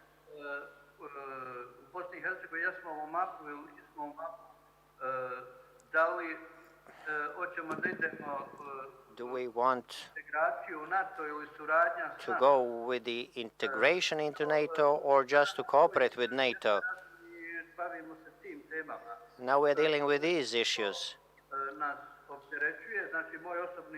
My personal position is that Bosnia and Herzegovina should become part of NATO as soon as possible. Create conditions to become part of this global security system. So, again, my personal position, I see Bosnia and Herzegovina in 2030 as NATO member state. This would be good both for Bosnia and Herzegovina and for the region. NATO is present in the region, and together with the European Union, NATO gave a huge contribution to stabilize the region. We are NATO partners. We participate in peace operations, peacekeeping operations. We have been working, we are still working.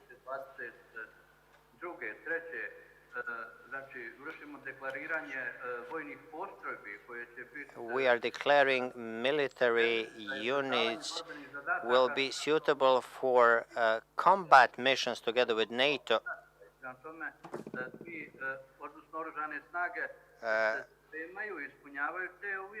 so that we have military units that can meet NATO standards.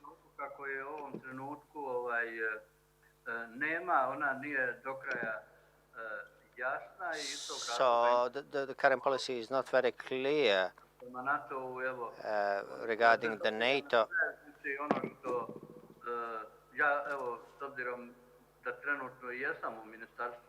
I'm currently within the Ministry of Defense. So we are now engaged in capacity development.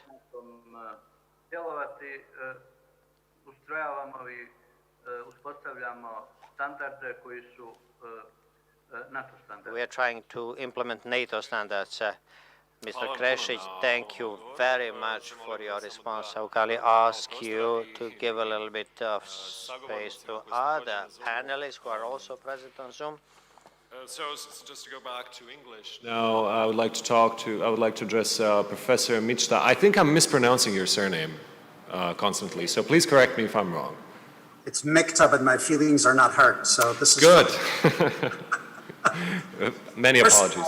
First of all, thank you for inviting me, and I'd like to say hello, first of all, to Minister Inyach, and greetings from General Dayton. We couldn't be more proud of the fact that you're one of our alumni. So congratulations to you and Godspeed on your very, very important work, and we're here to support you in any way we can. Second thing I'd like to say, which is required, that I am speaking in my private capacity as a scholar and analyst, and what I will say are not official views or the policy or position of the U.S. government, Defense Department, or any other agency. So with that aside, let me make 3 key points before I turn it back over to you. Just feeding off what Minister Inyach said, we are, I would argue, at an inflection point when it comes to the future of the alliance, for the fundamental reason that, unlike during the Cold War, when we only had one near-peer competitor, which was the Soviet Union and the Warsaw Pact, China was largely a regional player at that time. And then with the Nixon administration's decision to reach out to the Chinese, take them out of isolation, we actually leveraged the Chinese and the great power competition of that era against the Soviet bloc. We are today confronted with 2 near-peer competitors. Russia is not a competitor in economic terms to the United States or the West more broadly, but it is a nuclear power, and it has been investing very heavily in its military capabilities. China, on the other hand, is truly a rapidly rising power. If you think of the fact that in just 30 years, in one generation, in effect, China has increased its GDP by about 900%. So you're talking about an unprecedented civilizational jump. How it got to that point, to what extent we have misread the trends in the post-Cold War era, that's a separate conversation, and we can get into this in the Q&A. But my point is that for Europe and the United States, essentially for the collective democratic West, we are now confronting not one, but 2 near-peer competitors as the Chinese military is rapidly expanding. And to make matters even worse, I would argue the Russian Federation is a revisionist power. It wants to revise the post-Cold War settlement. I think China wants to replace it. It wants to change the existing system of liberal values, of free market, free trade principles with a system of its own creation. What we argued was free trade, globalization.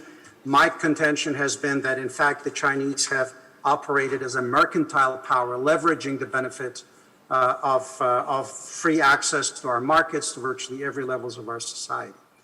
We're now, the second point I want to make, and why the alliance is so important, and why us talking about these issues, especially in the South and the Balkans, where, as you're well aware, efforts by the Russian Federation and by the Chinese to become much more proactive have been ongoing. We are also coming out from about 2 decades of various military operations, counter-terrorist operations, all that effort that has, to a large extent, transformed the U.S. military.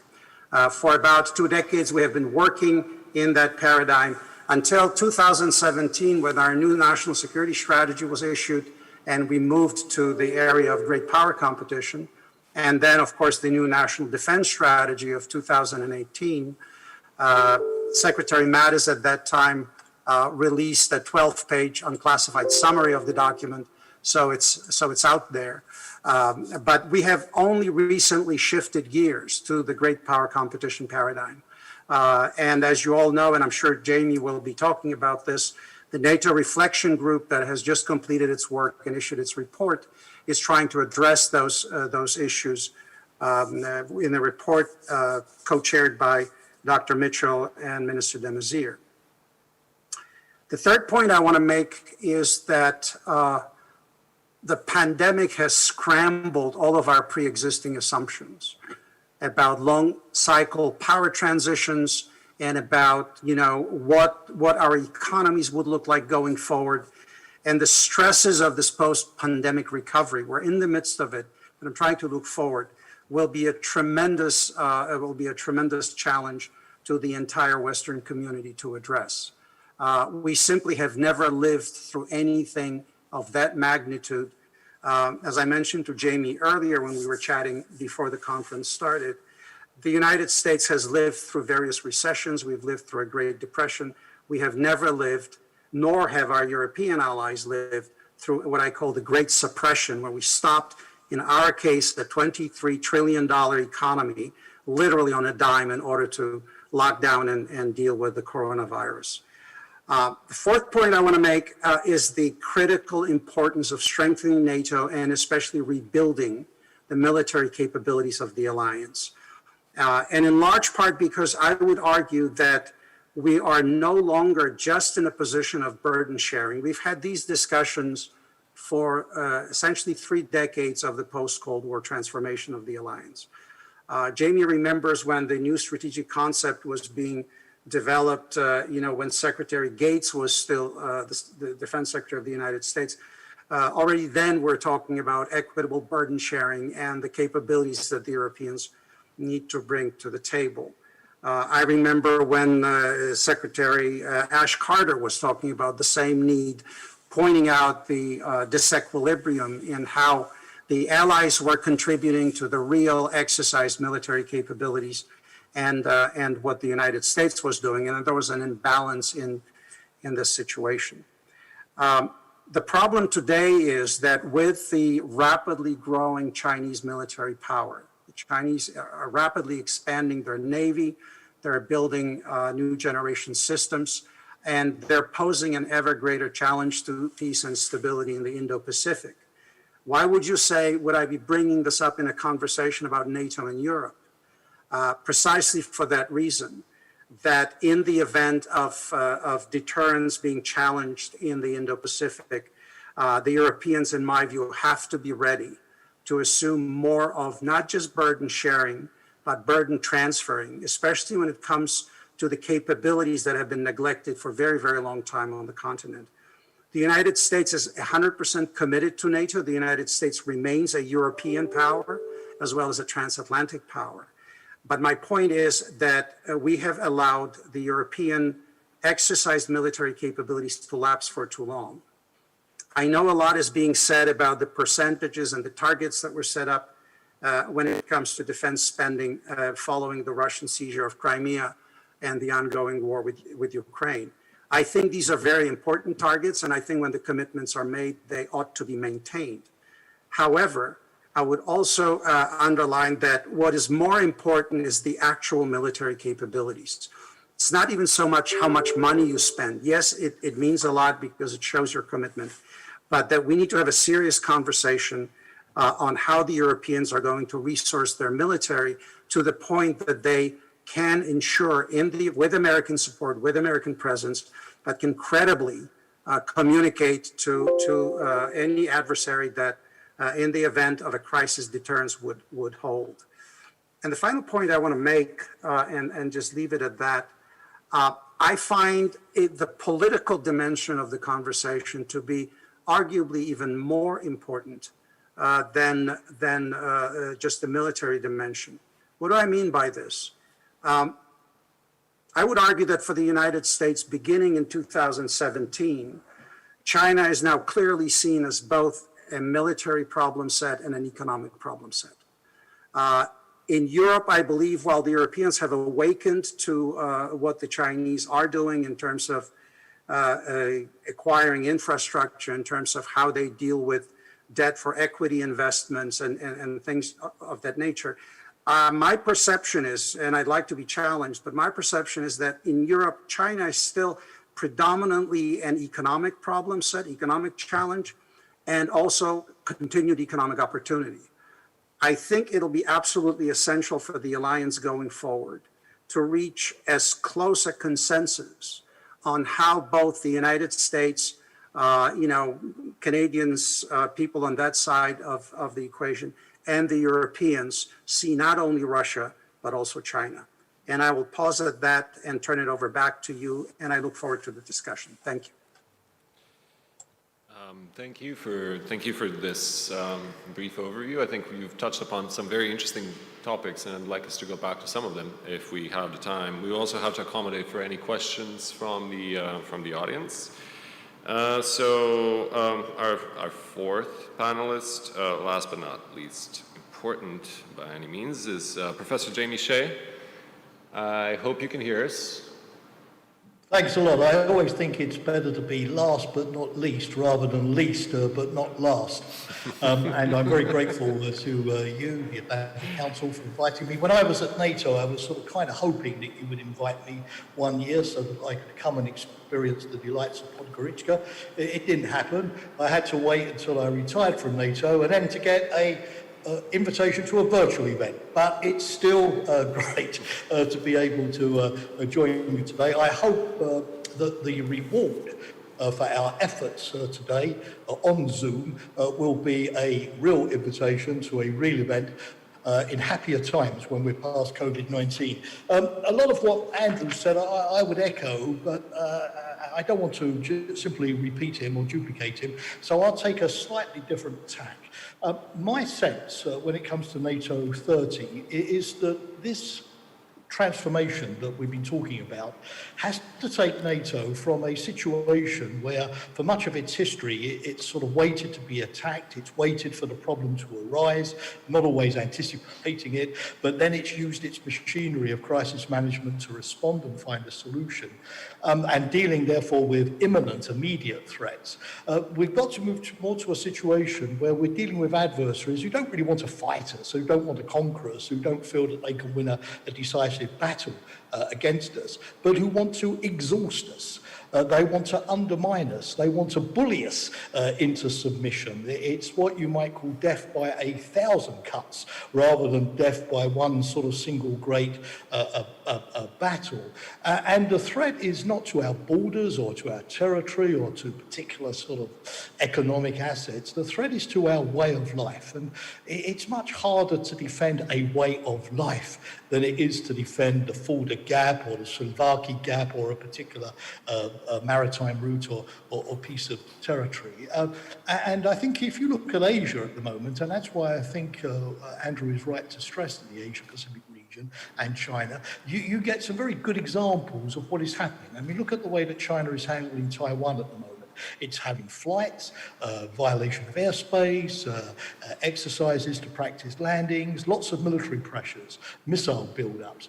But at the same time, it's interfering in the Taiwan political process, it's gaining influence, it's using economic pressures, it's using diplomatic isolation and propaganda campaigns. If you look at the way China has been treating Australia recently, you get a good example of this kind of bullying tactics where an adversary gets inside our heads, gets inside our systems, gets inside our economies, gets inside our critical infrastructure, gets inside our technology chains to be able to exercise that leverage. It's a long-term strategy, and therefore what we have to do now is to have, if you like, two NATOs. A NATO which is still able, of course, and Andrew rightly mentioned Russia, and the need still for conventional military power to deter imminent threats, while shifting at the same time to be able to provide solutions to resilience in the long run. And I would very much hope that when NATO takes up its new strategic concept, which I think will happen next year, building on the report of the group of experts that Andrew mentioned, that resilient resilience would be added to NATO as a fourth sort of core task. Now, I think COVID-19, although it's been a bit of a catastrophe for the world, and we're not out of the woods yet, and the economic consequences could be much worse than the health consequences as we go forward, but COVID-19 has at least been a useful exercise as a kind of wake-up call in shining a light on the kind of vulnerabilities that we're going to have to address if we're going to have resilience. One is, of course, supply chain security. We've discovered that globalization has made us dependent, even for basic things like face masks, let alone complicated ventilators or medicines, on China or other countries. And we've had to compete for those supplies and pay exorbitant prices in order to get them. We've stopped a great deal of industrial production of simple things in our societies and made ourselves vulnerable. Secondly, cyber. We've been dealing with cyber for a long time, but we've seen some enormous cyber attacks, state-driven, during COVID-19. For example, just yesterday, the European Medical Agency was hacked, and a lot of its work on certifying the vaccines was stolen. So we see that state-level cyber attacks can be just as damaging, and we still have a lot to do in terms of our defense. We've also seen, for example, that the quality of governance is important in dealing with the vaccine. Governments have been tested. Some have proved to be very competent, well organized, others have not. Populists who are good at campaigning have shown themselves far less good at managing and governing. And there's a lot that we can learn there. Polarized societies are much more likely to be the victims of fake news and disinformation campaigns than societies which are more cohesive. We've learned again the importance of science and technology. The only way out of the vaccine is to invent something. We can't use existing vaccines or existing science. We've had to innovate and test our research and development capabilities in order to find a solution. And there's a great lesson there at a time in the West where we've tended to cut research and development budgets, and we've seen a great thrust towards authoritarian states, China of course, in that particular area. So there are a number, I think, lessons out there which NATO is going to have to adapt. Another one I've mentioned briefly is multilateralism. We've seen that some aspects of the multilateral system have functioned well when they're put to the test. NATO has stepped up to the mark in terms of mobilizing its military assets to deliver supplies, notably also, of course, to the Western Balkans, medical kit, testing kits, ventilators. There's been a good deal of assistance to allies. So NATO has shown that its military organization is flexible in terms of assisting the civilian authorities to manage a major shock. And that could also translate to a terrorist attack or a extreme weather event linked to climate change as well. The EU, which started a bit slowly with people closing off borders and competing for protective equipment, also stepped up to the plate. For example, today in Brussels, the European Recovery Plan, 750 billion euros has been adopted, and the European Union is now taking up health as a community level responsibility and improving some of the institutions. So that's good news that the Western institutions have actually fared rather well, but the global institutions that we would rely upon to manage the pandemic have not performed well. Where has been the G20, which was so prominent during the global financial crisis? Where has been the G7?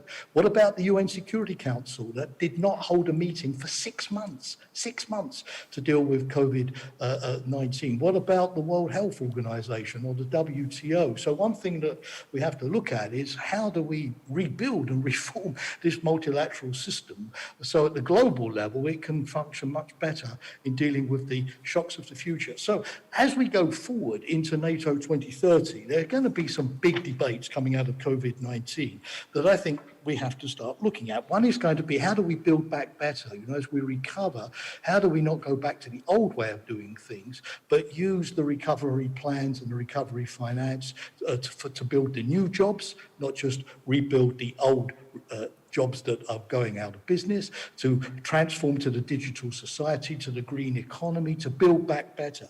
The second thing is the supply chain issue. What supply chains Do we need to repatriate? Do we need to diversify?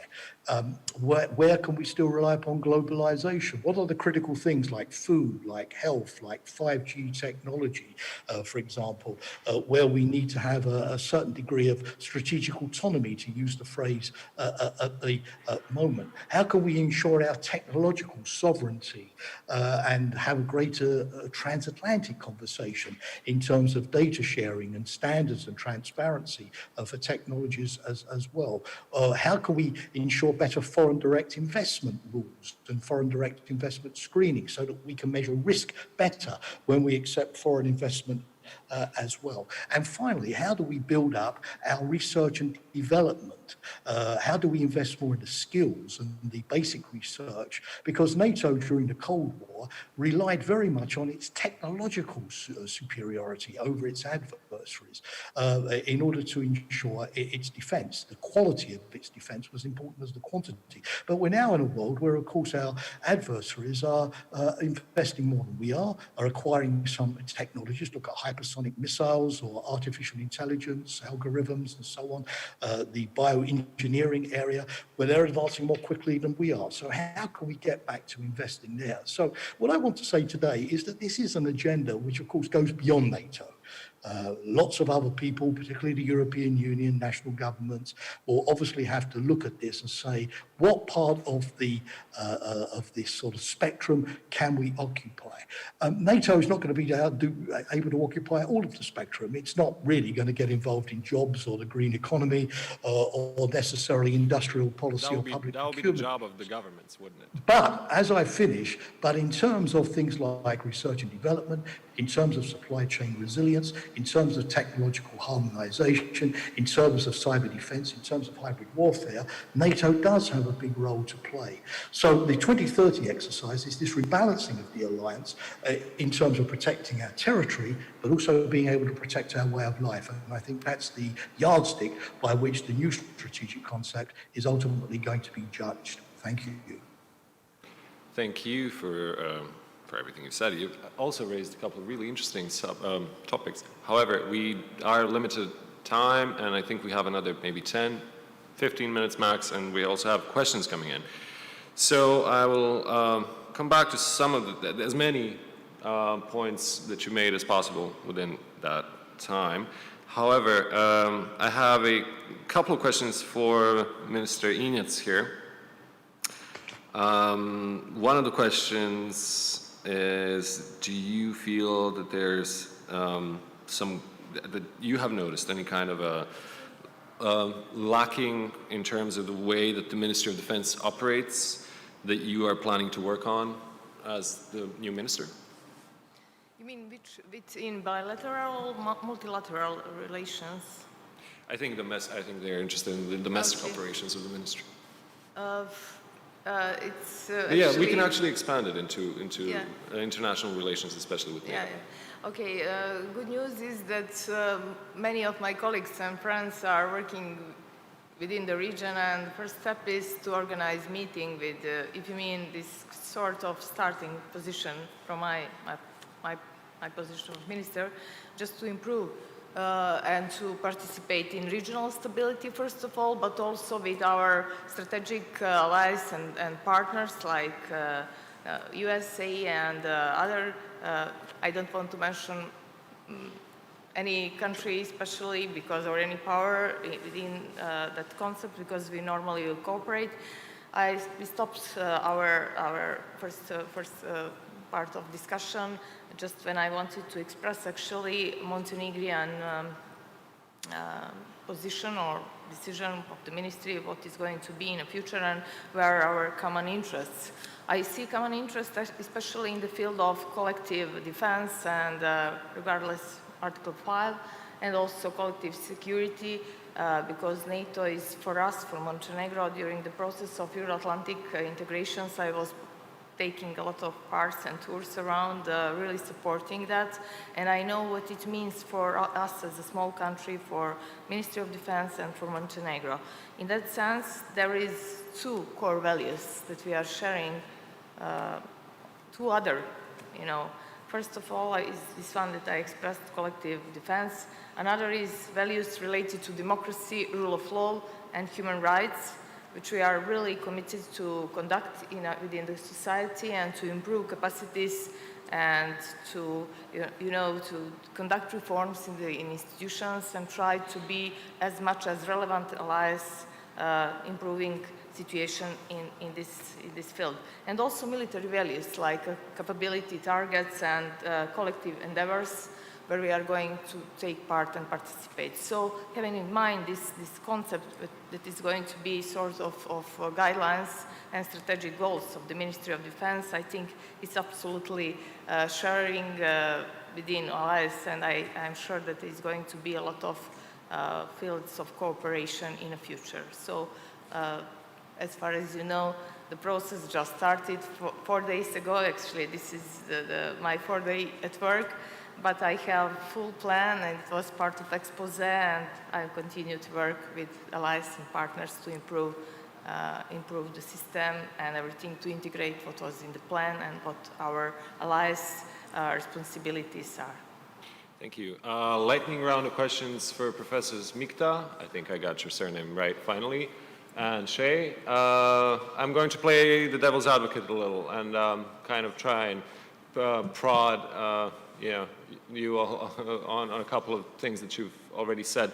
One of the things that I noticed, Professor Shay, is that you mentioned that we need to protect our way of life. And to me, I think the more interesting way of phrasing it, or better way of phrasing, would be to say that there's a plurality of the ways of life, especially in the West, that we need to protect. And so I would like you to possibly expand on that. Professor Mikta, you talked about the relations between the US and Europe when it comes to their involvement in NATO in general. And as we know, that there have been a lot of talks in Brussels about the formation of a European army, a EU army, if you will. And I wonder how that is going to complicate matters for NATO and in what ways. And as a sort of a third question for both of you, I think one thing that we should also address is lessons learned from what happened in Ukraine and the way that the Ukraine war played out. I'm obviously not a military expert, but as a journalist I have been to Ukraine and have written about Ukraine somewhat. So I'm relatively familiar with the general narrative. And I'd be very interested to hear what you think NATO could have done and should have done better, and whether what has happened with Ukraine and NATO's involvement there, or lack thereof, as some would maybe argue, how does that reflect on the next 10 years of NATO's operations, especially when it comes to, say, any kind of a military intervention or, say, peacekeeping missions? So, Jamie, why don't you go first, because that was for you. Oh, right.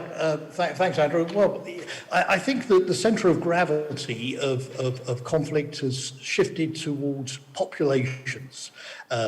In the area of fake news, of course, it's how populations perceive trust in government, which narrative they believe, which reality bubble they live in. And so that is one consideration. How do we ensure a facts-based democracy and preserve the notion of truth? Because if you don't have a basic agreement on facts, you can't have any kind of democratic sort of form of governance. The next thing is a lot of the attacks that we see are against non-military actors. They're against companies. They're against the European Medical Agency. They are to steal industrial secrets. They're to instrumentalize minorities or on private citizens. So governments these days have to spend a lot more time protecting their citizens from these kind of inconveniences and threats, as much as they used to concentrate simply on protecting borders or military bases or ports or whatever.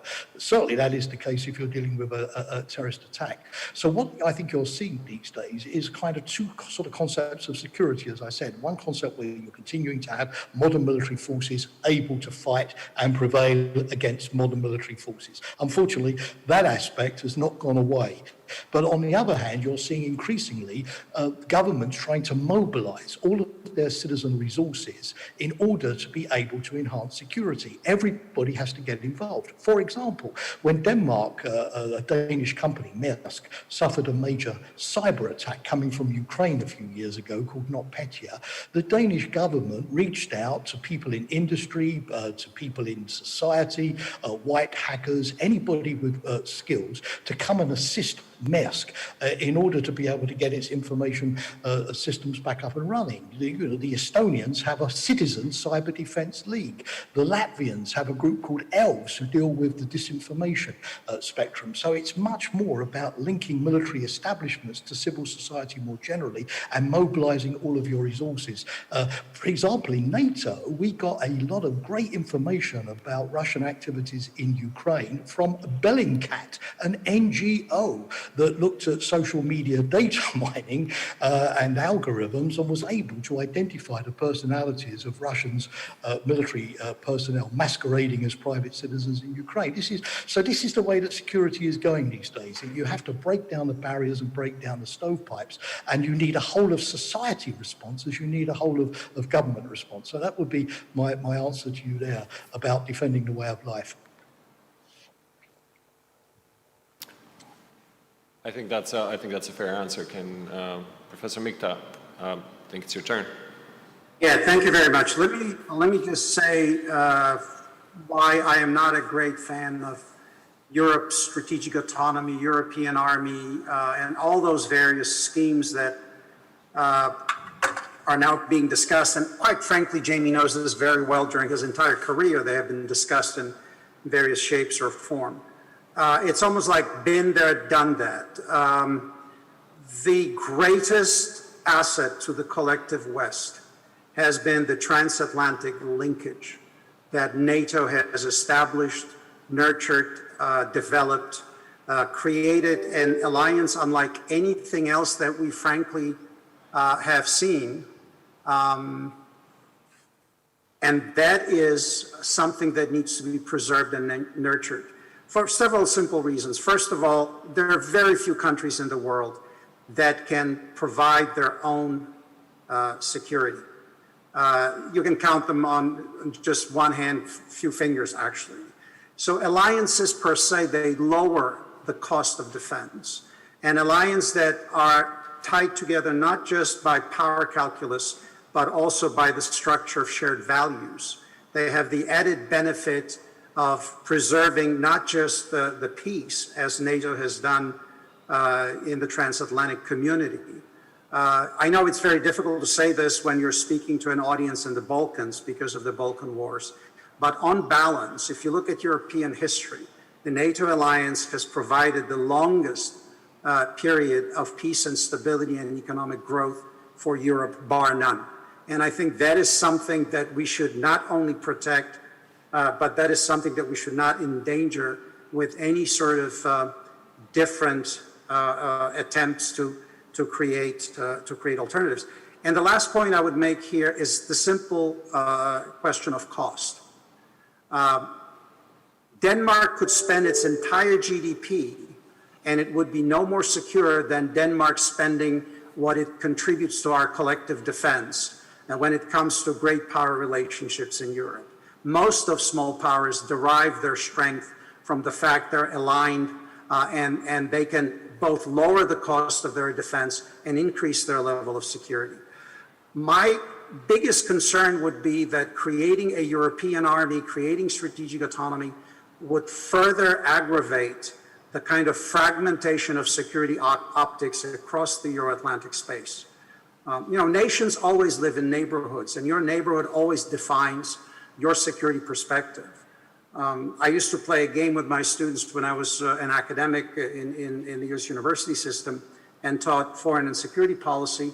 Well, we would rotate the map, making the center of the map a country X. So all of a sudden, if you're looking at the world from the perspective of Ukraine and put Ukraine in the center, that world looks very, very different than when you look at it from the perspective of the United States or Montenegro, Bosnia-Herzegovina, and so forth. My point is, if you start talking about strategic autonomy, you're going to regionalize your security optics by definition. And finally, the cost. I simply do not believe, especially in the COVID environment, that there are resources out there to provide for the kind of military capability that would be necessary to make this a credible option. Thank you. Thank you all for your answers. I think we have actually reached time, and I think it's time to, unfortunately, close this panel.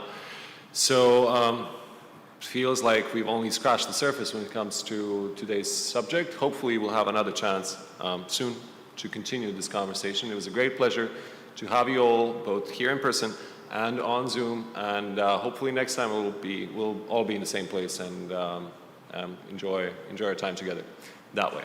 Thanks. Thank you. Look forward to it. Thank you for having me. And for me too, thank you very much. Thank you very much from Bosnia and Herzegovina.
Ljubav koja traje, izvorno naša.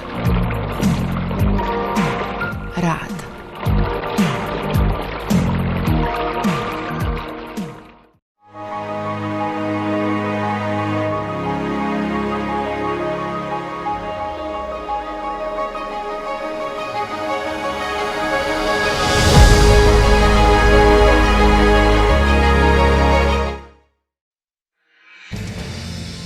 Verint, the leading global provider of security intelligence technology, offers a wide range of solutions for neutralizing terror, crime, and cyber threats. Our products and methodologies cover 7 distinct intelligence disciplines and perform both independently and in synergy to address critical security challenges. Our flagship network intelligence SIGINT offering has been keeping security agencies one step ahead of emerging threats for more than 2 decades. With robust collection and advanced analytics, it processes billions of daily communication sources and delivers high-quality intelligence, even when data is encrypted, fragmented, or anonymous. Verint offers solutions for both target and mass interception. Our Target Interception Monitoring Center is used by law enforcement agencies all over the globe. Based on SIGINT data collected from diverse standards and protocols, it zeroes in on targets, advances investigations, and produces court-compliant evidence. Verint's mass interception solution helps national security and national intelligence agencies leverage mass communications at virtually any scale. Designed by intelligence experts and data scientists, it collects, correlates, and analyzes data from virtually any SIGINT source and performs automatic mass profiling for each subscriber. Verint's tactical intelligence portfolio provides field units with portable, independent, and covert off-air intelligence solutions across any network, and for cellular, Wi-Fi, and satellite services. Its diverse form factors are designed for indoor, vehicular, maritime, and airborne operations to allow maximal operational flexibility in challenging scenarios and environments.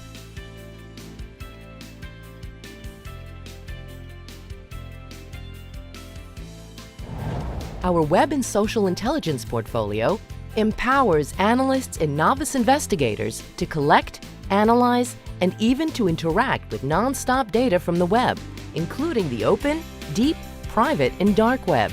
Using embedded methodologies, our simple-to-use solution rapidly surfaces insights and transforms the world's biggest database into a powerful crime and terror-fighting resource.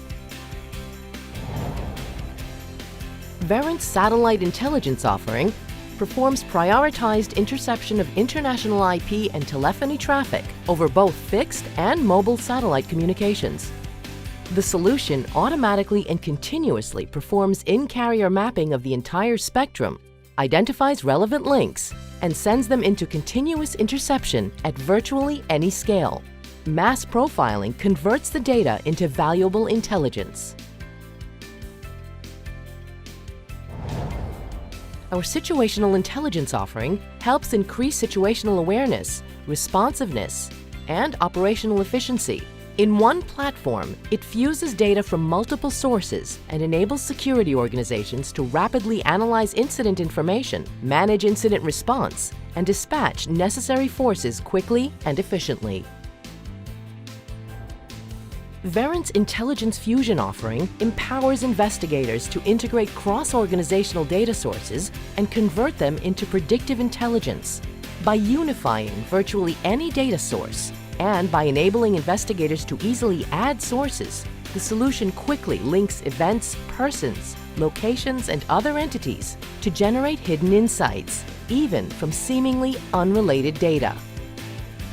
And finally, our cybersecurity portfolio provides security operations centers with advanced cyber engines that automate detection, investigation, and response. Our offering facilitates threat hunting activities to find signs of abnormal activities throughout the network and provides countrywide cyber threat intelligence that goes beyond the organization and uncovers malicious activity in its earliest stages.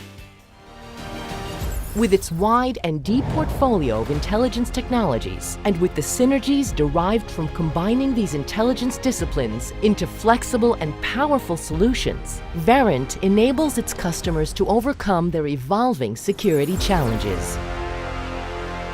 Verint, actionable intelligence for a safer world.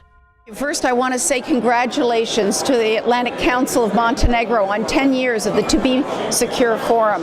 It's an important platform, and the United States is very pleased to partner with you.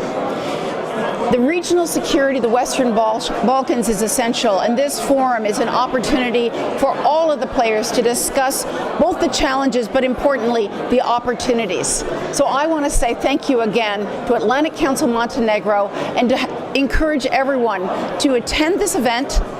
Good luck for the next 10 years.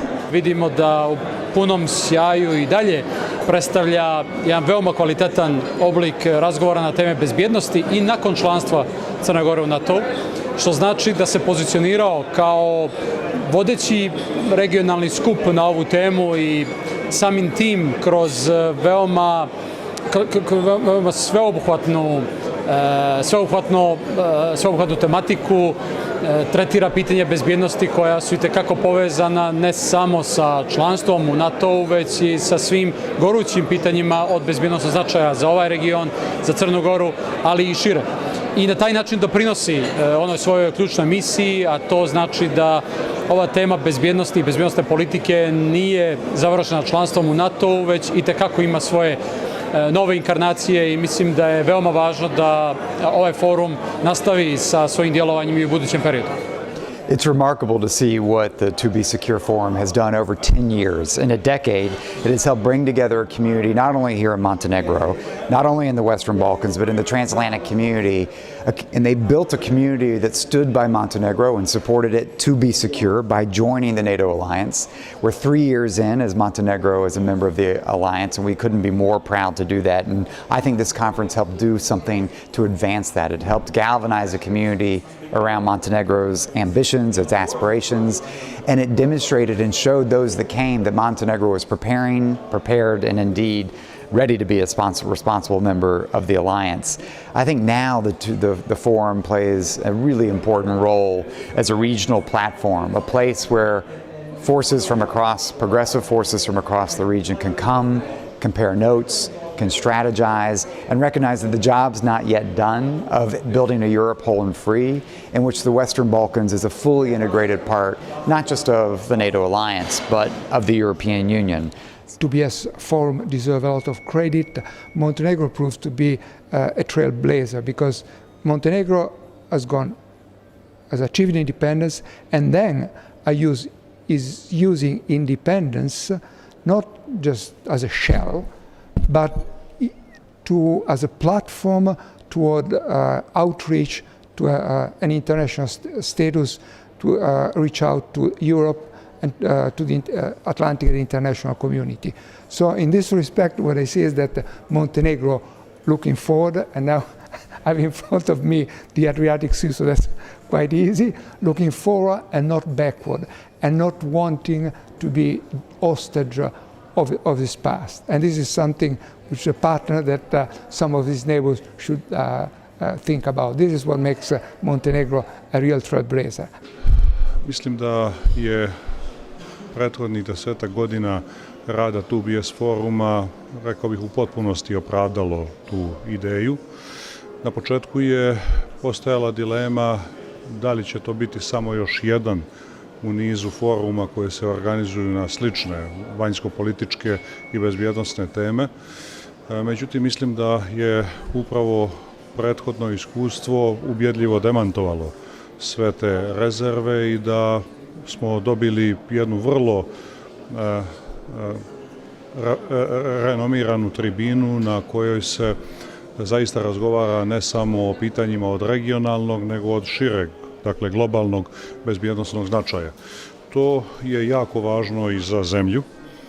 Crna Gora je upravo u tom vremenu snažnije artikulisala svoje evropske i euroatlantske ambicije i dio njih već i ostvarila kroz članstvo u NATO, čime je i pojačala pitanje svoje odgovornosti na regionalnom i na širem planu, tako da nam ovakve tribine, kakva je TBS forum, zapravo pomažu da provjeravamo stalno, da kažem, svoja razmišljanja, svoje projekcije sa krugom ljudi sa evropskog i sa euroatlantskog i sa širih prostora koji kroz, da kažem, svoja viđenja te situacije mogu pomoći da bolje razumijemo širu sliku i da na toj karti pravilno pozicioniramo ono što su mogući dometi Crne Gore, njene spoljne i bezbjednosne politike.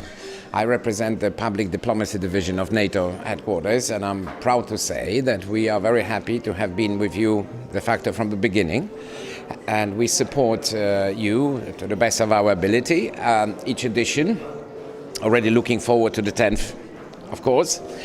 The reason is that, first of all, we need a good debate in each NATO country and each, actually, country in Europe and beyond who is interested in security policy. That's what, of course, NATO does.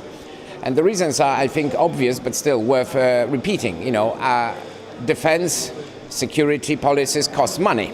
So this is of interest to the taxpayers, right? And therefore, they have the right to know what the money is spent on. Secondly, security, the definition of security, I think, has evolved over the years. We see it in NATO, but if you look at the evolution of the European Union, for example, which is much more involved in, let's say, de facto hard security issues. But the broader definition of security does not involve just the usual things like people got used to. You know, when you said, what does security mean, what comes to your mind 20 years ago, people would say tanks and planes. Today you have to think about cyber. You have to think about, for example, even climate change, the use of, for example, of energy as a tool. There is a problem of disinformation, etc. So it's a very broad definition, and all this requires a good debate because people need to. This is how NATO works. You need to share your views, you need to share information, confront it with the others, then debate the best ways of going forward. So it's like analysis and then prescription. So to come back to BSF, we support it because we believe this is fulfilling this role in an extremely professional way because it's very well organized. People feel really good here. But also when it comes to the agenda, it's structured in a way that allows a lot of different opinions to be voiced.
back with our next panel.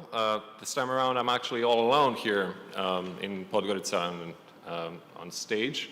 It's actually quite a glorious Zoom background to have, to be honest, and I would love to be able to keep it, but unfortunately it's only for the day. Session number 3 is called Geopolitics of COVID-19 and the Future of Global Leadership. I think before I introduce our guest panelists today, I will like to say that in our living memory, the world has not experienced a crisis that has managed to force itself into every aspect of our lives and present itself in every corner of the world, except for Vanuatu, I think. If that's the case, lucky you. But for the rest of us, the ongoing pandemic has created a series of challenges that we have no solutions for, or to which we need to adapt existing solutions to. Our illustrious group of speakers will try to break down what our leaders worldwide should pay attention to and the foreign policy challenges that are already arising from the pandemic and will continue to affect us for years to come. Here today with us via Zoom, we have our speakers, Cheryl Cross, Director of the Kuzmetsky Center at the St. Edward's University, Mr. Marcin Kaczmarski, Lecturer in Security Studies, School of Social and Political Sciences at the University of Glasgow, Mr. Mark Shapiro, Foreign Policy Advisor at the U.S. Naval Forces Europe-Africa, and Tatiana Shakleyna, Professor at the Moscow State Institute of International Relations. Welcome and thank you for joining us from all the different parts of the world. And we can start by having each of you make a couple of opening remarks, starting with you, Madam Cross. Okay, well, it's a pleasure to take part in the 10th anniversary session of the To Be Secure Conference. As my colleagues and friends there know, the origins of my mother's family are originally in Montenegro, in Sveti Stefan, and it has been a wonderful experience to be able to return to the homeland of our family over these past several years to work with the Atlantic Council on many projects to include 2BS, and to watch this forum evolve to stand among the premier regional and global security initiatives in Southeastern Europe, wider Europe and beyond. I'd also like to take this opportunity to congratulate the new government in Montenegro. I've had the pleasure to work with some of your colleagues that will be serving in the government, and I know the Atlantic Council will continue to provide an invaluable resource for the government and society at this important juncture for Montenegro. As we meet today, the COVID-19 pandemic has taken more than 290,000 lives in the United States, with the total death toll worldwide currently most likely to exceed the more than 1.5 million reported losses. And sadly, many of us now personally know individuals and families that have suffered these losses. The pandemic has altered our way of life on many levels and ushered in an opening for potential realignment in the world geopolitical order and rules or lack of rules and norms for ensuring global stability. The stakes for mishandling the current turbulence and shifting geopolitical circumstances are potentially quite consequential and certainly dangerous. Let me offer a couple of brief important points by way of introduction.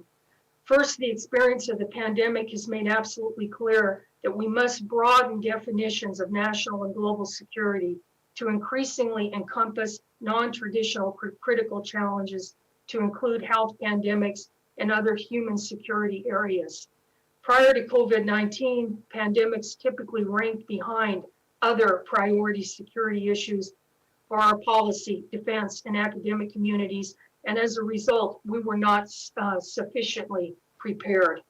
It is important to recognize the complexity of the security environment that all nations face today, and we should expect the most serious threats can come from the sources that we don't anticipate.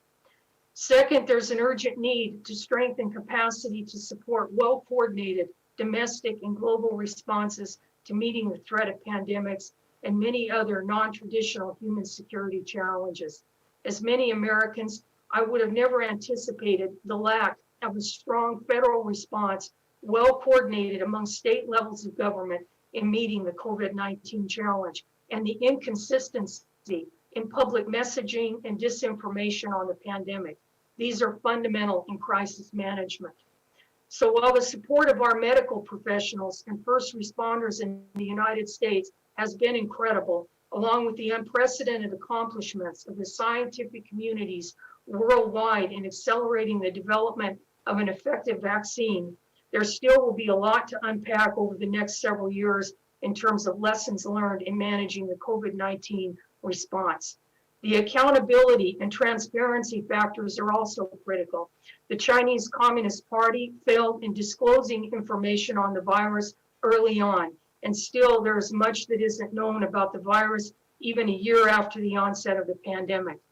Again, there's still so much to do in continuing vigilantly to improve our capacity for detection and management of transnational security challenges that can only be effectively addressed by fostering a high degree of cooperation, trust, and transparency at all levels, from the global to the national and our local communities. With respect to the United States, I think it's important to understand that we're presently coming out of a highly contested US presidential election in an environment of extreme polarization in the country. We are confronting serious economic dislocation, societal unrest, and conflicts over national identity and values in the context of a democratic society at home. At the same time, the strategic and economic fundamentals for the United States remain quite strong, and the prospects of effective vaccines give hope for robust recovery, though we still have several difficult months ahead in the best case scenario. I think it's obvious that the incoming Biden administration will bring a shift from the America First approach to returning to placing priority on US engagement and leadership on the world stage. Of course, to the extent that this is possible, given domestic division and constraints. President Biden's key appointments so far, Tony Blinken and others, signal preference for multilateralism, emphasizing resetting relationships with traditional allies in Europe and Asia. I don't think anyone from this vantage point could predict how the post-COVID-19 world order might evolve. There is no question that the world community has shifted to a multipolar world system of competing poles of power. The global economic recession and potential depression and the inequalities in wealth and access to human services will be major factors in how circumstances develop for the remainder of the pandemic and the aftermath.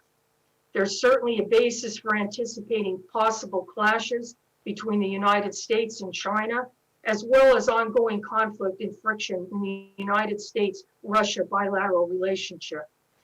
Even given the challenges facing the Western liberal order that preceded the pandemic, it will perhaps be more important than ever to remain engaged with our democratic allies in continuing to support the values of the Western liberal order: democracy, rule of law, free markets, a world order that has in fact benefited China's rise and provided stability for the world community.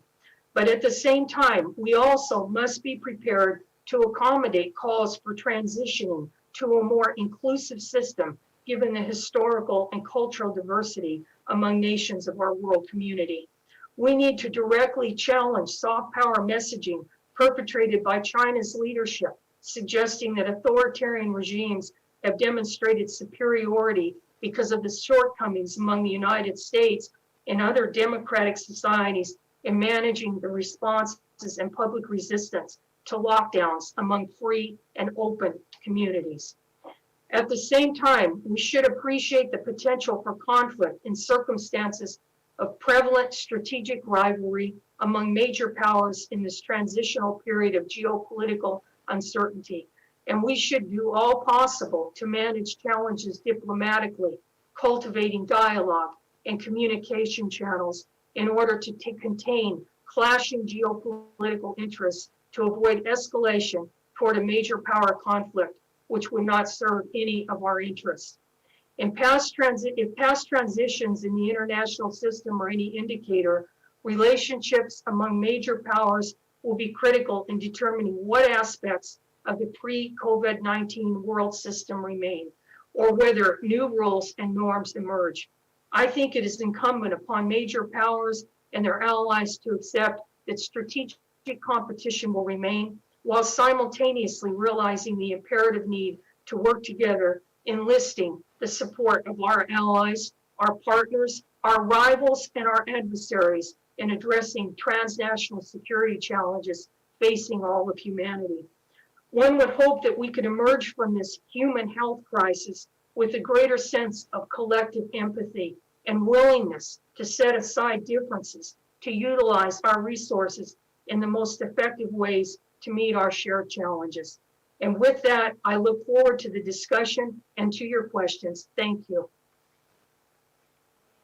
And thank you so much for everything you had to say. I would like to move on to Mr. Kaczmarski, who's also hopefully still with us and can hear me. Yes, thank you. Thank you very much. Thank you for the invitation and the opportunity to Thank you for get being this here. event. I will try to focus in my opening remarks on the post-Soviet area and Russia-China relations, which constitute the core of my expertise. And my main argument is that paradoxically, or even most paradoxically, is how little the COVID pandemic changed in international politics and in terms of strategic competition, geopolitical competition. Certainly, on the one hand, the COVID pandemic, when looking at Russia-China relations, the COVID pandemic deprived both leaders of the opportunity to showcase their partnership. Usually, till today, we would have seen several meetings between Vladimir Putin and Xi Jinping. We would have witnessed a series of naval and land exercises between the two states. We would probably have witnessed a number of meetings on the sidelines of major international gatherings.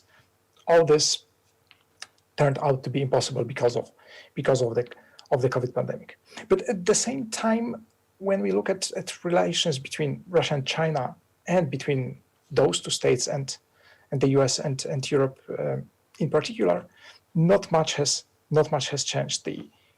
Those elements of competition which we have observed since at least 2014, if not earlier, continue to exist. There is kind of a race to gain a better status on the basis of how both states responded to the COVID pandemic. On the one hand, we see how Russia attempts to showcase its vaccine and to present itself as very advanced in terms of tackling the COVID pandemic, even though the management of this crisis in Russia leaves a number of doubts. On the other hand, we see how China successfully attempts to change the narrative from China making certain mistakes at the very beginning as a state towards portraying itself as a state which took allegedly the best way to tackle the pandemic. If we look at the post-Soviet area, at two smaller cases, the Belarus and Nagorno-Karabakh. On the one hand, in the case of Belarus, we have seen and we still observe protests and at the same time the attempts of Alexander Lukashenko to remain in power. A lot has changed in the case of Nagorno-Karabakh, which with the war between Armenia and Azerbaijan, mediated by Russia. So from this perspective, I would say that this is probably most surprising for me. That in the beginning of the pandemic, I was expecting much more deep changes, more far-reaching changes, whereas what we see is rather the continuity of status quo in a number of areas. And to conclude, this leaves me relatively pessimistic when it comes to the prospects of the global leadership, even if the new administration of the US manages to rebuild consensus with Europe. It's still the tensions and the differences between the US and the European Union on the one hand and Russia and China on the other create a gap that I believe will be very difficult to overcome. Thank you. Thank you for raising a couple of really interesting points that we'll surely come back to. Now it's turn to go to wherever Mr. Mark Shapiro might be. I didn't ask you, where are you currently located? Coming to you live from Naples, Italy, which is where I'm based at the moment. Oh, wonderful, that's beautiful. And that's a beautiful Christmas tree right there. Thank you very much. Merry Christmas. Likewise. I just want to say thank you to the Atlantic Council of Montenegro. Thanks for the invitation. I'm very happy to be with you, but I'm also very sorry to only be on screen. I hear such wonderful things about Montenegro from Ambassador Reinke and other colleagues of mine who have served in Montenegro. So I do hope we'll be able to meet in person soon. Also, it's an honor to be with such distinguished panelists and regional leaders who are dealing with the challenges that we're talking about in a very real way on a daily basis. I think after this, you're going to hear from our senior bureau official in the State Department's Bureau of European and Eurasian Affairs, Ambassador Phil Rieker. He's a terrific diplomat, a great mentor and inspiration. I think that part of the answer to the question in the heading, the subject of this session, future of global leadership, I think has to do with what I'm doing here in Naples. That is civilian-military partnership, connecting the dots internally to make our policy decisions and actions as informed, as effective as possible. That's good process is basically part of the answer, I think. Until the end of August, just as the second COVID wave was beginning to crash across Europe, I was the chief of mission as chargé d'affaires in Malta at the US Embassy in Malta. And now my role is I'm the foreign policy advisor to Admiral Robert Burke, who's the commander of US Naval Forces Europe and Africa, and also commander, notably for this discussion, of the NATO Joint Force Command based here in Naples, Italy. Here in Naples, we're just beginning to recover from the second wave. It's been pretty intense. But at the same time, Naples, I think, will probably never recover. Those of you who follow international football, I don't think Naples will ever recover from the real big news, which is the death of Diego Maradona last week, which is a major, major event here in Naples. A few words on COVID geopolitics, and then I'd like to say a couple things about the future of NATO and global leadership. As for COVID, I would say our goal is, and we've said this internally many times, to not let a public health crisis become a national security crisis. How do you do that? I think it starts with leadership at a mission level. I can speak to that. As diplomats, I think one of the most important things that we bring to the table, ideally, is that we know who we are and we know who we are not. I am not a public health expert. I am not a lawyer. I'm not a doctor. So in leading my mission of 180 employees plus their families through the pandemic, I shouldn't try to be one. I shouldn't be afraid to put forward our public health experts and defer to them and know that I don't need to be the smartest person in the room, for example, when something like this comes up. Then I would say communication. You cannot over-communicate. Especially earlier in the day, we were talking about fake news, disinformation. So informational discipline, I think, is a very key part of any response and in global leadership. Giving people the confidence that they can rely on certain trusted sources of information. And how do you do that? You just have to keep at it. It's not one message, it's repetition.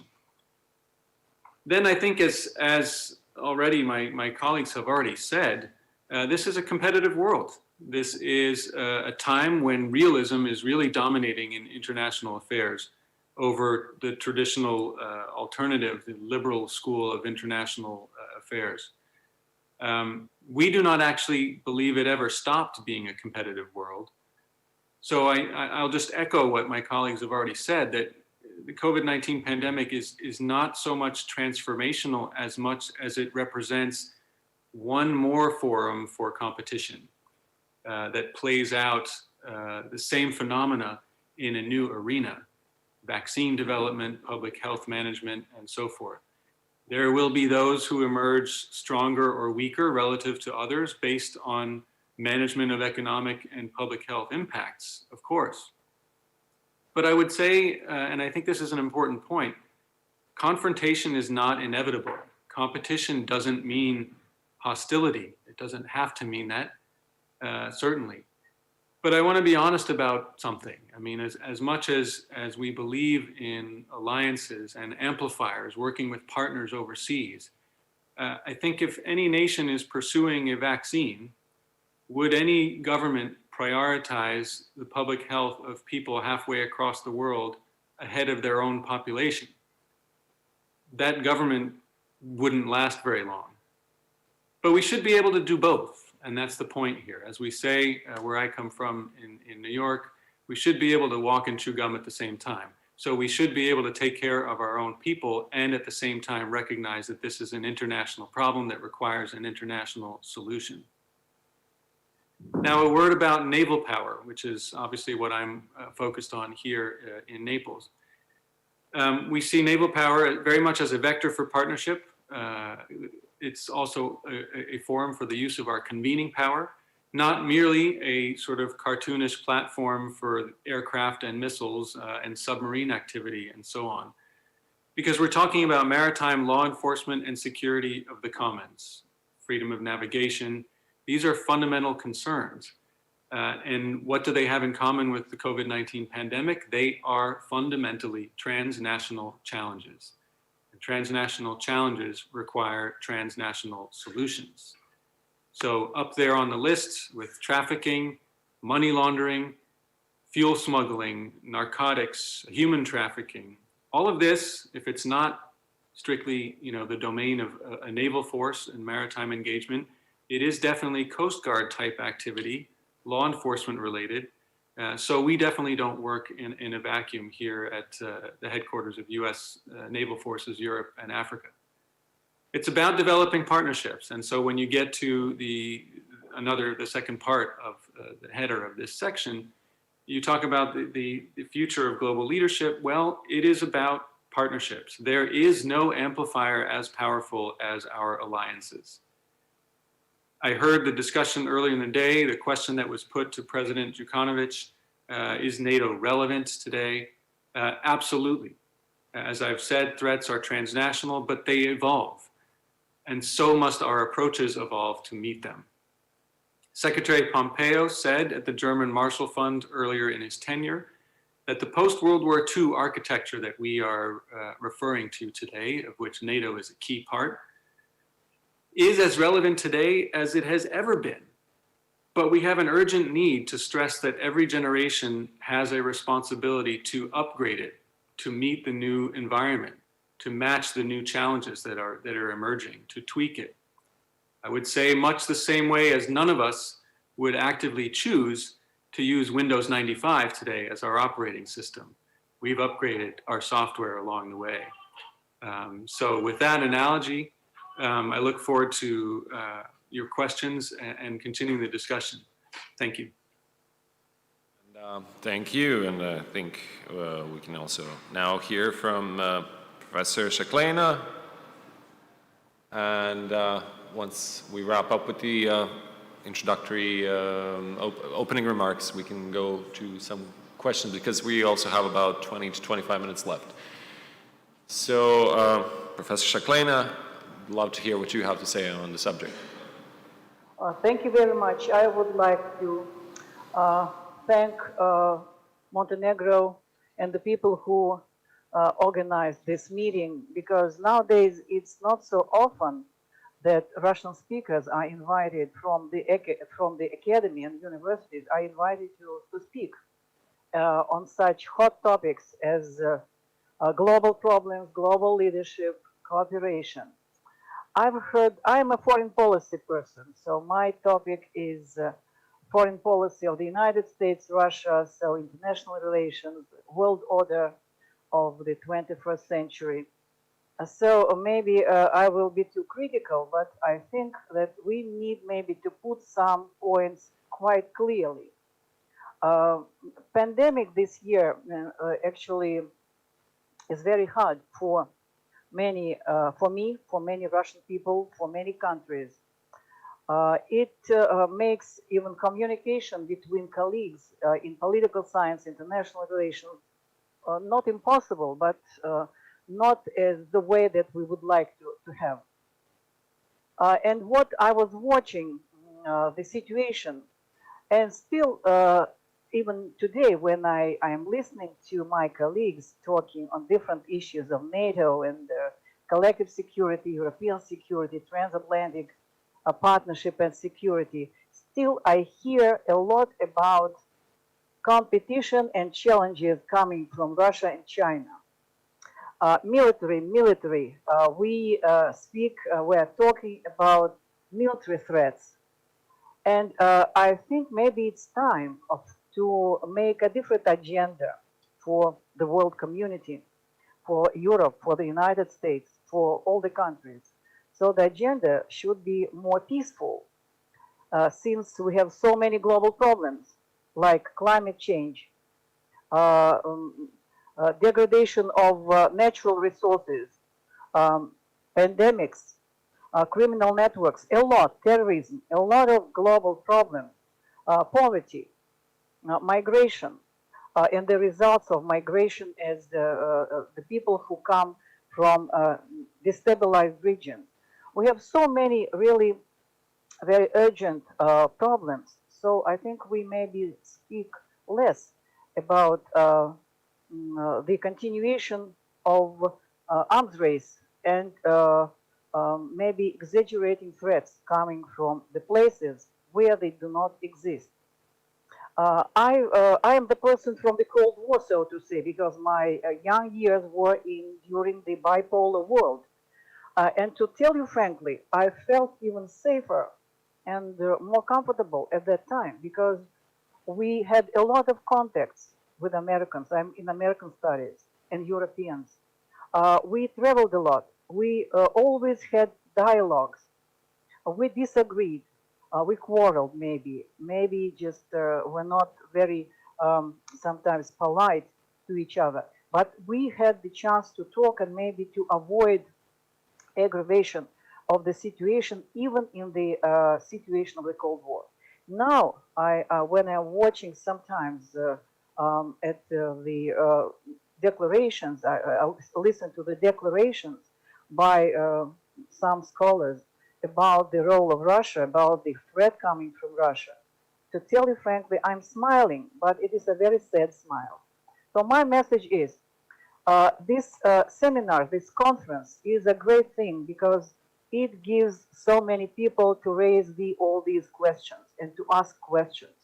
And I think this initiative is great and we need to continue this. But I think that we need to think more about the survival, peaceful survival of the future. And to solve this problem, I think we need to speak more about some peaceful issues and not only about alliances, military alliances, although I don't doubt they are trying to perform some civil tasks. Still, they remain military alliances. And we have a lot of, we have arms race and we have modernization of military forces. We have new weapons, new types of weapons. It is very dangerous. That's my point is, let's maybe change the world agenda for the agenda to survive and move, not just to, as we say, revision. I don't know what Russia is revisioning. I don't understand it. What we actually revise, because in my opinion, we don't have an established world order.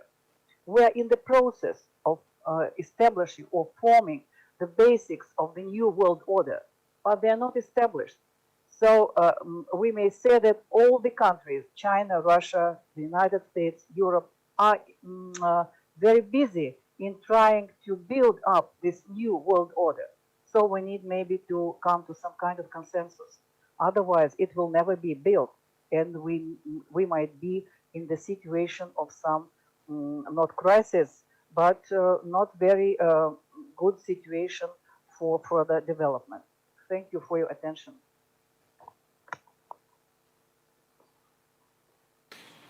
And thank you for your introductory remarks. I'd like to open the floor to questions from any of our viewers. They could send them online using our platforms, on YouTube and Facebook. In the meantime, I'd like to start with a question of my own and kind of go back to something that seems to be a common thread in everything you have said so far. And that is the idea of the COVID-19 pandemic as a health issue becoming all of a sudden a political issue, so a health issue being politicized. That's something that has happened in the Western Balkans towards the end of the first wave of the pandemic, and I've both read about it and explored it and written about it as a journalist myself. But it's not just related to the Western Balkans. It's not specific just to the Western Balkans. I think we can notice that everywhere.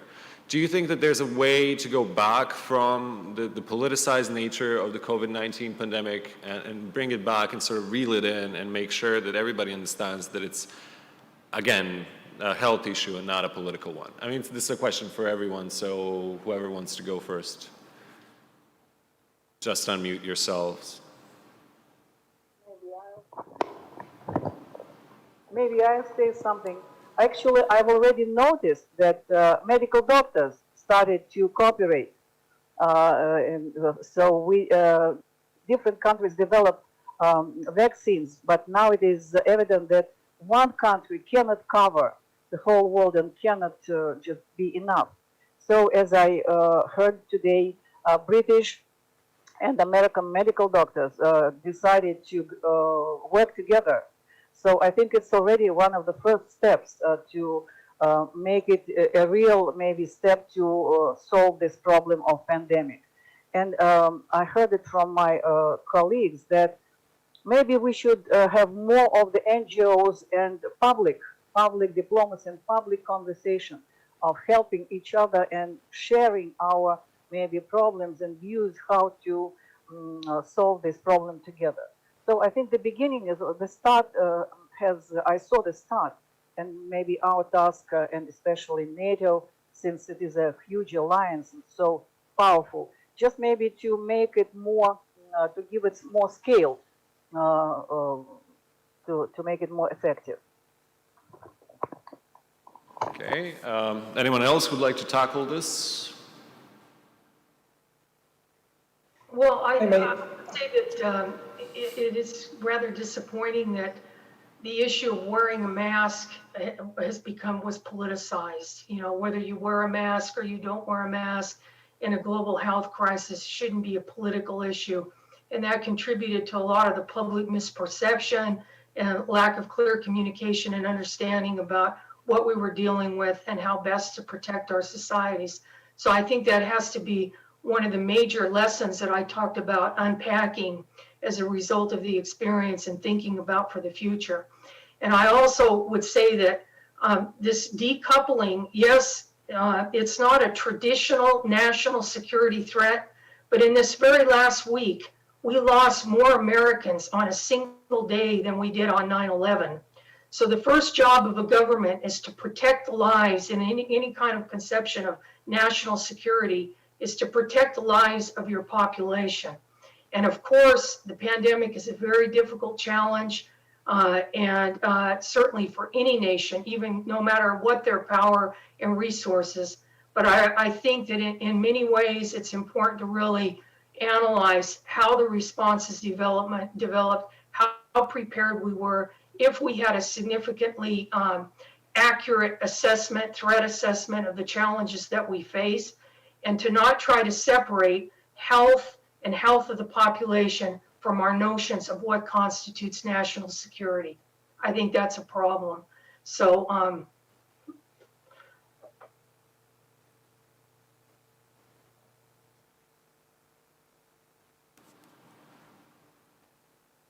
I think someone else also had something to add.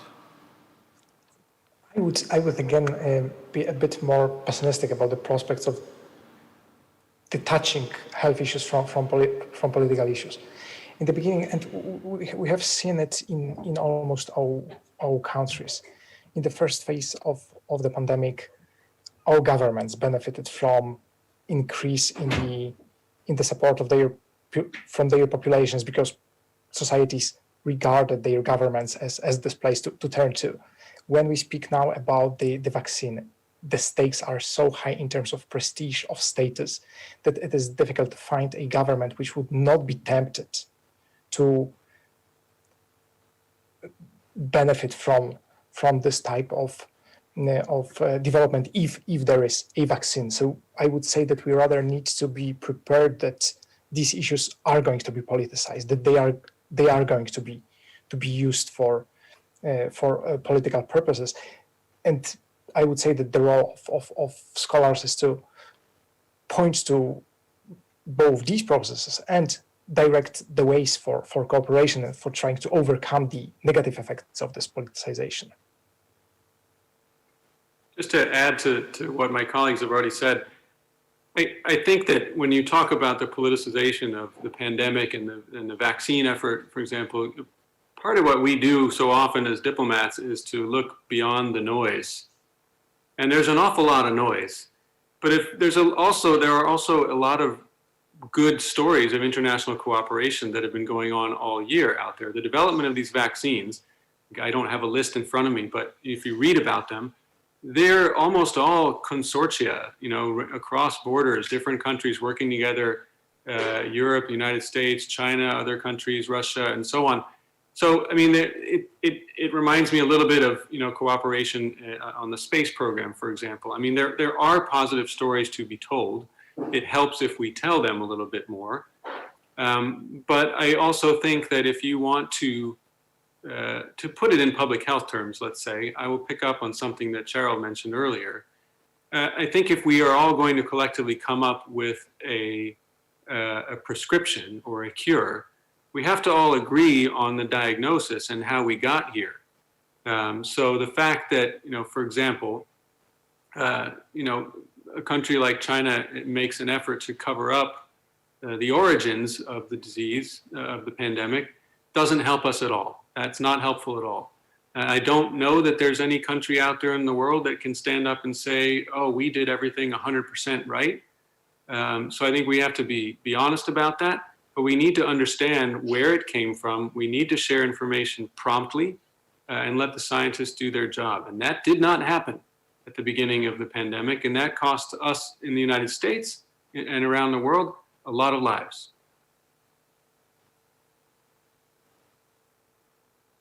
Touched upon a very interesting issue of honesty, and how honesty became extremely important in terms of not just as a human quality, if you will, but also in terms of politics, especially international relations. So my next question would be along the lines of how big is the responsibility, or how big of a responsibility lies on each and every government right now that when we're sort of midway, I mean, hopefully, optimistically speaking, through this pandemic, to truthfully inform and guide the public and the citizens, through this period until we can reach a sort of a safe point where either people will have some form of immunity by vaccine or otherwise, or the virus will die out on its own, which will not happen. How big of an importance lies in the hands of each and every government, but also globally speaking, like global leadership, to ensure that we are fully aware of just what lies ahead for all of us? Again, it's a question for everyone. So, first person who unmutes him or herself.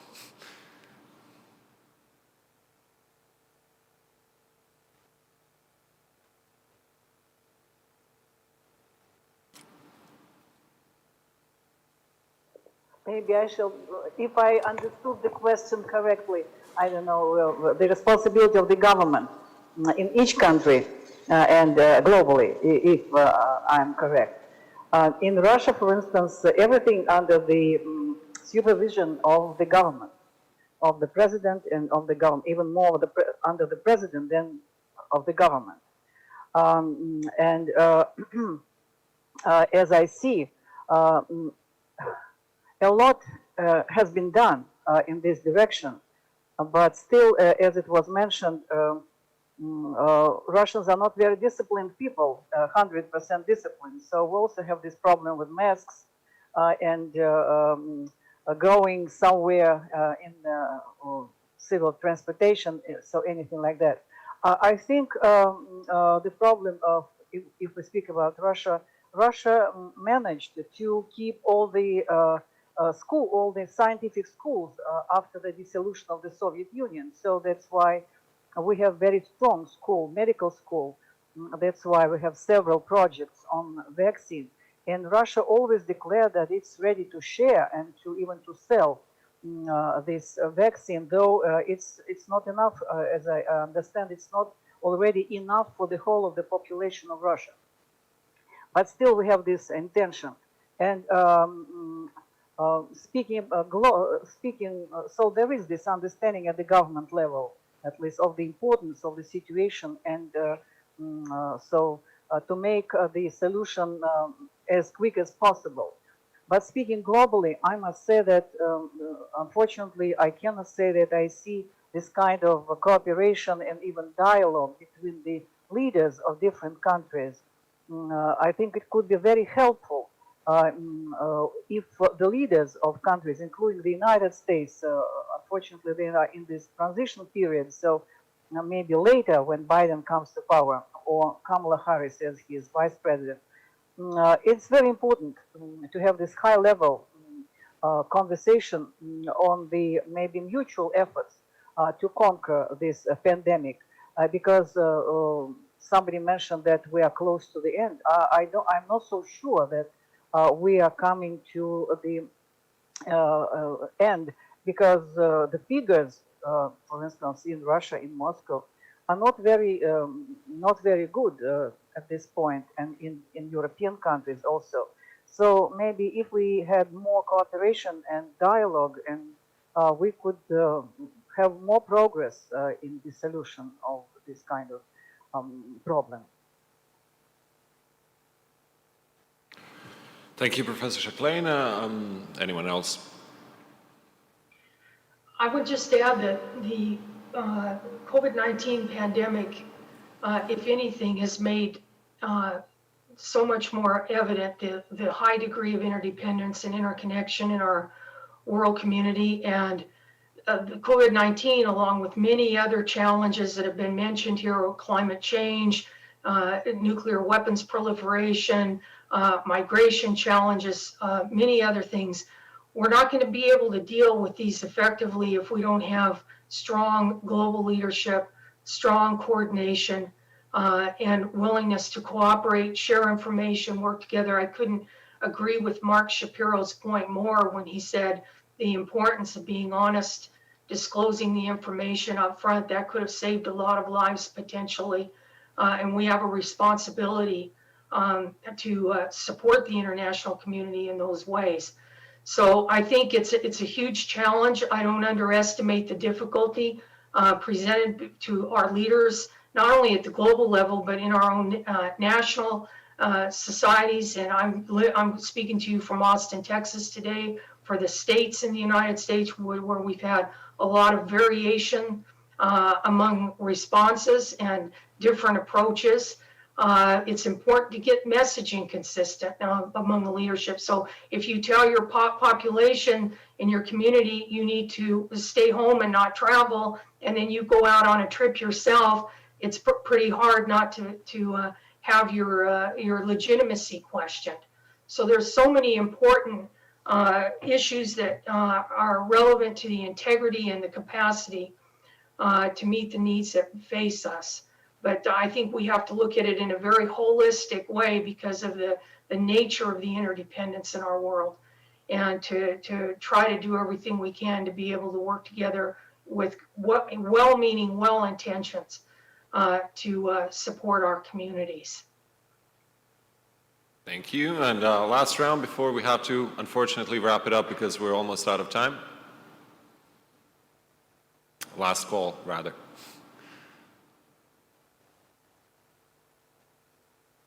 If you have nothing to add, then I'd like to thank you very much for joining us today. I'm hoping that this discussion was fruitful and interesting to all of you, and it was quite a pleasure to have you all on Zoom, and it's rather unfortunate that you weren't able to be present here in person.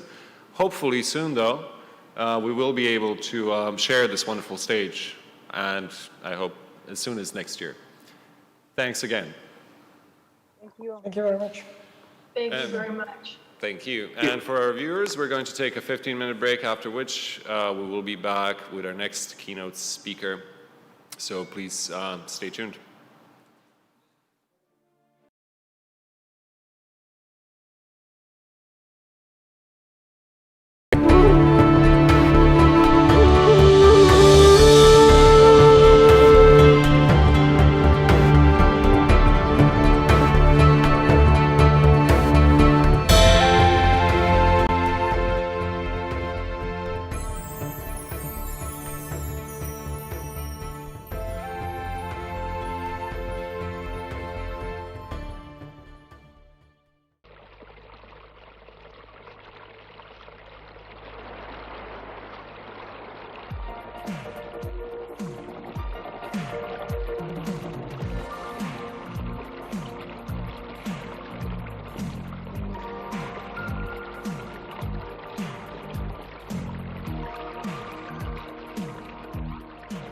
Ljubav koja traje, izvorno naša.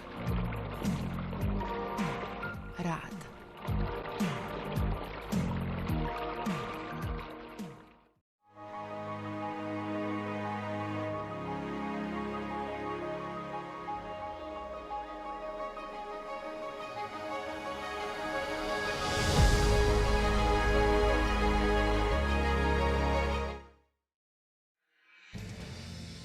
Verint, the leading global provider of security intelligence technology, offers a wide range of solutions for neutralizing terror, crime, and cyber threats.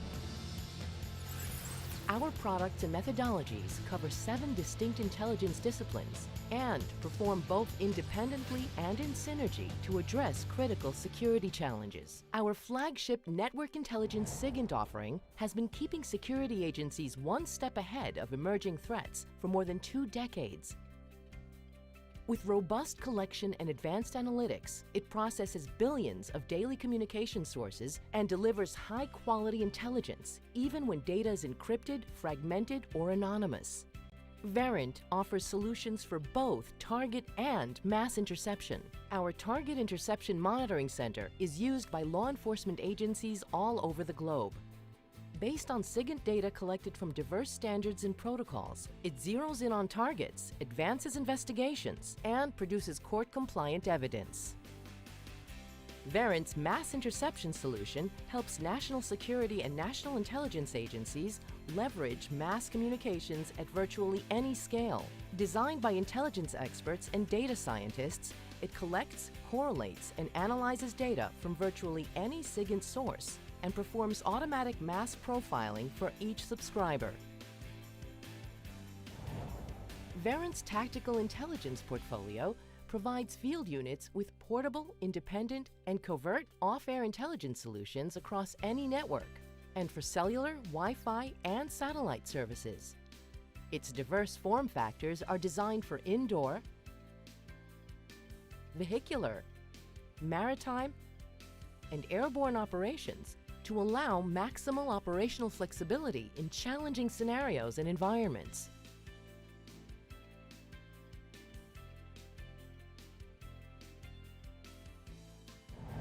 Our web and social intelligence portfolio empowers analysts and novice investigators to collect, analyze, and even to interact with non-stop data from the web, including the open, deep, private, and dark web. Using embedded methodologies, our simple-to-use solution rapidly surfaces insights and transforms the world's biggest database into a powerful crime and terror-fighting resource. Verint's satellite intelligence offering performs prioritized interception of international IP and telephony traffic over both fixed and mobile satellite communications. The solution automatically and continuously performs in-carrier mapping of the entire spectrum, identifies relevant links, and sends them into continuous interception at virtually any scale. mass profiling converts the data into valuable intelligence. Our situational intelligence offering helps increase situational awareness, responsiveness, and operational efficiency.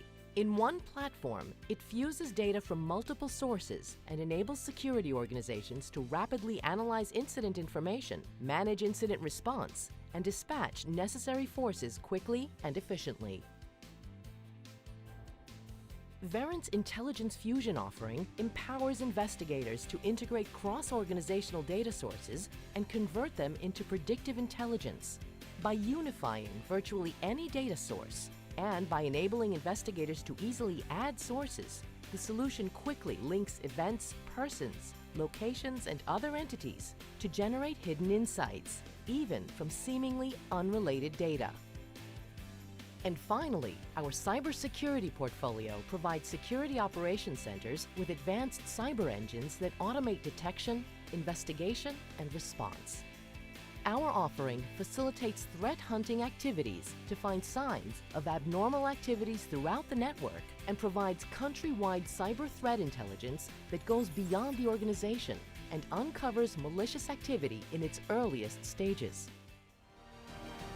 With its wide and deep portfolio of intelligence technologies, and with the synergies derived from combining these intelligence disciplines into flexible and powerful solutions, Verint enables its customers to overcome their evolving security challenges. Verint, actionable intelligence for a safer world. First, I want to say congratulations to the Atlantic Council of Montenegro on 10 years of the To Be Secure Forum. It's an important platform, and the United States is very pleased to partner with you. The regional security of the Western Balkans is essential, and this forum is an opportunity for all of the players to discuss both the challenges, but importantly, the opportunities. So I want to say thank you again to Atlantic Council Montenegro and to encourage everyone to attend this event. Good luck for the next 10 years. Vidimo da u punom sjaju I dalje predstavlja jedan veoma kvalitetan oblik razgovora na teme bezbjednosti I nakon članstva Crne Gore u NATO, što znači da se pozicionirao kao vodeći regionalni skup na ovu temu I samim tim kroz veoma sveobuhvatnu tematiku tretira pitanje bezbjednosti koja su itekako povezana ne samo sa članstvom u NATO-u, već I sa svim gorućim pitanjima od bezbjednosnog značaja za ovaj region, za Crnu Goru, ali I šire. I na taj način doprinosi onoj svojoj ključnoj misiji, a to znači da ova tema bezbjednosti I bezbjednosne politike nije završena članstvom u NATO-u, već itekako ima svoje nove inkarnacije I mislim da je veoma važno da ovaj forum nastavi sa svojim djelovanjem I u budućem periodu. It's remarkable to see what the To Be Secure Forum has done over 10 years. In a decade, it has helped bring together a community not only here in Montenegro, not only in the Western Balkans, but in the transatlantic community. And they built a community that stood by Montenegro and supported it to be secure by joining the NATO alliance.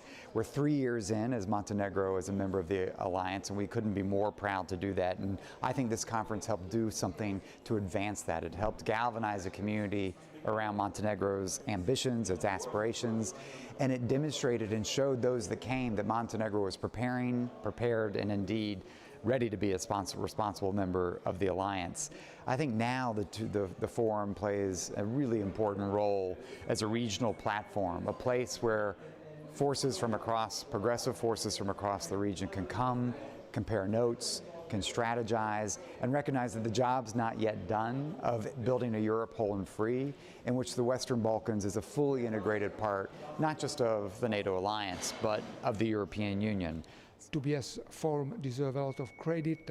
Montenegro proves to be a trailblazer because Montenegro has achieved independence, and then is using independence not just as a shell, but as a platform toward outreach to an international status, to reach out to Europe and to the Atlantic and international community. So in this respect, what I see is that Montenegro looking forward, and now I have in front of me the Adriatic Sea, so that's quite easy. Looking forward and not backward, and not wanting to be hostage of this past. And this is something which a partner that some of these neighbors should think about. This is what makes Montenegro a real trailblazer. Mislim da je prethodnih 10 godina rada TBS foruma, rekao bih, u potpunosti opravdalo tu ideju. Na početku je postojala dilema da li će to biti samo još jedan u nizu foruma koje se organizuju na slične vanjsko-političke i bezbjednosne teme. Međutim, mislim da je upravo prethodno iskustvo ubjedljivo demantovalo sve te rezerve i da smo dobili jednu vrlo renomiranu tribinu na kojoj se zaista razgovara ne samo o pitanjima od regionalnog, nego od šireg, dakle globalnog bezbjednosnog značaja. To je jako važno i za zemlju. Crna Gora je upravo u tom vremenu snažnije artikulisala svoje evropske i euroatlantske ambicije i dio njih već i ostvarila kroz članstvo u NATO, čime je i pojačala pitanje svoje odgovornosti na regionalnom i na širem planu, tako da nam ovakve tribine, kakva je TBS forum, zapravo pomažu da provjeravamo stalno, da kažem, svoja razmišljanja, svoje projekcije sa krugom ljudi sa evropskog i sa euroatlantskog i sa širih prostora koji kroz, da kažem, svoja viđenja te situacije mogu pomoći da bolje razumijemo širu sliku i da na toj karti pravilno pozicioniramo ono što su mogući dometi Crne Gore, njene spoljne i bezbjednosne politike. I represent the public diplomacy division of NATO headquarters, and I'm proud to say that we are very happy to have been with you, de facto, from the beginning. And we support you to the best of our ability. Each edition, already looking forward to the 10th, of course. The reason is that, first of all, we need a good debate in each NATO country and each, actually, country in Europe and beyond who is interested in security policy. That's what, of course, NATO does. And the reasons are, I think, obvious, but still worth repeating. You know, defense, security policies cost money. So this is of interest to the taxpayers, right? And therefore, they have the right to know what the money is spent on. Secondly, security, the definition of security, I think, has evolved over the years. We see it in NATO, but if you look at the evolution of the European Union, for example, which is much more involved in, let's say, de facto hard security issues. But the broader definition of security does not involve just the usual things like people got used to. You know, when you said, what does security mean, when what comes to your mind 20 years ago, people would say tanks and planes. Today you have to think about cyber. You have to think about, for example, even climate change, the use of, for example, of energy as a tool. There is a problem of disinformation, etc. So it's a very broad definition, and all this requires a good debate because people need to. This is how NATO works. You need to share your views, you need to share information, confront it with the others, then debate the best ways of going forward. So it's like analysis and then prescription. So to come back to BSF, we support it because we believe this is fulfilling this role in an extremely professional way because it's very well organized. People feel really good here. But also when it comes to the agenda, it's structured in a way that allows a lot of different opinions to be voiced. I think it has a high profile because it's attended de facto by presidents, prime ministers, ministers. That definitely helps. But also a lot of experts from the region, from the wider European continent, but also beyond. And I particularly like the fact that you also started inviting young people, students, because the young generation, even if they're not decision makers today, they will be decision makers tomorrow. Moram reći da je to ne da je jedna od, nego je najveća sigurnosna konferencija u regiji koja ima uvijek za zadatak da odgovori na aktualna pitanja koji zadevaju ne samo regiju, nego Europu, kontinent i odnose sa našim prijateljima preko Atlantika.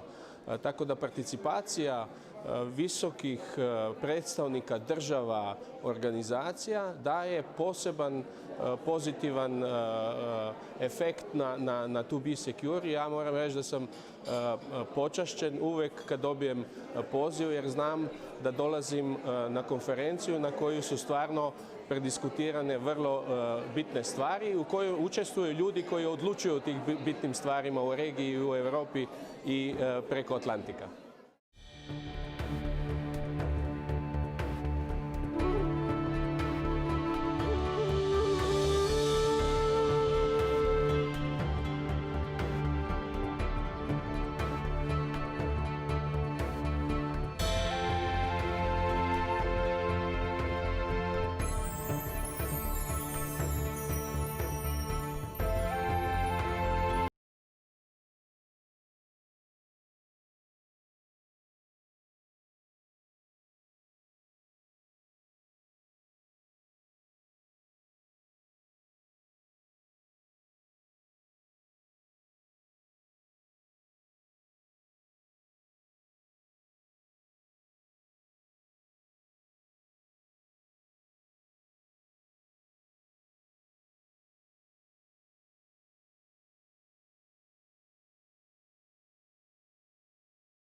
And for our last and final keynote speaker of the day, we truly have someone special. Ambassador Philip T. Rieker is Senior Bureau Official at the Bureau of European and Eurasian Affairs of the U.S. State Department.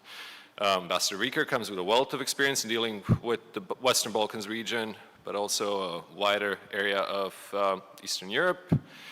He served as Assistant Information Officer in Budapest, Hungary in the 90s, as well as Public Affairs Officer in Skopje, North Macedonia in the late 90s. He was Director of Press Relations at the State Department. He also served as the spokesman at large for the same institution, and then he was spokesman for Ambassador Christopher Arhill at the Rambouillet process or the Kosovo peace talks. He also served as the U.S. Ambassador to North Macedonia and prior to taking up his duties in Washington. Right now, Ambassador Rieker was civilian deputy and policy advisor to the commander of the U.S. European Command in Stuttgart, Germany. And this is only a small fraction of his very rich and commendable career. Please welcome Ambassador Philip T. Rieker. Thanks very much, Alexander, and Your Excellencies and distinguished guests, ladies and gentlemen. Good evening to you there in Montenegro, and good afternoon to our Western Hemisphere-based colleagues. It's a beautiful day here in Washington. The sunshine reminds us that we're going into a weekend, but we're hopeful. There's a lot going on here, certainly, and it's very timely that the Atlantic Council of Montenegro, including your president, Savo Kantera, are hosting this important To Be Secure forum. I remember it very well. I think the last time I was able to join you was when I was Deputy Assistant Secretary for the Western Balkans. I'm grateful now to have Matt Palmer as our special representative for Western Balkans and Deputy Assistant Secretary covering the Balkans, South Central Europe, as well as Turkey, Greece, Cyprus, and Malta. He's a great colleague and a good friend also of the 2B Secure Forum, particularly now as you celebrate your 10th anniversary.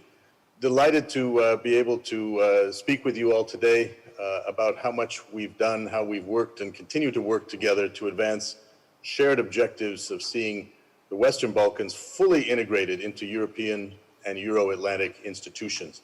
There is no better time, I think, to reaffirm the importance of the Western Balkans.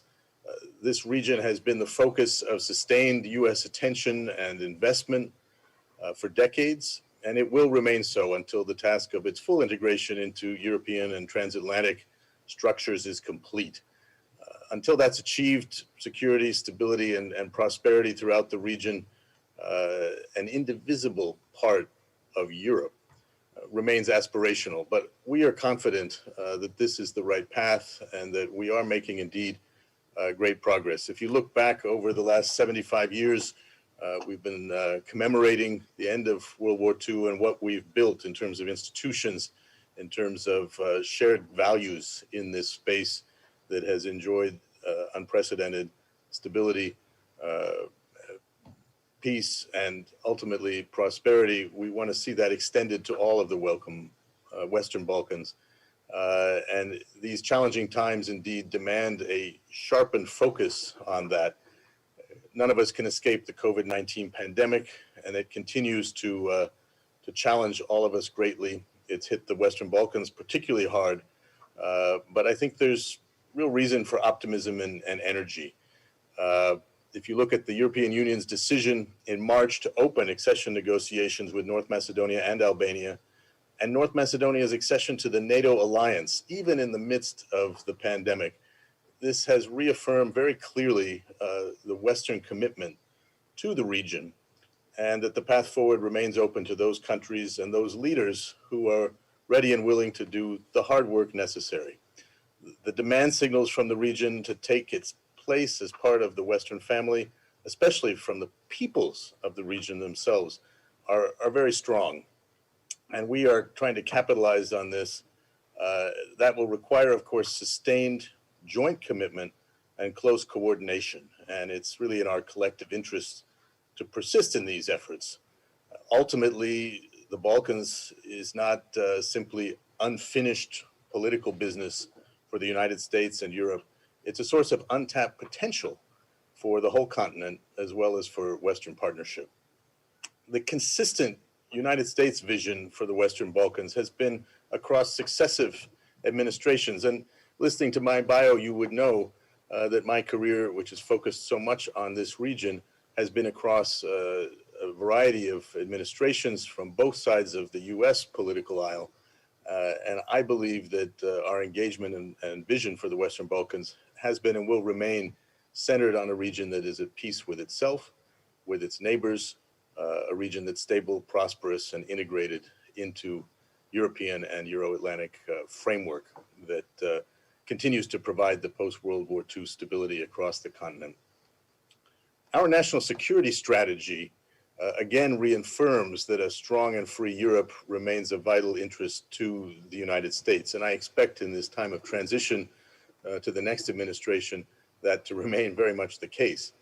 And a stronger Western Balkans means a stronger Europe and a stronger transatlantic partnership. So we're committed to seeing the Western Balkans integration into the Western community of nations all the way through.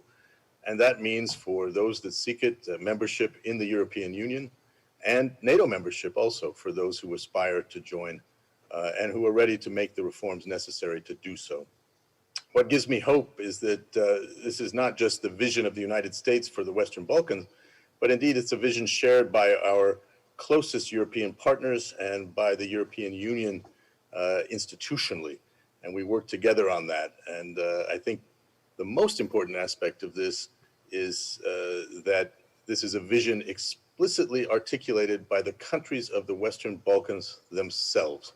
This is not about Europe in terms of the EU and the United States telling the Western Balkans what they want to do. They make their own decisions. We tell you then how we can help you to achieve those goals. We have recent successes, as I've noted, despite the challenges of the global pandemic, and we've seen some encouraging progress. The June 5th electoral reform agreement in Albania, an agreement to hold elections in Mostar, and the September 4th Washington agreements here in Washington that were agreed to between Serbia and Kosovo, I think are all promising things that we've achieved this year.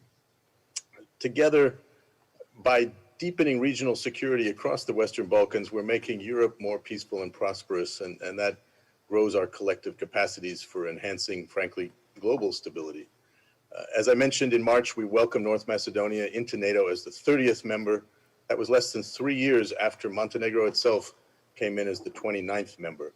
And both countries have quickly proved themselves to be active members of the alliance.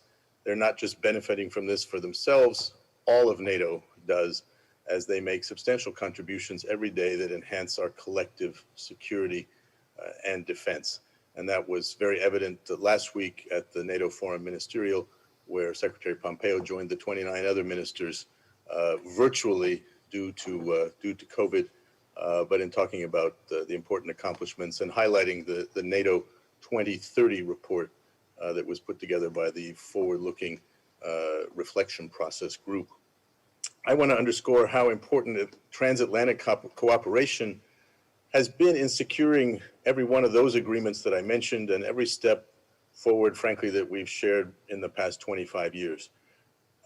This includes, of course, the PRESPA agreement, which demonstrated that countries in the Western Balkans are capable of doing difficult, forward-looking things, making compromises and finding solutions to common problem sets. Those talks, as many of you are aware, were not easy, but the results have moved Greece and North Macedonia forward and deepened a productive partnership that serves the long-term interests of their respective peoples and countries. PRESPA has lent greater stability to the whole region and opened new pathways for trade, investment, and energy diversification. North Macedonia reaped the rewards of that decision and the years of hard, sustained work that went into building a strong track record on reform with that invitation to NATO membership. And as I mentioned it as well, the European Council's welcome decision to open accession negotiation. North Macedonia has done everything asked of it and should be allowed to keep moving forward. This is really an important moment for the EU. Certainly, we have been urging Bulgaria to resolve outstanding bilateral disputes with North Macedonia outside the accession process, while simultaneously allowing an intergovernmental conference to go forward this year. Skopje has more than earned that opportunity and just needs to keep focusing on moving ahead.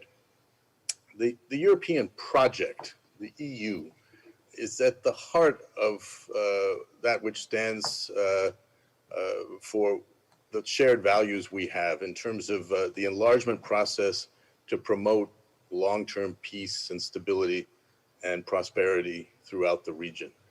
And that March decision by the European Council to open accession negotiations with North Macedonia and with Albania reaffirmed to the whole region that hard work and commitment to reform opens doors. And it served to counter the false narrative, the insidious doubt propagated by our geopolitical competitors that the Western Balkans will never be allowed into the transatlantic community. This year, we've proved that wrong. We've seen the progress on NATO, and we've seen the progress on EU. 9 months later, of course, since that key decision, delays on taking the promised steps of opening the years-long accession negotiations risk reviving questions of EU credibility in the region. And so we're hoping that those things can move along and avoid a space for outside actors with malign motives. Let me just say that sustainable progress demands not speeches and interventions at conferences by folks like me, but really the constant sleeves rolled up work together with the leaders, the parties, the civil society groups, the citizens of the region to support and advance reforms that keep their countries on their respective integration paths. That's really what's important, and it's encouraging to see others in the region are also taking difficult steps to move beyond entrenched issues. I think we were greatly heartened by Croatia's approach to the commemoration of events this year that recognize some of the complexities of the issues surrounding Operation Storm and Vukovar. The Prime Minister's words of reconciliation and the presence of both ethnic Serb and ethnic Croat government officials at the Operation Storm commemoration were really positive steps. I want to take a moment again to congratulate Albania on its ongoing OSCE chairmanship. I just had a conversation with Prime Minister Edi Rama and noted really how successful and important that was, the leadership that Albania showed this year. And I also want to congratulate Croatia on its EU Council presidency under very challenging circumstances during the first semester of 2020. No one expected the COVID pandemic to cause so many challenges for us all on the health level, the logistics level, and of course the economic fallout. It really is important to recognize and support the leadership roles in the international community that Western Balkans countries have stepped up to and fulfilled quite successfully. I think this clearly demonstrates maturity and mettle, competence and capability, and that benefits all of us. And I was very pleased to see that North Macedonia has been selected to be chairman in office of OSCE in 2023. The United States stands ready to support them, just as we've supported all chairmen in office and the OSCE itself and the importance of the Helsinki principles. In Bosnia and Herzegovina, on December 20th, citizens of the historic and multicultural city of Mostar will have the opportunity to vote in municipal elections for the first time in 12 years. That was made possible by clear, firm messaging coordinated between the United States and the EU and directed to the responsible political party leaders in BIH. To keep up that momentum, we have to sustain this focus and coordination. We're going to encourage civic activism, especially among young people, and demand rule of law and meaningful progress in the fight against corruption. Free and fair elections with the chance of real democratic change remain vitally important. And I think we also need to press Bosnia and Herzegovina to address the ODIHR and Greco recommendations. Strong conditionalities through the IMF and other mechanisms are essential leverage to promote the reforms that current leaders sometimes resist. We also welcomed Albania's cross-party agreement on electoral reform on June 5th. We remain energetically engaged along with EU partners in pushing all of the stakeholders to enforce this legislation well in advance of reform implementation during the 2021 elections. That'll entail necessary reforms to guarantee the integrity of the electoral system, but it also is the basis for the Democratic Party's return to participating in Albanian elections. That would be a welcome development for Albanian voters who demand democratic choice, and it would demonstrate that citizens are able to take advantage of the institutions of their democracy. That's the way to facilitate change and reflect individual goals and choices. Albania has done a lot, and there's of course always more to do. But we believe they've done quite enough for the EU to justify moving forward with an IGC. We couldn't round out this list of accomplishments without addressing the collaboration and support that's evolved in response to COVID-19 and the economic crisis.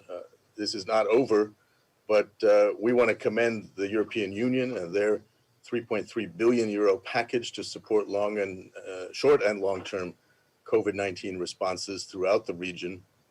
This has helped ensure that Western Balkan countries have access to medical equipment and supplies and eventually vaccines. Since March, the US has also demonstrated its commitment to assisting friends and partners to help overcome the pandemic and emerge stronger from this challenge. We've had over $1.6 billion in foreign assistance funding, and a significant portion of that has been allocated for the Western Balkans region. For example, we've been able to provide testing bolstering risk communication and community engagement, and improving hygiene practices. Looking ahead to the challenges of the vaccine distribution that will necessitate often 2 doses and likely subarctic storage temperatures, no single Balkan country can tackle this effort alone. And so building upon assistance provided by the EU and the United States, I think countries of the region will need to work together and ensure the fair and equitable distribution of COVID vaccines for all citizens. Our alliance, NATO, coordinated hundreds of requests for bilateral assistance during the early stages of the COVID crisis through the Euro-Atlantic Disaster Response Coordination Center, from allies including Albania, North Macedonia, and Montenegro, NATO partner Bosnia and Herzegovina. The NATO COVID-19 response again demonstrates that unity and solidarity that is the hallmark of the alliance is a commitment to a stable and secure Europe, including in times of need. As we look to the next 10 years, each of these stories, each of these events that I've recalled are glimpses of what the future will hold when the countries of the Western Balkans act together in pursuit of a greater collective good.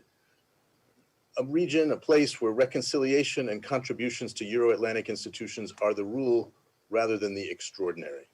A place where greater economic integration and the free movement of goods, services, capital, and people slows brain drain to a trickle, because the next generation will see its future in the Western Balkans, not in becoming expatriates and sending remittances back home. So renewed commitments to European integration, to the Central European Free Trade Agreement, to the Berlin process, all of that combined with recent initiatives such as the Green Lanes and progress on 5G security and clean path digital standards will prove to the region's leaders that prosperity comes of partnership. Regional cooperation and economic integration are not just essential to their country's post-COVID recovery, but to the region's long-term economic competitiveness as well, and growth that will overcome a debilitating legacy of zero-sum thinking in the region. To fully realize the enormous potential for prosperity, for peace and stability, I want to underscore that the countries of the region must take their leaders' political commitments as starting points, not destinations, and seek to hold them accountable. The 2020 Freedom House Nations in Transit report pointed again to those countries that have urgent homework to do. This year, all 6 non-EU Western Balkan countries were classified partly free hybrid regimes. This was actually a downgrade for both Serbia and Montenegro from the previous year. It's just another wake-up call to leaders to accelerate progress on long-term efforts on rule of law, anti-corruption, judicial reform, media freedom, and fighting organized crime. In Bosnia and Herzegovina, we have to work to strengthen rule of law and anti-corruption efforts, especially in the judiciary. And like our EU colleagues, the United States wants to see progress on the EU's 14 priorities and the reforms outlined in the 2019 Prive report. This next year, 2021, will be a critical window to lock in progress on electoral reform before the national elections in BiH in 2022. Recent elections did bring significant political changes there in Montenegro. We appreciate Prime Minister Krivokapic's commitments to shared Euro-Atlantic values, to stay the course dedicated to realizing Montenegro's European future, and to uphold Montenegro's commitments to necessary reforms as an EU aspirant and its solemn pledges as a NATO ally. The United States partner is the Montenegrin people, and we stand ready to work with them and their government to advance our shared priorities. In Serbia and in Kosovo, further change is needed as the status quo, I believe, remains unsustainable. Until their differences are resolved, Kosovo and Serbia will not reach their full potential. The bold and courageous agreements that President Vučić and Prime Minister Hoti signed at the White House on September 4th are examples of the leadership that the region needs more of. These forward-leaning commitments are what's needed to dissolve old enmities and forge new opportunities for progress based on partnership. And implementation of such agreements will bring not only growth and jobs to the citizens of Serbia and of Kosovo, it will convince citizens that they have a future at home, in their own countries, and can be a point of reconciliation and advancement for the entire Western Balkan region. If we are sincere about the region's potential, firm in our commitment to realize it, and honest about the challenges along the way, we do have to be frank about the differences we have with other actors in the region. Europe, and particularly the Western Balkans, is undeniably a center of geopolitical competition. Moscow, as you know, actively opposes Western integration and sows friction and distrust and chaos. The United States and the European Union, on the other hand, must hold firm that our collective interests are best served by cementing the democratic norms, the rule of law, and cooperation based on common values and shared future. Russia has sought repeatedly to hamper or derail Western Balkans nations' trajectory towards NATO or EU memberships. Those are paths that are chosen by the people of the Balkans. Where Russia seeks to sow chaos politically and gain inroads in use to their advantage, the People's Republic of China actively seeks to buy the region's loyalty through strategically important investments, often financed with loans that will be a burden for future generations. And though still small in comparison to investment in certain EU member states, China's role in the region has grown rapidly.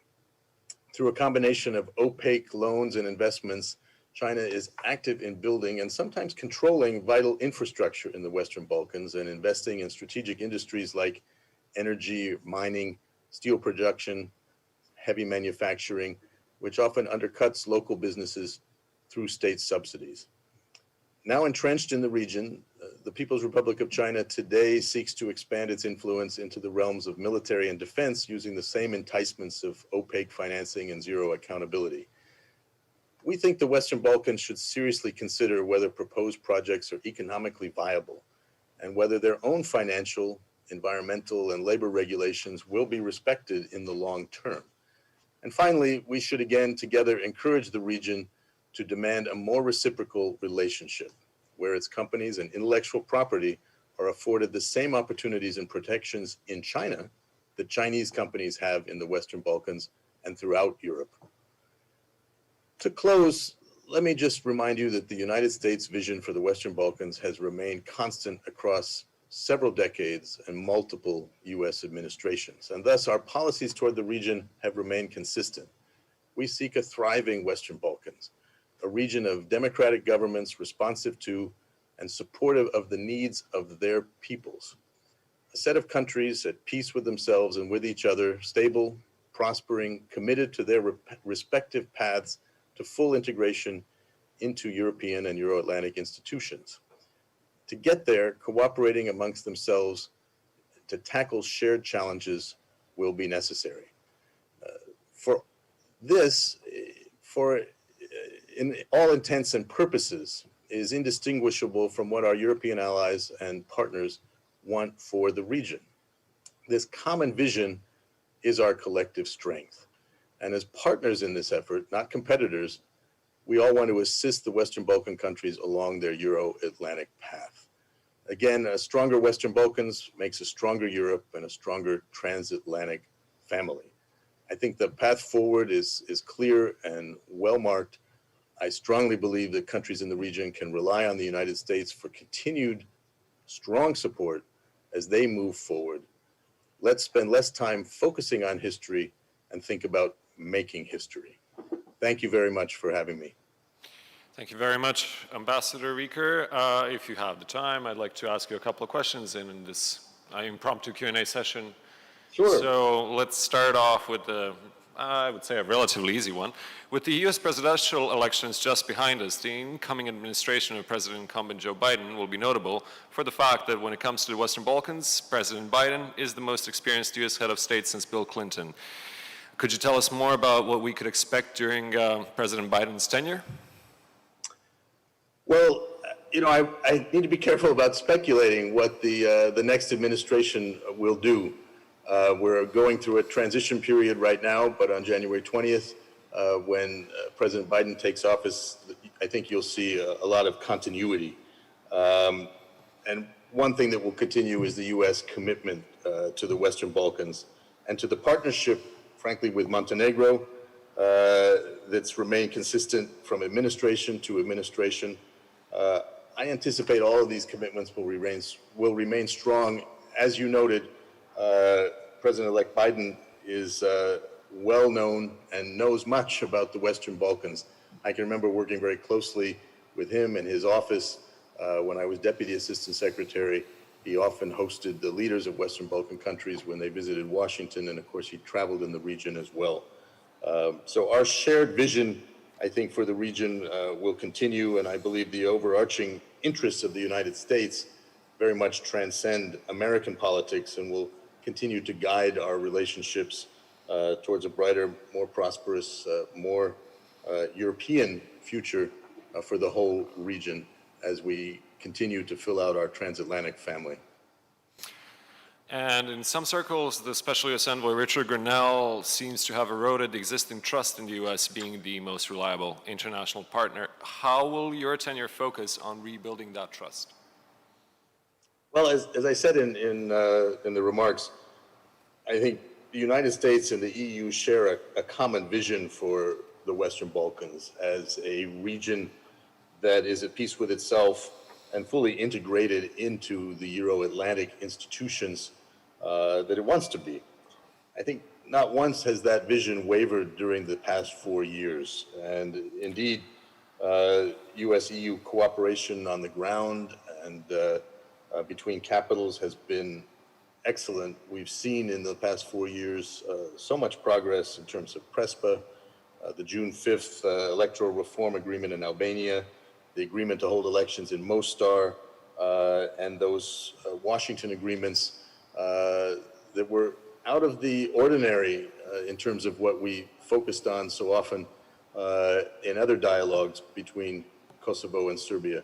But they all make a difference, and I think the September 4th agreements between President Vučić and Prime Minister Hoti opened up some new opportunities and collaboration. They were important in enhancing trust-building measures and solidified some foundations for future agreements. So all of these things should be used, again, as we move forward to make more historic agreements, delivering for the people of all the countries throughout the Western Balkans.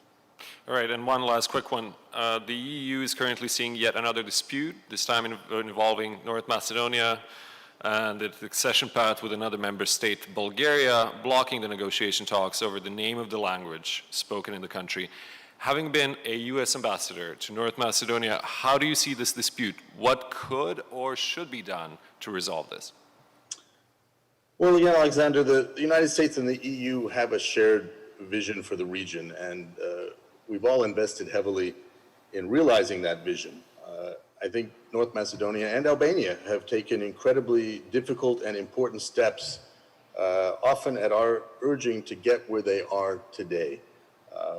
So there's great progress that's been made. The announcement in March of the EU moving forward for North Macedonia and Albania was the most important step. It's disappointing to see delays in some of the bureaucratic steps, like an IGC, that put the accession timetable once again in question and revive questions about the EU's credibility in the region, discouraging the momentum on reforms and frankly reducing the EU's leverage. And so, you know, the United States is not an EU member, of course, and we don't have a vote, but we do have a voice in supporting these efforts. And so we've called on the EU not to allow bilateral disputes to stall the deserved forward movement of a country on its EU path. We think these issues should be resolved outside the accession process.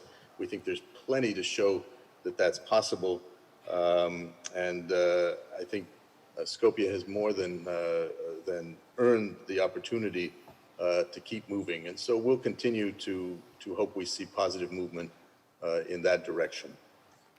All right. Ambassador Rieker, thank you very much for being our guest tonight and for giving a very interesting keynote speech. Hope to see you soon in person.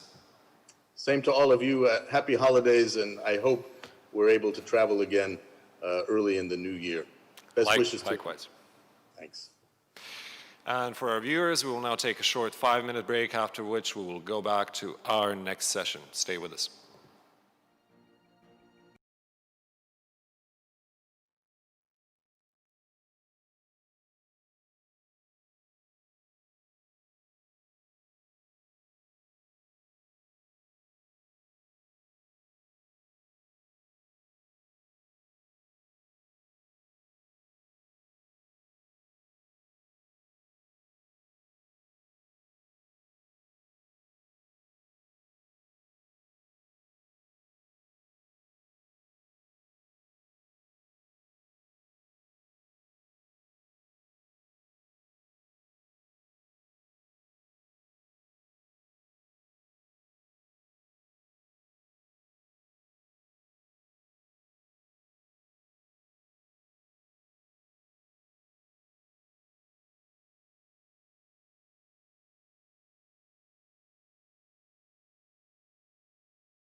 Good evening.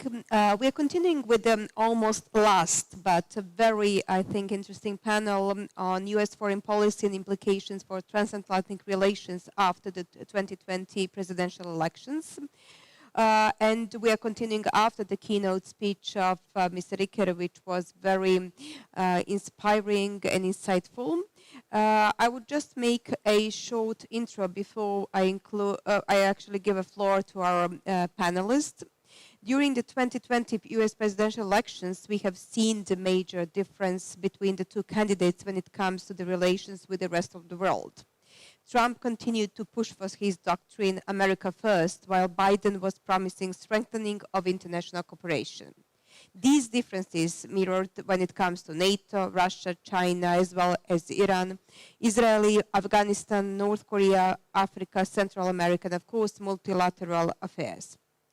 We are really privileged to have experts from academia, media, and think tanks who will reflect on the current affairs, some of the major challenges and scenarios of further development within this framework, probably with less diplomatic words and much more inspiring for the discussion than usually decision makers can do in the same framework. I would like to start with Dr. Ivana Stradner from the American Enterprise Institute. Dr. Stradner, you have been quite focused on these issues. Could you summarize for us what do you see as the major change when it comes to the Biden's presidency and foreign policy? What do you envisage as the possible scenarios? First of all, thank you very much for inviting me to speak today and the whole theme of the Atlantic Council. So yes, I've been writing extensively on this issue, and I see that the Biden administration will actually preside over an America that faces a lot of challenges. First of all, coronavirus pandemic. The America is certainly economically weaker and more politically and culturally polarized. So indeed, a very challenging environment. It will be very, very different from the Trump's foreign policy, what I can see. So as you have correctly noted, the Biden administration promises more cooperation. So Trump foreign policy was rooted in isolationism. For example, he withdrew from the Paris Climate Agreement, the World Health Organization, United Nations Human Rights Council, Iran deal, Trans-Pacific Partnership Trade Agreement, just name it. So I say that the top of the agenda for the Biden team will be rejoining those organizations, alliances, and treaties that Trump actually weakened. So Biden is, for example, claiming America is back and he will be anti-Trump. So Biden also said, repeatedly that his primary goal actually is to put America back at the head of the table because the world won't organize itself. So I see that the Biden administration will rejoin those international organizations, and this is all fine. But the Biden administration should also be very strategic about that, because there are very, very valid reasons why also the Trump administration withdrew from them in the first place. For example, the United Nations has been largely influenced by China recently. China is leading 4 agencies within the United Nations. China recently was elected as the United Nations Human Rights Council member, despite of grave human rights violations towards Uyghurs. The United States, for example, is contributing financially much more than other countries, including China and Russia.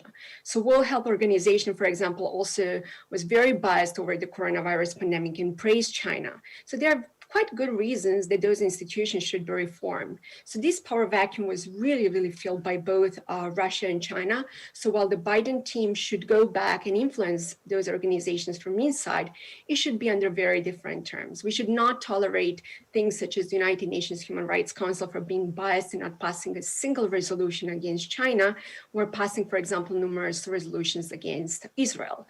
We should not allow the International Criminal Court, for example, to prosecute the Americans while turning blind eye for China's genocide committed against Uyghur population, or not prosecuting Russia for Georgia.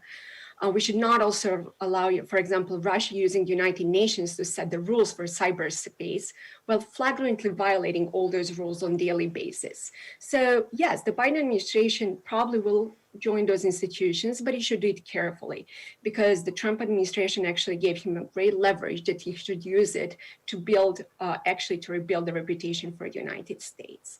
Another thing that I've also noticed is certainly, great power competition is here and it is to remain.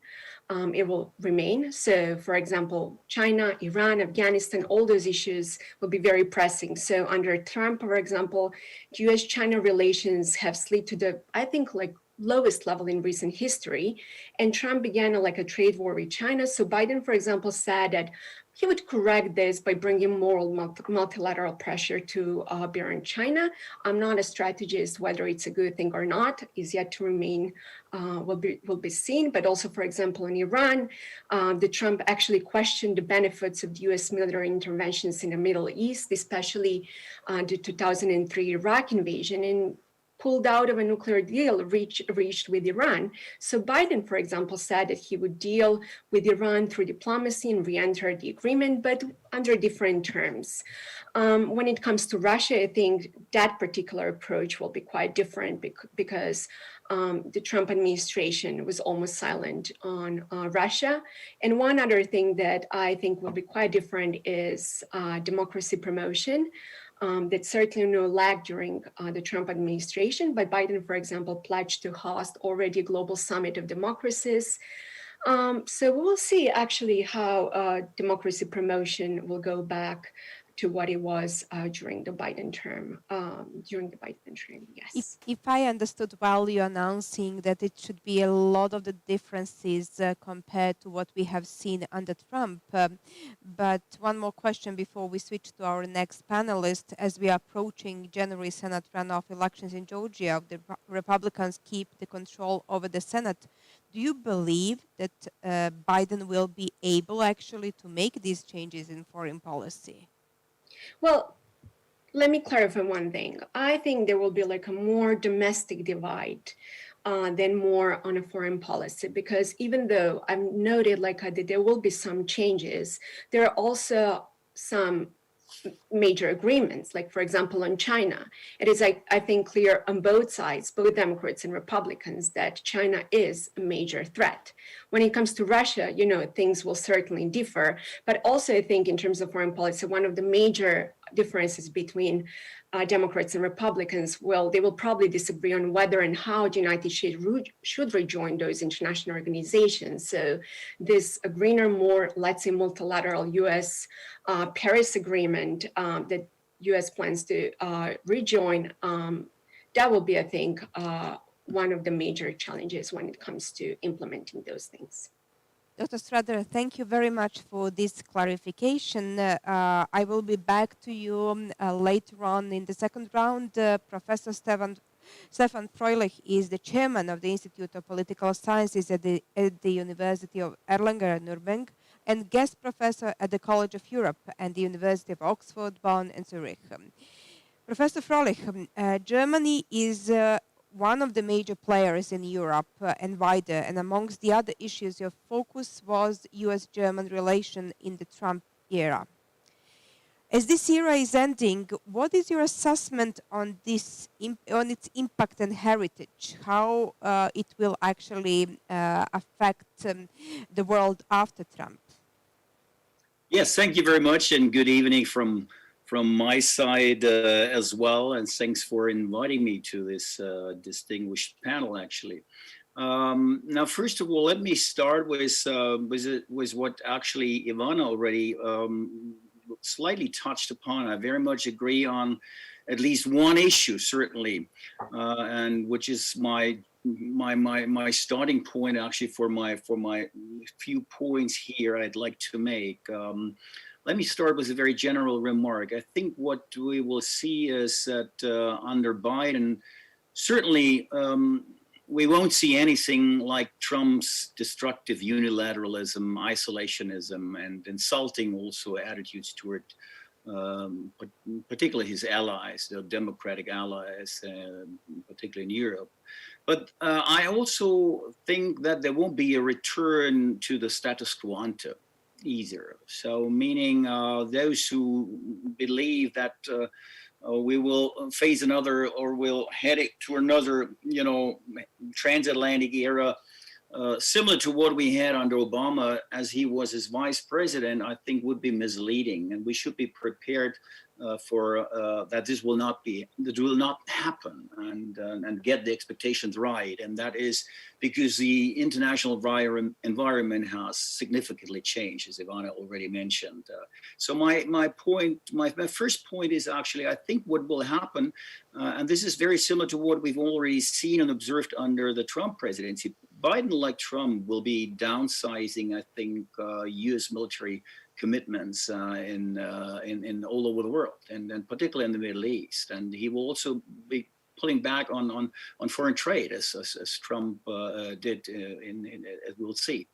I think he will certainly he will have an interest, of course, to end the nation's forever wars and stand up to China on trade, because this is particularly what his constituency also expecting. I mean, if you look at the those people who voted for Biden, I mean, they actually, according to polls, they're thinking the same. Actually, very close on that issue on these two issues actually, to Republicans actually, you might say. So, and I think so that he would be well advised to do so, because if Biden's presidency is to revive the nation's political center, and I think domestic issues will be the most pressing issues. The domestic agenda is certainly the most, is more relevant to him than I think the foreign policy agenda. And because I think you cannot be a stronghold in the world as long as you have, or you're facing domestic problems as the United States are currently doing. So I think this is very important. So if you want to revive the nation's political center, and that is, I think, one of his intentions, as he made clear, explicitly explained after the election, I think this is the only way to do so, as a matter of fact. My second point is actually, I think Biden will also be rejecting Trump's disdain for, of course, he will definitely be rejecting Trump's disdain for cooperating with the allies, with the European allies. And I think this is also because most Americans, Republicans and Democrats alike, I do believe, still realize that the United States must cooperate with like-minded partners to address international challenges, including resisting Chinese and Russian expansionism, as well, as Ivana also mentioned. There's, by the way, also, I think, a bipartisan consensus that the nation has overreached globally in various ways in the past, particularly in the Middle East, as I already mentioned. So I think Trump correctly read the electorate's inward turn and its variance with strategic overstretch. We should not underestimate that.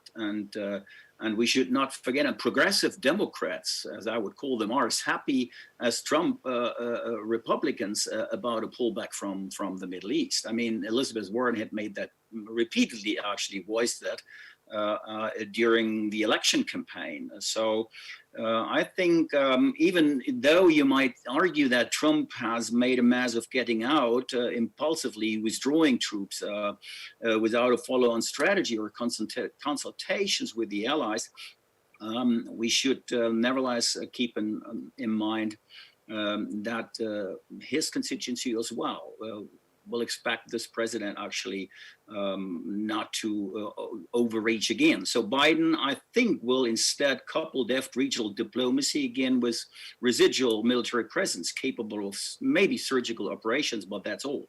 And I think he will also try to capitalize on the political sweet spot afforded by retrenchment from the Middle East as well.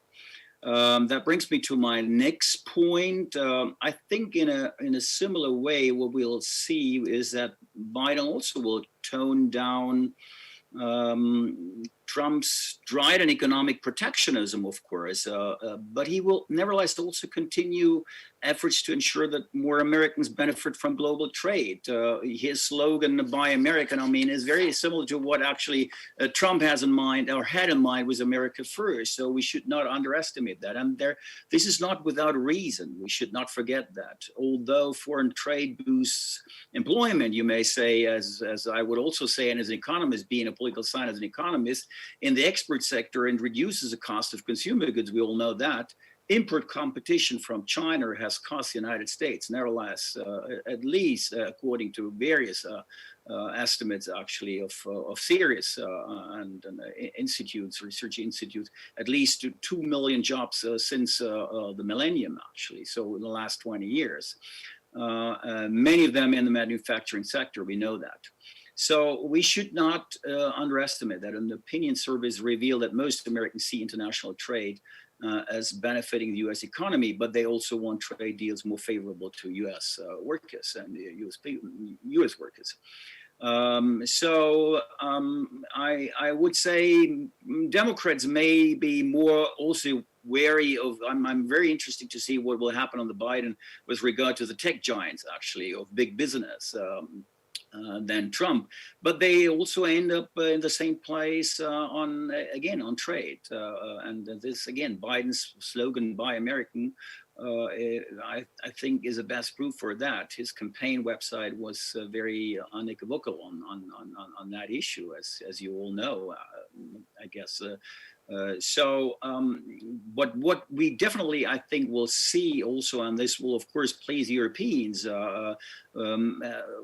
rather than picking up trade fights with everyone and particularly with the European allies, I think we can expect the new administration to maybe even hopefully drop the tariffs on allies and instead confront China with a united front of major economies, raise labor, wage and environmental standards in future trade arrangements, etc. This might happen. I think there is a common agenda for us, but this will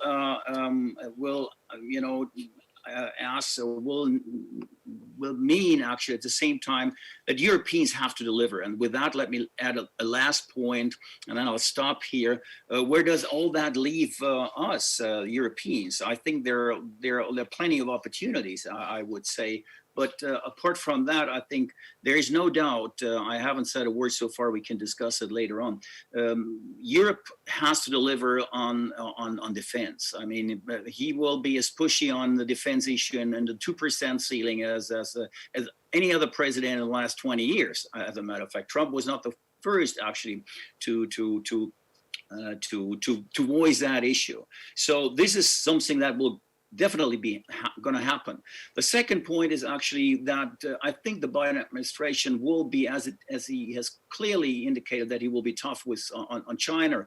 I think that will mean that Europeans there is no way for anything what I would call a policy of equidistance, meaning trying to leverage to more or less hedge between these two poles, these two great powers. He will expect us actually to definitely line up with the United States again, and I think he's right to do so. And we have every reason to follow that policy. But so, and if we do that, I think we have also plenty of opportunities to reinvigorate maybe a TTIP in whichever form actually. But there are a couple of issues. If I look at the agenda of the current administration and look at what is on the European agenda, from climate policy to energy policy, digital policy, there's a lot actually, and which could also be an integral part actually of a new reinvigorated TTIP or free trade agreement or whatever. So with that, I'll stop actually and hope we have enough room also for food of sort for the discussion. Thanks a lot. Just a quick question to wrap it up a little bit, because you mentioned several times European allies, and you've been talking before also many times about the US and Europe being encountering many of the same foreign policy challenges that impact the two regions and produce the different but often complementary responses. Do you believe that this complementary response, which has been lost basically during, to the great extent during Trump's presidency, will be restored quickly and soon in order to have the synergy of the US and Europe where applicable, especially, for instance, in the region we are talking about Western Balkans. We've seen different strategies, for instance, to Kosovo-Serbia issue, and that has not helped the finding of the solution. Definitely. In general, very much. First of all, let me say, as I indicated, there are a couple of issues actually, which currently, right now, are pressing on both sides of the Atlantic. So this is certainly the economic recovery. I see a lot of potential actually to coordinate economic recovery efforts. Maybe also I see potential for new focus or more focus actually on new investments on a green recovery, because this seems to be also on the Biden agenda. So I prayed maybe whatever, a green or blue supply chains, as some experts have called it actually. So I also see a chance for climate, the Paris Climate Agreement. We already heard that the government or the administration has indicated that it will rejoin, of course, the agreements. On China, I already mentioned that. On the security as well. Whether this is also true with regard to closer cooperation on the Balkans, as you explicitly or more. In particular, you were asking for, and we'll have to wait and see. The situation here is quite complicated, as a matter of fact. But basically, I see a good chance for that because I think Europeans as well in recent years, not because of Trump, but because there have been several developments, of course, on our periphery, which made Europeans also becoming more pragmatic on these issues. This will certainly not be, to the let's say. This will certainly be disliked in some places actually on our periphery. But what I do believe, and I don't see that this will, be reinvigorated under Biden administration. I don't see enough or plenty of room for a new wave of democracy promotions throughout the region. Let me be frank. I mean, if you look at the ENP, the European Neighborhood Policy, if you look at the pivotal changes which have been taking place here in Europe which has become more and more realistic on that, I don't see much. Just look at the global strategy of the European Union, the 2016 strategy document. I can tell you this is way more realistic with regard to our ambitions in terms of democracy promotion on our periphery. So here, I really don't see that much potential. I don't see also Biden, jumping on let's say any big effort again with regard to democracy promotion in the region. So here, it's really difficult to tell whether we'll see any big differences and changes actually. Thank you. Stephen Clements is the editor-at-large at The Hill, America's most read political media platform, and a very sharp analyst of these affairs. When we are talking about the Donald Trump promises, especially the famous one which has been launched all around the world, I'm referring to his motto, America First. Mr. Clements, how would you assess whether he was really successful in positioning America as the first in foreign relations during his term of office? And what would you underline as his biggest successes and biggest failures in that respect? Talking about Donald Trump is not a fun way to spend an afternoon, in my world. I have to deal with the issue of whether he's leaving soon or not. But so first, I really appreciate being here. I appreciate the commentary from my co-panelists, and I'm going to talk about Trump and Biden because I don't want to talk about the past, and Donald Trump will be the past. But I think that it's important to realize that Donald Trump reflected, whether he caused it or whether he is a manifestation of it, something that has not been discussed as much as I think it needs to be, which is a lot of Americans who used to feel there was sort of a gentle quid pro quo in their in their global engagement, in playing a security guarantor in the world, in laying out infrastructure, being there for nations in their dark places, returned economic benefits to those families, particularly military families that had worked for them. The 2008-2009 financial crisis, which I think laid the groundwork for Donald Trump's win, frustrated white working class Americans who felt left behind and demeaned by the economic equation in America. I remember interviewing Vice President Biden then in 2016, and he said the Democratic Party had become a party of snobs. And this is Biden saying this about his own party.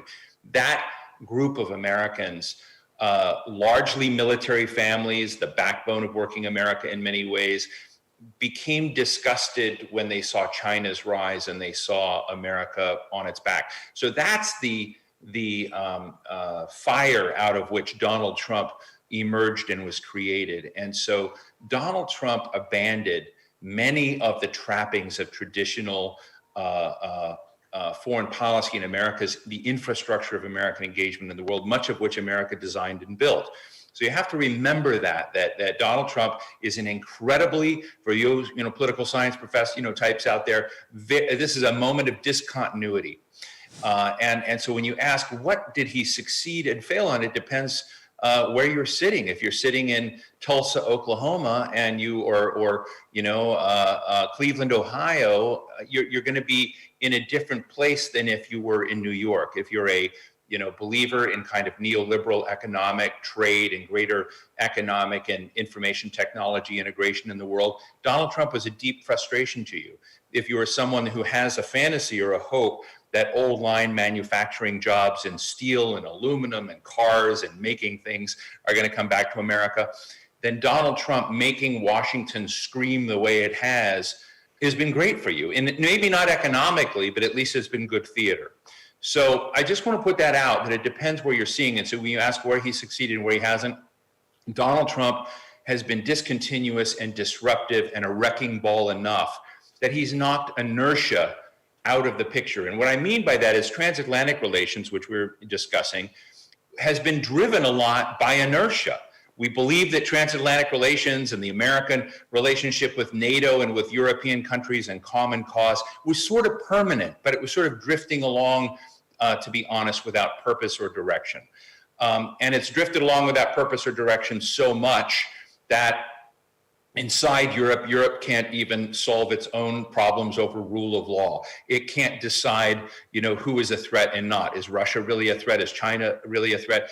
Both of my co-panelists think it might be, but if you look at European behavior, it's not clear that there's a consensus on that at all. And so my sense is that for transatlantic relations and the next administration coming in, that we have a situation where everything has to be re-earned. Joe Biden, Tony Blinken, the folks on his team are going to come out and say they're the greatest transatlanticists, and there'll be great missions and causes that Americans and Europeans can do together. But that's theater, that's the surface. The core is in anything that's hard, anything that will press Americans to say, why are you doing this over in Syria? Why are we continuing in Afghanistan? Why are we fighting China when in fact Huawei or others are part of the infrastructure of the Brussels communication system, right? Or why are we basically bonded with Europe if you have Poland and Hungary, two autocratic leaning states taking Europe in a very different direction, so you have conflict on value. So I think that everything has to be re-earned, and those tough calls are going to make transatlantic relations very messy. And I think big causes in the world that my co-panelists mentioned are going to be much more difficult than they think to do. I don't think Biden, who's going to be tied down with COVID, economic inequality, racial division issues in the United States, he's going to do the low-hanging fruit in global affairs. Rejoin the WHO, hooray. Rejoin the Paris Climate Accord, hooray. Maybe flirt with the idea of going back into Iran. That's going to be very, with the Iran deal, that's going to be very tough. But all of these external things are going to be ones that are complicated. I think it was Stefan that was talking a lot about the economic agenda and where we're going to go. And I think this is going to be a very, very complicated side of it as well, because Joe Biden, who was in fact the architect for Xi Jinping's first meetings with Joe Biden, he laid down this, the Sunnyland Summit. I went to China with Joe Biden. I know how seriously he takes those questions. He's going to want to detoxify that relationship.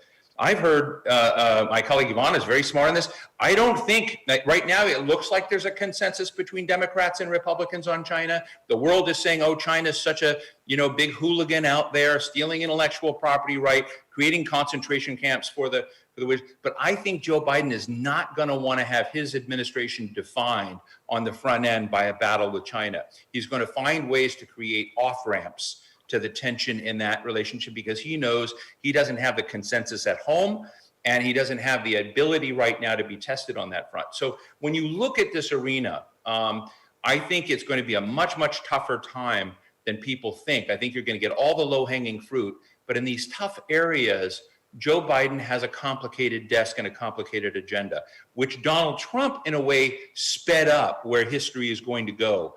And I think, if you want to ask, what did Donald Trump most succeed in doing? Donald Trump most succeeded in creating a punctuation point on American power in the world, which used to be taken for granted, which used to be automatic, which used to have its own direction in place. Donald Trump has successfully ended that era where now everything needs to be redefined, rebuilt, rethought out, and it will be an ad hoc relationship that America has on all of these issues and challenges, and an ad hoc set of relationships that we pretend are healthy, but in fact are very unhealthy and need to be redefined and recreated. So let me just stop there. Maybe that will be a good provocation to get some things going. One more thing, this is a little bit a look of ahead, which you would prefer more. Years ago, you've been describing Biden as the nation's first personality realist, and also enlightening his recognition of personal relations in foreign policy. You mentioned it a bit right now. Whom do you see nowadays as being personally closest to Biden when it comes to working with leaders, and in which direction he will be able to extend that personal relations for the interest of the U.S. foreign policy? Joe Biden knows everyone. I mean, the great thing about Joe Biden is his Rolodex of contacts and relationships with all these leaders. He's known them before they were leaders and came in, and so he was the guy. When I wrote the piece, The Biden Doctrine, in which I asked him, I said, if you were going to have a doctrine, what would you say it is? And he said, look, my doctrine is one of knowing the bandwidth and the tolerance levels that a leader has politically, and so how we get those to overlap and move and move them. So it's the question of he is a realist in the sense of the political bandwidth that various leaders have. So I'll tell you, I'll surprise you that some of his best leaders, relationships may be the most complicated people on earth. Why? Joe Biden, he got the crappiest parts of the foreign policy assignments in the Obama administration. Remember, he had Bob Gates, he had Susan Rice, he had John Kerry, he had he had Hillary Clinton. So he had a lot of foreign policy divas. And Joe Biden used to tell me, I have to not step on their shoes. So what he would get was children at the border with Latin America. He dealt with Iraq all the time. Nobody wanted to deal with Iraq. He was able to lay down the groundwork for the early parts of China and the China relationship. People weren't paying attention to that at that time. But Joe Biden dealt with the worst parts. And, when I would travel with him, where did we go? We went to Ukraine and we went to Turkey. So his ability to talk to Erdogan, for instance, is going to be highly important. It's going to be important for Europe, for NATO. Erdogan and the strategic choices he makes, he's also a strategic disruptor and a kind of, guy who likes Trump style. But it's going to be not Joe Biden's best friends and whether he knows Boris Johnson well or Angela Merkel well or can work out something with Macron or various leaders out there. It's the thugs in the world that Joe Biden knows and whether or not he can move them or not based on his personal experience and relationship and his understanding of them. I would say that, his best friend out there was also very complicated, was probably Barzani, believe it or not, Kurdistan.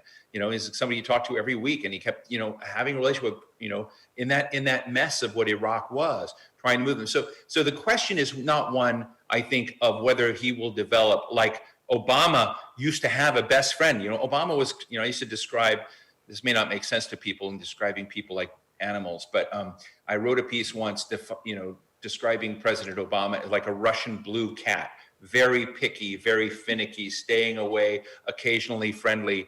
Joe Biden was like a golden retriever. He liked everybody, running around. And in this, Obama's best friend was a guy named Kevin Rudd. Kevin Rudd is a real Asia, specialist of the Asia Foundation now. And Kevin Rudd was the Prime Minister of Australia. They saw the world very similarly. But that was Obama's problem. Finding somebody he liked and talking to him a lot was the worst thing, because it was engaging people that were not necessarily, Obama stopped talking to Maliki of Iraq. He didn't speak to him for 2 years. That's not a good thing. Biden will run towards those people who are the most recalcitrant and complicated and try and develop a relationship. That's the one extraordinary strength of Joe Biden that I think a lot of people don't recognize. Let's hope that they're going to recognize, and we already have some questions from the audience for Professor Freilich. What will be the implications of the US presidential elections on Europe, the most important implications, and especially on Montenegro, if you can assess? Let me start with the first part on Montenegro. I'm really not sure about that. What kind of impact that will have? I think it's difficult to foresee. With regard to the impact on Europe, very in a nutshell, as I try to already indicate and suggest, I think we should really get the expectations right. My argument was also during the election campaign, while commenting on this here in the German media and otherwise, I was always saying maybe a Biden administration will be even tougher and more.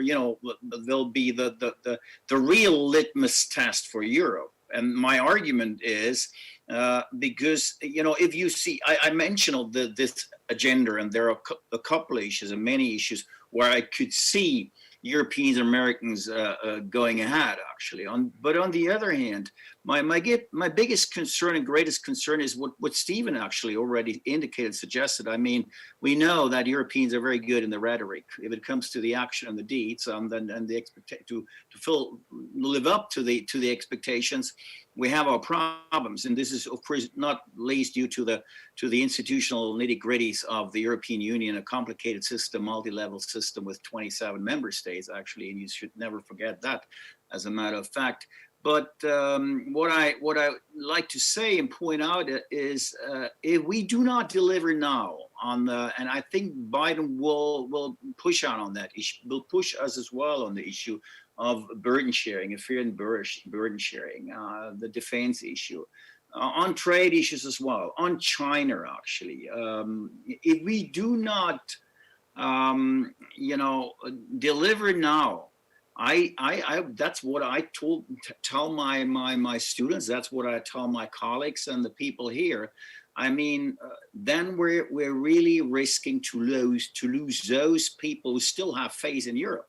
And they're still, I mean, because if you look at the polls, recent polls in in Europe, throughout Europe, it's astonishing. I mean, the overall, America has never been looked upon as unfavorably as right now in most capitals, particularly in my country, unfortunately. We know that anti-Americanism was always around, and it's astonishing. I know, traveling to the United States or looking at polls there, it's still the opposite on the other side. Americans still have a favorable view, at least way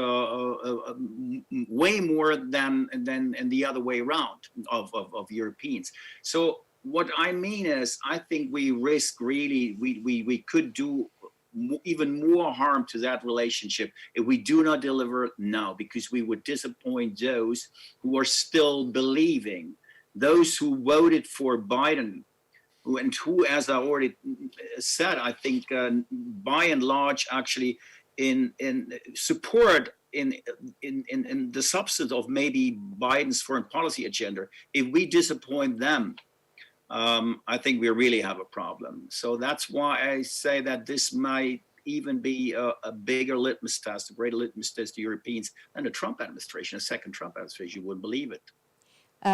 Dr. Stradner, we have been talking today during the number of these panels about the threats from Moscow from different perspectives.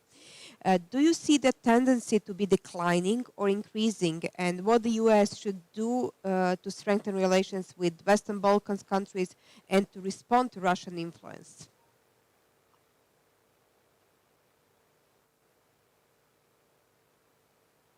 Can you turn on? Can you turn on your tone? Oh yeah, sorry, I unmuted it. Okay, so if you can just start from the very beginning, because we haven't heard anything. Absolutely. So what I said was that there is like a very, very present Russian influence in Europe, in Eastern Europe more broadly, but also in the United States. And we see an extensive use of hybrid war by Russia also in the US, although, some people don't believe because this is a very, very silent war. And although, Russia is not an existential threat to the United States, bearing in mind it is waging a very, very silent war to polarize the United States, that is something that is very puzzling and very dangerous for the future. In terms of the Balkans, so let me tell you one thing. I think that the Biden administration knows the Balkans much better than the Trump administration. It will certainly have a very different approach. But in terms of the hybrid warfare, let me tell you a few things like what Moscow is doing. I'm sure, during the next session, our experts will talk more about this topic in detail. And we've seen, for example, that the hybrid wars are very present in Ukraine. So this is nothing new. Russia used, all those techniques, during Cold War. But what is now a difference is actually really social media. So when it comes to the Balkans, Russian influence is very strong over there, and it works. Russia wants to prevent, countries from joining the European Union and NATO. Moscow wants to polarize people in the Balkans. Obviously, you can tell, that people in the Balkans are losing faith in democracy. So it works. They already tried to organize like a coup in Montenegro, for instance. North Macedonia, Bosnia are very, very fragile nowadays. And Moscow has been peddling, fake news to further destabilize the region. Needless to say, that Serbia has the closest stance with Moscow among all other states in the region. So why should Europe actually and the United States care about the Balkans? That's usually the question that I get here. And it's quite frustrating because Moscow is using the Balkans as a testing ground. It is a tinderbox of Europe, and it's on Europe's doorstep. So it's strategically, I think, quite important. So democracy, as I mentioned, has been declining in the Balkans, and we have seen social unrest on the streets this year.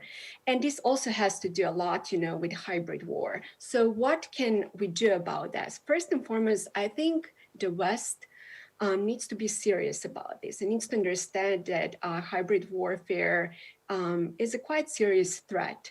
As already Stefan said, that European security strategy is based on principled pragmatism, and that's so true. So no democracy promotion or no halting Russian influence will occur without, benefits for Europe. So sure, if your policy is based on cold-hearted cost-benefit analysis, that's actually in Europe's interest to do something about Russian influence, because Russia has been using the region really as a testing ground. We also see a lot of Chinese influence. So I don't see in particular coordination between China and Russia. Instead, Russia has been used more as a useful idiot for China to open the doors for further destabilize the region. So one thing that I would also like to mention is that Europe has resources, but it needs political will. Europe has recently, for example, opened a special committee on foreign influence, and is certainly taking steps. So I trust with the Biden administration that they will be more involved in the region along with the European Union. And I already, argued so many times that both European Union and the United States should work hard to establish a new cybersecurity center similar to the one in Estonia in the region as a shield against Russian cyber activities. But again, before we do that, both Europe and the United States must understand that hybrid wars are here and they're here to stay. One other thing that I would also have to mention is that countries in the Balkans also have to understand that the 1990s are over. And the region is not the priority of the West. There are more other, priorities such as Russia, China, Iran, just name it. So they cannot, for example, use the Russian influence to project themselves as victims of Russian influence. So countries really need to work a lot from inside and among themselves. So you cannot help, someone unless that person wants to be helped. So I think that really countries in the region have to work from the inside too. They should, make sure to pull their differences aside and find common ground so they do not allow really Russia and China to be the winners in this hybrid warfare. Thank you very much. Mr. Clements, the last question. We mentioned several times during this discussion that one of the major differences between the previous and the current president is that Biden wants to return to multilateralism, as he often claims that his advantage is in his ability to work across the ISLO, and you have underlined that also through your perspective and his ability to cherish different kind of relationships. Is the time for such an approach, and how do you expect that he will influence U.S. foreign policy, especially when we are talking about the organizations such as NATO?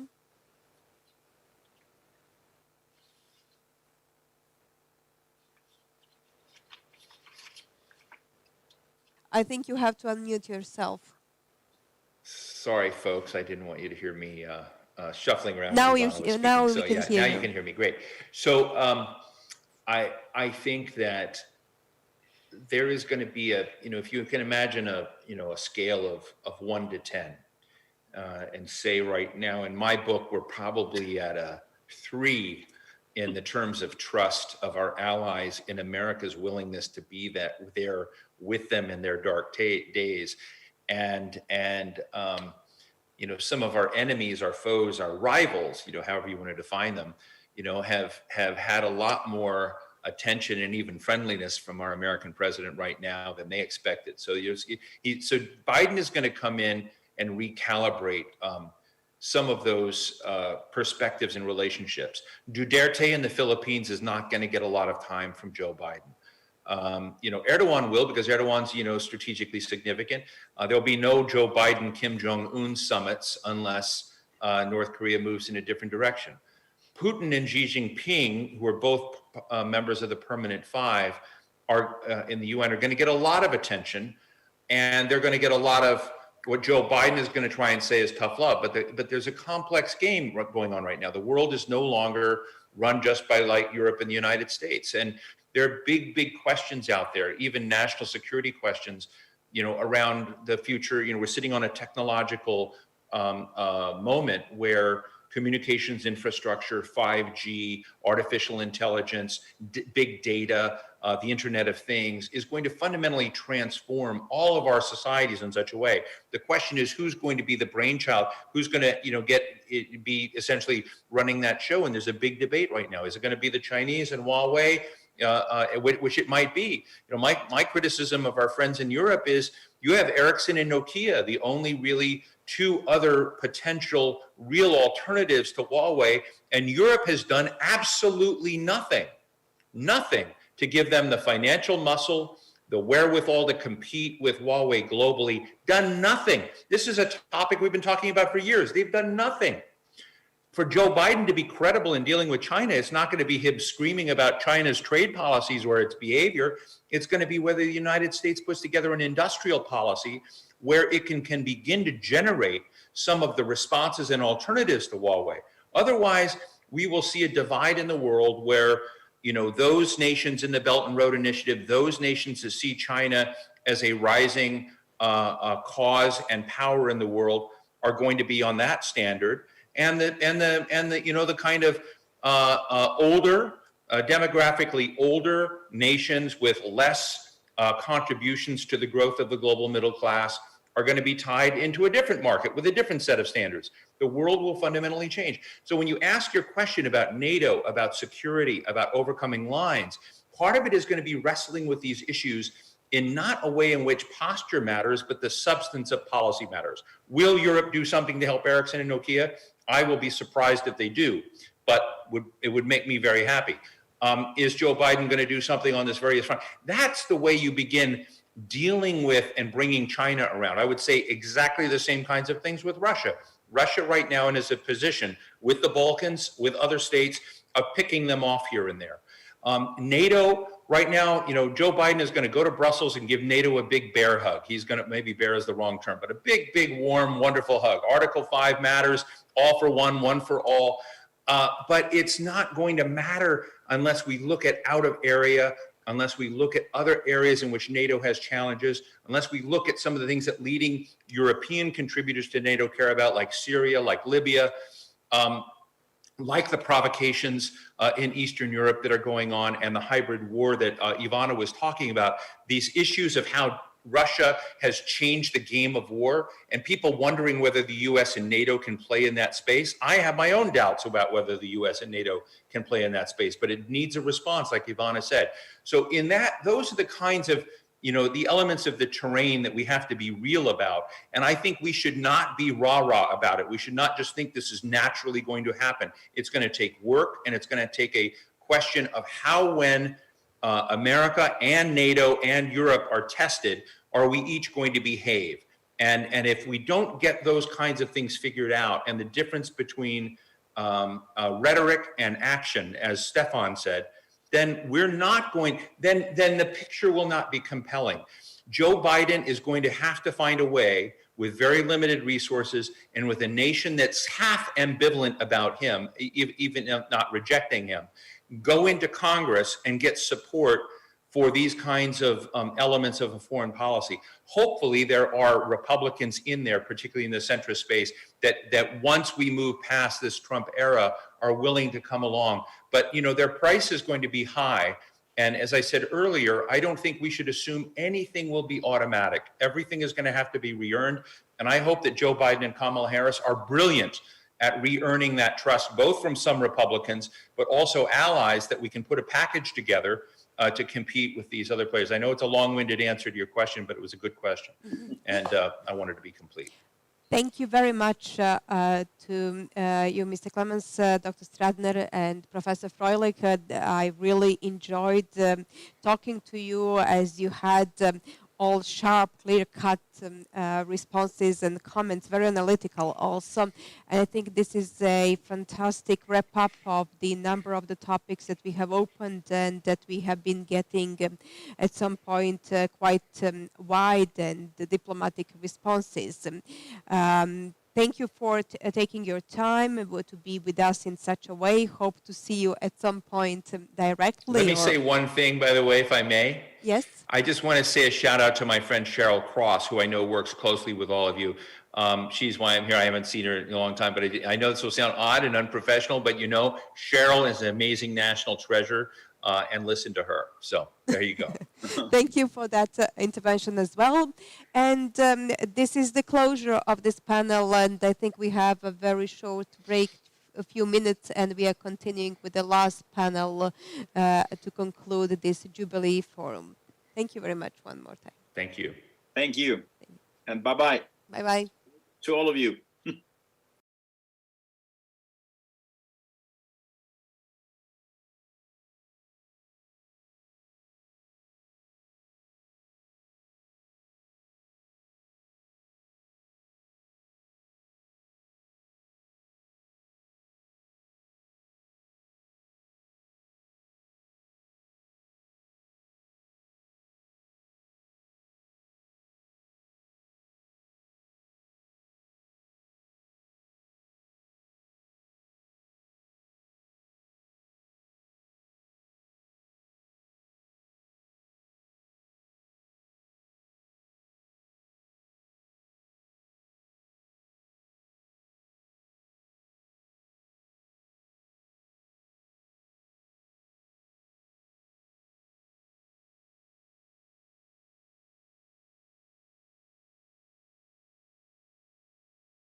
And now for the dessert at the end of the day, and I promise to keep it light. Our panelists promise to give you clear instructions on how to maintain a digital diet of truth and stay away from the sometimes tasty morsels of disinformation.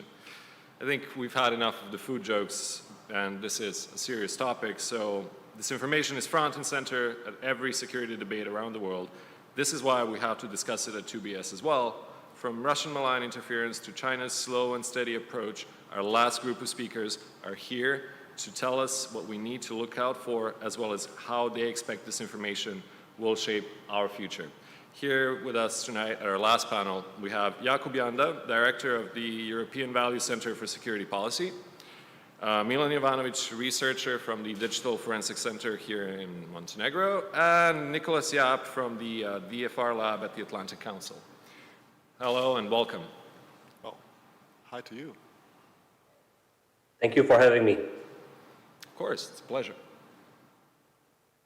I think the best way to do this, because it's a combined in-person / Zoom situation, is maybe we should let Milan have the first word and tell us a bit about the nature of this information that we've been seeing here in the Western Balkans, and then we'll just see what's up in the US, and then Jakub, you can tell us a bit about the Chinese influence that we haven't heard much about today, actually. So, Milan, please take it away. Thank you, Alexander, and hi to my colleagues here on the screen. And before we start, I would like to say something. Whenever you find yourself at the last panel at any conference, you're immediately at the bad spot because people are already gone and don't want to listen to you. But this time... Which is what happened to me last year at 2BS. Exactly, I remember. Yeah. But you went well, you did well there. Thanks. And what I would like to say now is we are not at bad spot at all. We have a privilege to close this event, 10th Jubilee edition of 2BS Forum. With all the guests we had here, I think we are in a very good spot today. And when it comes to disinformation, I mean, where do I even start from?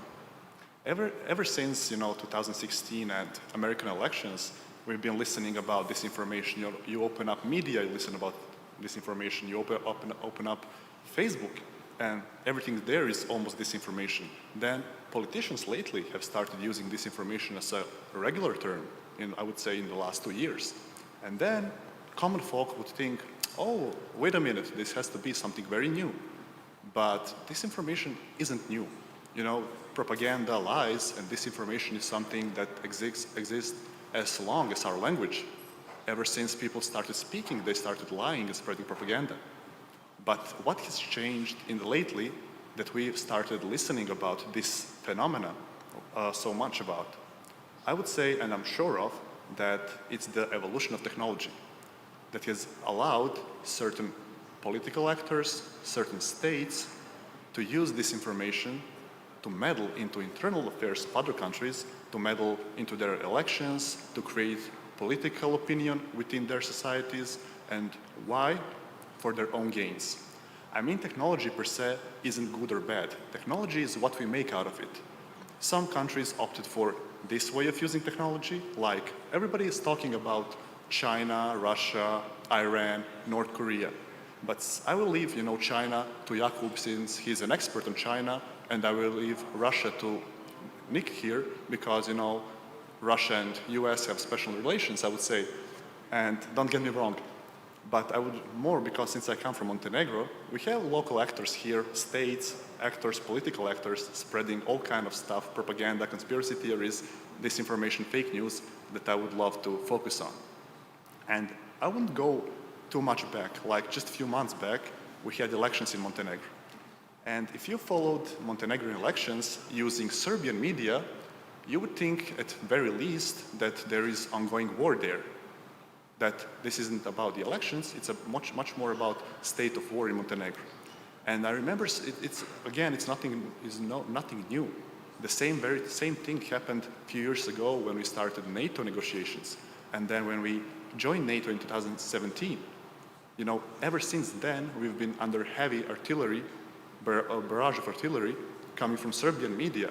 And I would say that the media are not the only well qualified spreading disinformation. It's even activists in Serbia, it's even their officials from time to time, and they're helped with local actors, local activists, and local media in Montenegro. Unfortunately, all of us have witnessed the negative impact coronavirus pandemic had and still has on our lives, on our societies, on our economies. But the negative impact has only been worsened by various conspiracy theories that people, not in Montenegro, not in Czech Republic, not in the US, but all around the world, started believing in. And I would say it's because people are looking for answers. And these conspiracy theories, starting from Bill Gates, vaccines, ineffectiveness of the masks, and so on, are providing very easy and to some extent logical explanation of what is happening. So people are just, trying to grasp everything using conspiracy theories, since it's much more easier to do that. And maybe I'll just leave it here and leave time for more open discussion later on for questions, since I want to turn it into a much more debatable panel and session for the end. Thank you. That would be great. Thank you. And we're going to go to Nicholas. Milan mentioned that 2016 US elections were kind of a key point when it comes to disinformation and the studies of the phenomenon. Now we've had the latest US elections in 2020, and you've been closely following this, so I'm very curious if you could share some of your learnings with us tonight. Yeah, first off, thanks for having us. Thanks to the AC of Montenegro for hosting this important conversation, and hello from Washington, DC. My team, the DFR lab at the Atlantic Council of the United States, has been around for almost 5 years now. I joined the team back in 2016, and the state of the field has evolved significantly since then. If you look at where we were at around 2016 US elections versus where we were over the last few months, it's incredible growth with some positives and some negatives. So I think there's a number of lessons we can learn looking at the recent US elections when we're looking at the state of disinformation overall. The first thing I would say is that in many ways, the 2020 US elections were a success story. We did not see the degree of large-scale social media foreign influence that we did in 2016.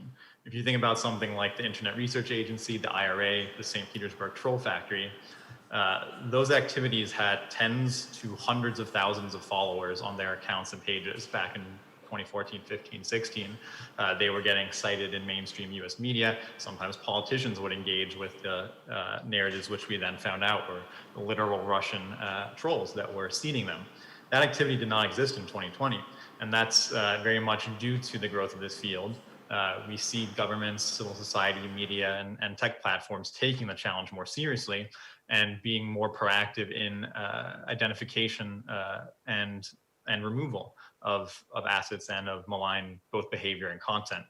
So the content that we saw that was akin to those troll farms this year were either discovered very quickly within a couple months of activity, or had very little engagement because they had to prioritize operational security over reach. So in many ways, a good news story there. The second thing I would say on that is information sharing has grown significantly. So our team was part of this program called the Election Integrity Partnership, which included a bunch of the leading civil society organizations in the space, Stanford, University of Washington, and Graphica. And it also included DHS in the US and the platforms themselves. And based on that mechanism, we were able to much more effectively do these removals of content, flag identifications, work with local election officials in the United States. And so the sophistication of the field has also translated into better communication mechanisms, which is a positive.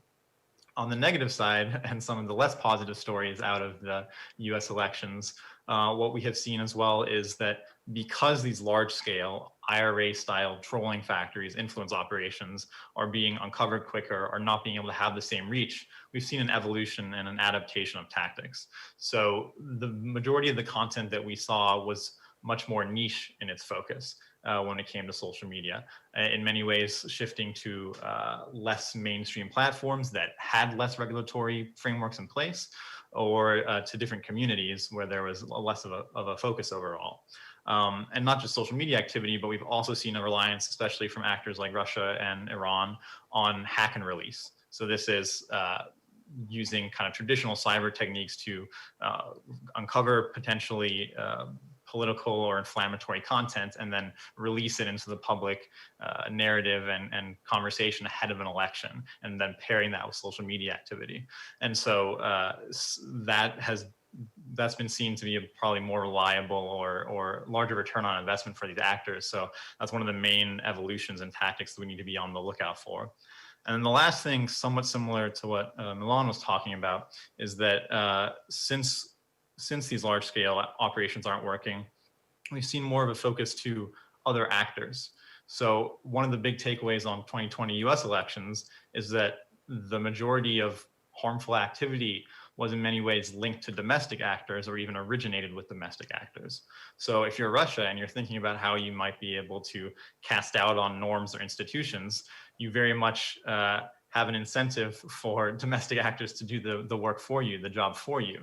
There's no incentive for you to do these large-scale, costly operations that might blow back on you if there's already domestic polarization. So that's the point that I would end on, and that very much gives a kind of remit and an urgency to the work of all of us as just citizens within this space, consuming information, understanding what our role is in mitigating the spread around elections, but also, day to day, year round, as we're engaging in online conversations and overall democratic processes. So I'll leave it as that as the main takeaways from the election, but looking forward to the conversation. Excellent, Nicholas. Thank you very much. Moving on to Jakub. Well, we've talked a bit about Russia, especially in the context of the US elections, but I think it would be good and interesting to hear a bit more about the role of China and how China is using, what kind of methods China is using in terms of disinformation, because what we often hear is that China is another malign actor, yet when you ask people, okay, what are the exact ways, what are the exact mechanisms that they're using, you don't really have much to hold on to. So if you could illuminate this for us, that would be great. Mm-hmm. Thank you, and thank you very much for inviting me. I'm very happy to partner and work with the Atlantic Council of Montenegro. You are great friends and you do great work in the Balkan region. So very practically, I'll jump into just brief comparison between Russian and Chinese influence efforts in Europe, because I think there are many similarities which are worth spelling out. So first, what are Russian and Chinese strategic objectives in Europe? Where are they similar? So the first one clearly is revenge against the United States in Europe, and that is connected to the second goal, which is decoupling United States and Europe. So basically breaking off the transatlantic relations. Obviously, we have our own internal problems in the transatlantic alliance. Those are like every family has internal problems quite often, but there isn't any right for anybody from the outside to deal or to break what is happening inside of the family. So, but this is clearly what Russia and China are doing in particular terms. And the third line of effort, which is shared by Russia and China in Europe, is the effort to dominate Eastern Europe and the Balkan region as well, control it, and ideally push out the American influence out of this region, which is clearly what both Russia and China share, if you look specifically into what they do. So that's what they share. But then if I jump only into the Chinese activities which we see, I think the main difference which in the disinformation domain is that quite often we see, with Russia using direct entities or proxies for spreading and laundering disinformation. And there are many examples over recent years. But with China, I think the main thing which we could see, at least in Europe, is a massive use of what we call the elite capture, which more practically works in a way that effectively Chinese entities, be it the government or United Front Work organizations, which are effectively Chinese intelligence in de facto, are trying to buy political influence, effectively hire individuals or lure them into their sphere of influence in the targeted countries. So let's say Czech citizen, for example, doing or spreading strategic disinformation of Chinese origins or of Chinese interests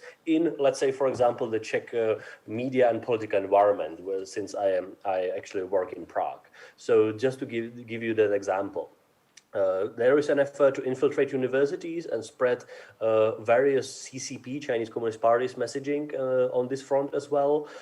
We have seen strategic corruption against businesses in Europe, which is again very similar, trying to do elite capture, capture individuals at the top of companies or political parties in Europe, not directly bribing them in a technical way, let's say, in a way that it would be illegal.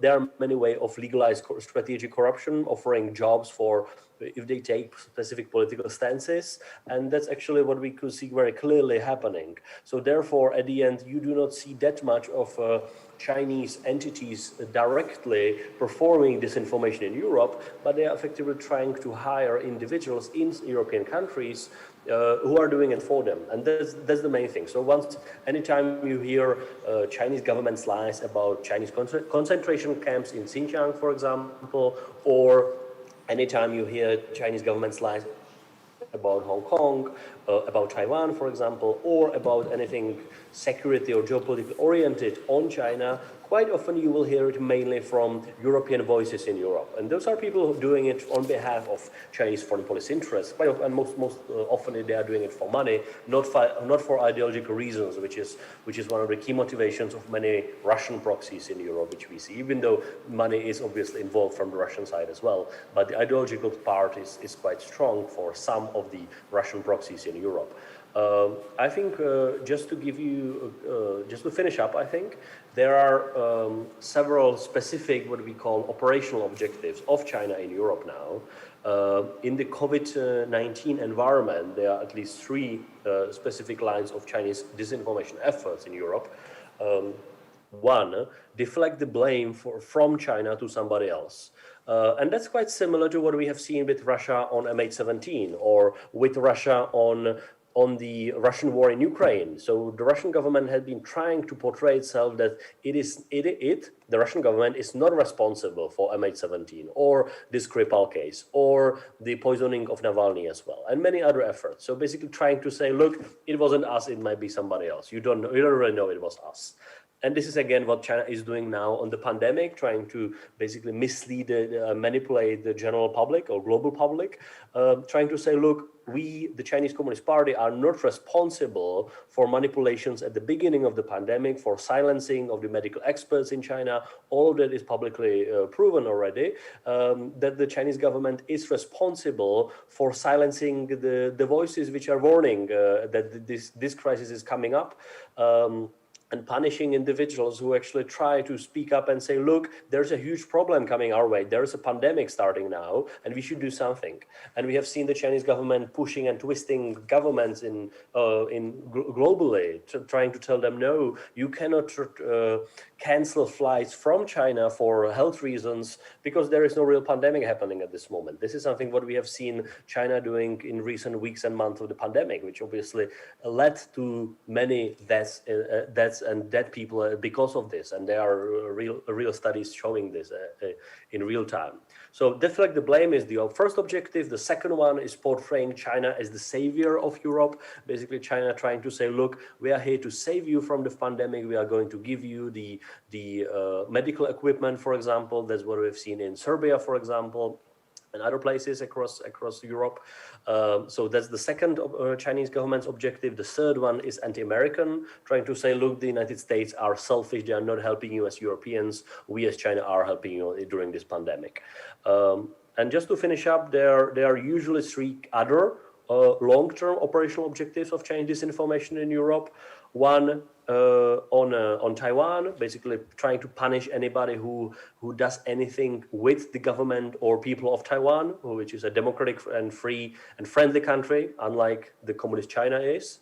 So that's the first Chinese government's operational objective outside of COVID. The second one is on 5G, basically trying to say, look, if you, as any European country, would exclude Huawei or ZTE from any of the 5G tenders in the telecoms industry, you will get punished by us as China, or you will suffer economically for some reasons. Obviously, much of it are Chinese government's lies, but this is clearly what we see China doing. The very last point here are the human rights, where clearly you could have various things from the concentration camps to Hong Kong, Tibet. There are many other human rights violations which China is doing, such as including the genocide of Uyghurs as well, which already has been called genocide by the Subcommittee on Human Rights of the Canadian Parliament. So we should be saying it out loud. That it is an official statement by the Canadian Parliament, for example. So this is what China is doing and trying to lie about. And the tools I tried to mention, effectively the main thing how to do it is co-opting European individuals, if we are speaking about Europe, who are doing it on behalf of China. And that's obviously much harder than if it was China doing it directly, because Chinese diplomats are so bad at messaging in Europe that basically anytime they open their mouth, they are not much trusted by the audiences in Europe, because they are like ridiculously embarrassing to their own country, the way how they try to threaten countries in Europe, at least during this year, during the COVID year, let's say. So I'll finish up here and let's go for a discussion later on. Great, thank you so much, Jakub. We'll come back to that as well. But I think that the question that we got from the audience via Facebook, that's for Milan here, but it can also be for everyone else, and it goes like this. The COVID-19 pandemic has proven that people are more susceptible to believing in disinformation and conspiracy theories than we all expected. What can fact-checking organizations, but we can also say all organizations that are fighting disinformation, do besides exposing them, and how successful do you think you have been in fighting them in such times of crisis? Do you think that it is time to take the offensive instead of being defensive, and how would that be possible to implement? Now, I'm sure all of you, and myself included, have heard this question before, but I think this is the perfect forum to address it maybe once and for all. So, Milan, why don't you start, and then maybe Nicholas and Jakub can jump in. If there was any known way for fact-checking organizations to stop disinformation, that would have been done, years ago. But it's not that easy as it sounds on paper. You portray fact-checking organizations as all-powerful and expect them, to deal with disinformation in all aspects that it offers.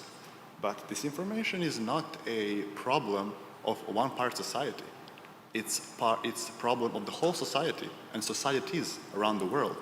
And you cannot expect a single branch of profession to deal with it. You need an answer that comes from all aspects of the state. You need, fact-checking organizations working together. You have media working together with you. You have to have government and policymakers, first of all, to understand what disinformation is, then to know how dangerous it can be, and finally, you need their political will, to start working on it. So, in terms of fact-checking organizations, I think that all of our organizations here, especially DFR Lab, Jakub's organization, European Values, and DFC in Montenegro, are doing exceptional work. But then, what is lacking is, I would say, political will to put that problem on political agenda and deal with it on that kind of level. So in Montenegro, we will see how it develops with the new government, and to see if they're going to have understanding and awareness of disinformation, propaganda, and fake news, and then see if they're willing to work with us as a fact-checking organization to address this problem correctly in Montenegro and then in the region. So that would be that for me. Let's hear from, let's do it in the same order. Let's hear from Nicholas and then Jakub. Sure. I think Milan's correct in many ways. It can't be to just fact checkers, then it really can't be down to any industry or any group of industries, because it's fundamentally a society-wide challenge, right? The pessimistic thing is that there's no easy solution to that question, because the answer is it's on every individual in the world. And that's a pretty large audience you're talking about. So it fundamentally has to go down to basics of media literacy, of civil and understanding of civil and government processes, of democratic processes. Whenever we do introductory trainings, it always ends with this case study of there's this shark that goes viral every time there's flooding on the internet, and it's a picture of a shark on a freeway, and the freeway is covered with water, and the narrative is, oh, there's so much flooding that sharks are swimming on our highways, and it's completely fake, and you can figure that out in 2 seconds by just reverse Google image searching or just doing a quick Google search. It's on Snopes, etc. and yet it still gets hundreds of thousands of retweets every time. And that's, that's a funny example, but there are also negative examples of similar things, easily debunked, that still spread. And the point there is that people are not taking that 2 seconds to think, what is the motive of the person spreading this? What is their incentive in having me spread it? Might it possibly be fake? Does it confirm my existing confirmation biases? All of these things. So you can have as many debunks as you want in the world, but it doesn't matter. There's plenty of studies that show that debunks always get less reach than the original disinformation does, or in the vast majority of cases. So it has to go beyond that to broader societal kind of resilience and basic literacy questions. There are certain technical things that can be done. I mentioned in the beginning that the US elections were in many ways a success story because the evolution of this field has been significant, and detection and removal capabilities have increased significantly, and certain policies as well. I'd say that in the US case, the media is incredibly important for how disinformation spreads, and they have grown in their sophistication, their editorial policies around this, so that, a narrative that you might see in 2016 was covered as maybe covering both sides, whereas now in 2020, when a narrative comes out, the media is more resilient to then say, who are the actors spreading this, where are their motives, and therefore the narrative itself gets less credibility, and it's more about why it's being spread in the first place, so questioning doubt on the motives. So we have seen evolution, and there are definitely roles for every industry and every sector to play, but fundamentally it's a whole of society answer that's necessary. Great, thanks. Jakub? What I would add is that I think our problem, where we are failing as a community of, let's say, democracies or people trying to protect democracies, is, the understanding of what is happening. I think we already have that, be it publicly or non-publicly. So the situational awareness, to put it in military terms, we know what's happening on the battlefield. And we can catch the bad actors, if I put it that way. DFR Lab, many others are doing it, and obviously state actors can do it quite well in these years. Our problem is that we are so far unwilling or unable. I would say unwilling, to put it that way. We are unwilling of imposing costs to those who are actually doing the disinformation. Because if you put it in the terms of law enforcement and fighting drug mafia, for example, the way how you try to do it is that you don't try to go hard and directly after the drug addicts, people who are buying the drugs, to put it that way, but you try to go after the cartels, after the mafia, after those organized groups which are first providing it, or developing it, providing it, organizing it, and second, selling it. Those people who are doing it in the streets, those are the ones you go after the hardest as a government or as a law enforcement in any democratic country.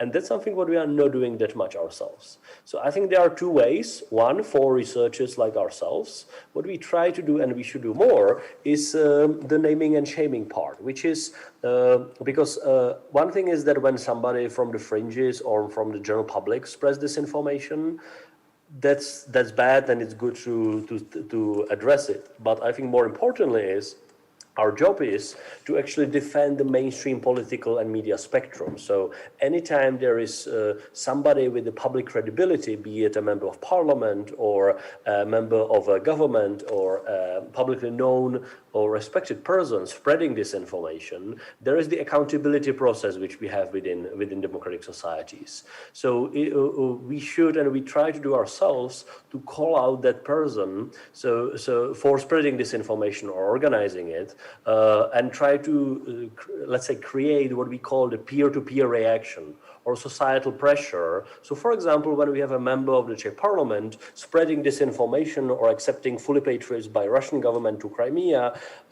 we can't stop it. It is not illegal most of the time. But what we can do is that we can try to put a pressure on the political party of that MP and really pressure them publicly and politically, and ask them, well, your member of your party from this parliament is actually doing it. Is it a regular practice in your party or not? I mean, it's hard, but I think this is increasing the political and social cost for those who are doing it in the public domain, who have some accountability put on them, be it parliamentarians, for example. That's the way for us.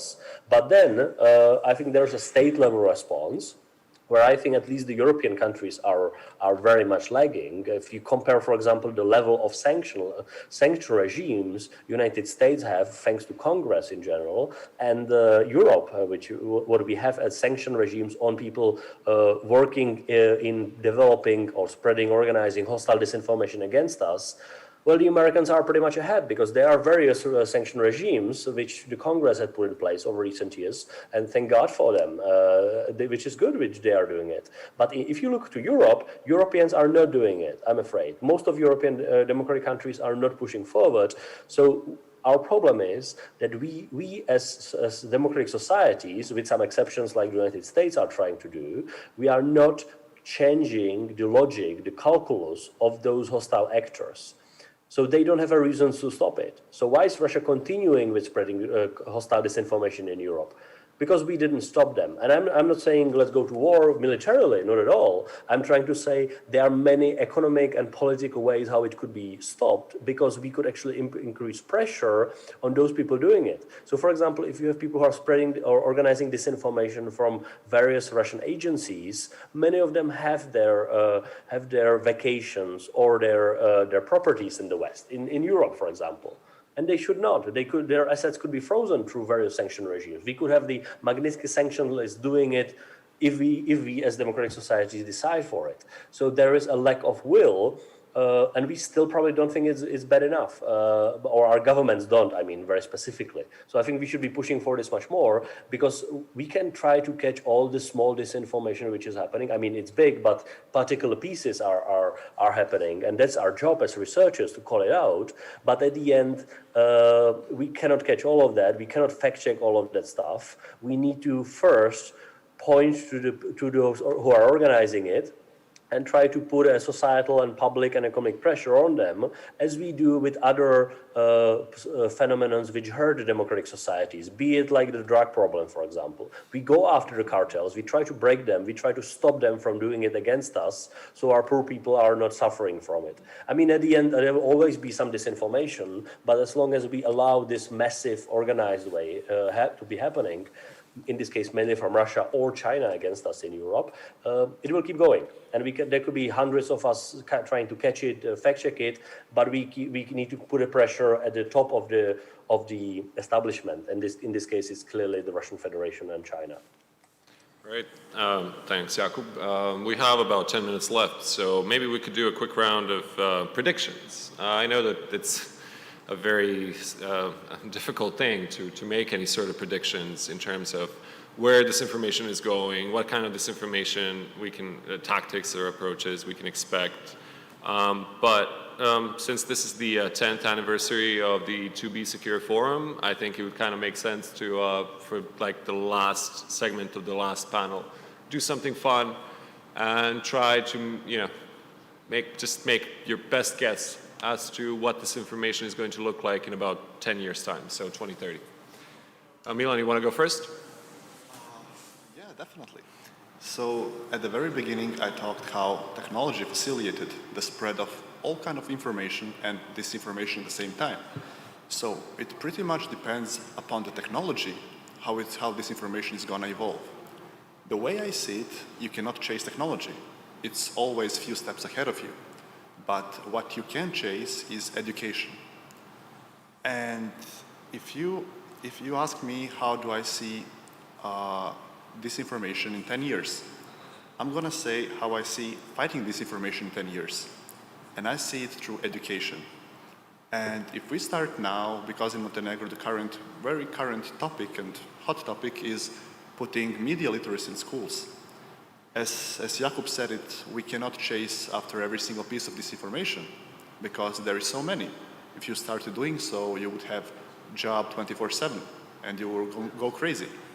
But the thing you could do for a long term, and I think that would be a long-term effective, is changing people's awareness and views through education, and starting with high schools, then colleges, and so on and so on.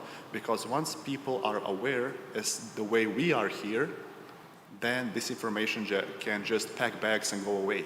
and then nor China, nor Russia, nor Iran, or any other foreign malign actor, can do what they're doing now.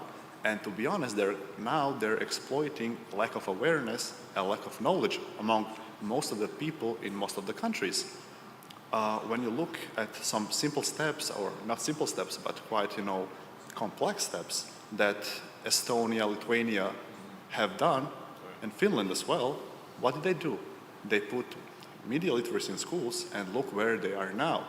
And now we can all learn from them. And this is something, that I've been pointing out all the time whenever I go on TV or media or whatever. Media literacy and education at its core is, I would say, a main weapon. We should fight disinformation starting now, and in 10 years, it's going to be, effective. All right, that sounds like a solid answer. How about you, Nicholas? Agree with that fully. Media literacy, as I mentioned in the last answer, is one of the fundamental responses we have because it is whole of society. In terms of how I see disinfo, 10 years off is very far. I mean, we talked about how just 4 years has been such a significant growth. So that feels ages in the future. But I think there are some fundamental kind of trajectories that we already have seen that will continue. One, just on the evolution of technology, everyone always asks, what's the next step? I mean, it's clear that it's going to evolve, but at the same time, we've seen the responses evolve. So we can have a long conversation about deep fakes, cheap fakes. We've already seen AI-generated faces, for example, being used for a lot of sock puppet accounts in authentic behavior cases recently.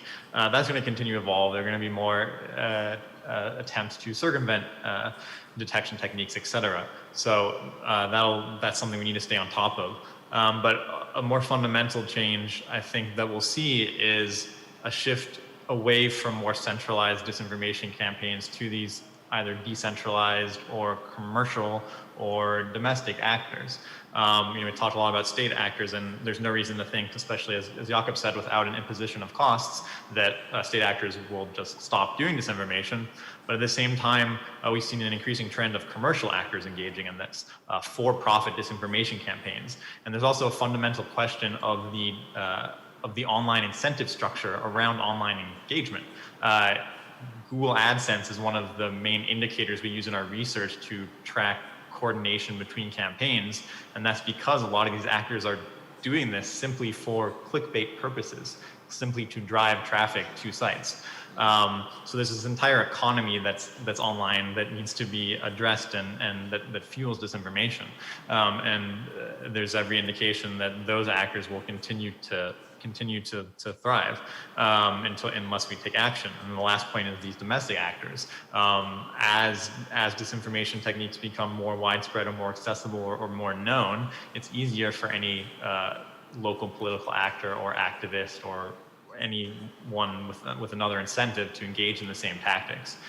So I think we need to broaden the focus to all potential actors within the ecosystem as the challenge becomes more disparate. Great, thanks for that, Nicholas. And I think it's Jakub's turn to make a prediction. So what's going to happen between now and 2030?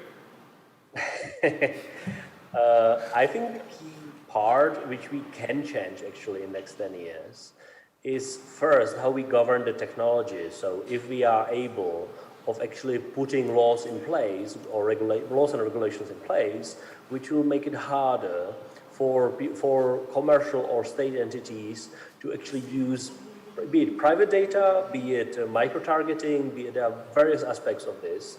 But I think I am very critical of European responses to this. But I think the good thing which happens in Europe is that we have a strong push on privacy issues in privacy laws and legislation in Europe, which I think is good. So GDPR and similar things which are coming our way from the European Commission, those are good things which make it harder for the bad actors, which is good. But that's like just trying to update or adjust the playing field for where we are playing, which is a good practice. I support it.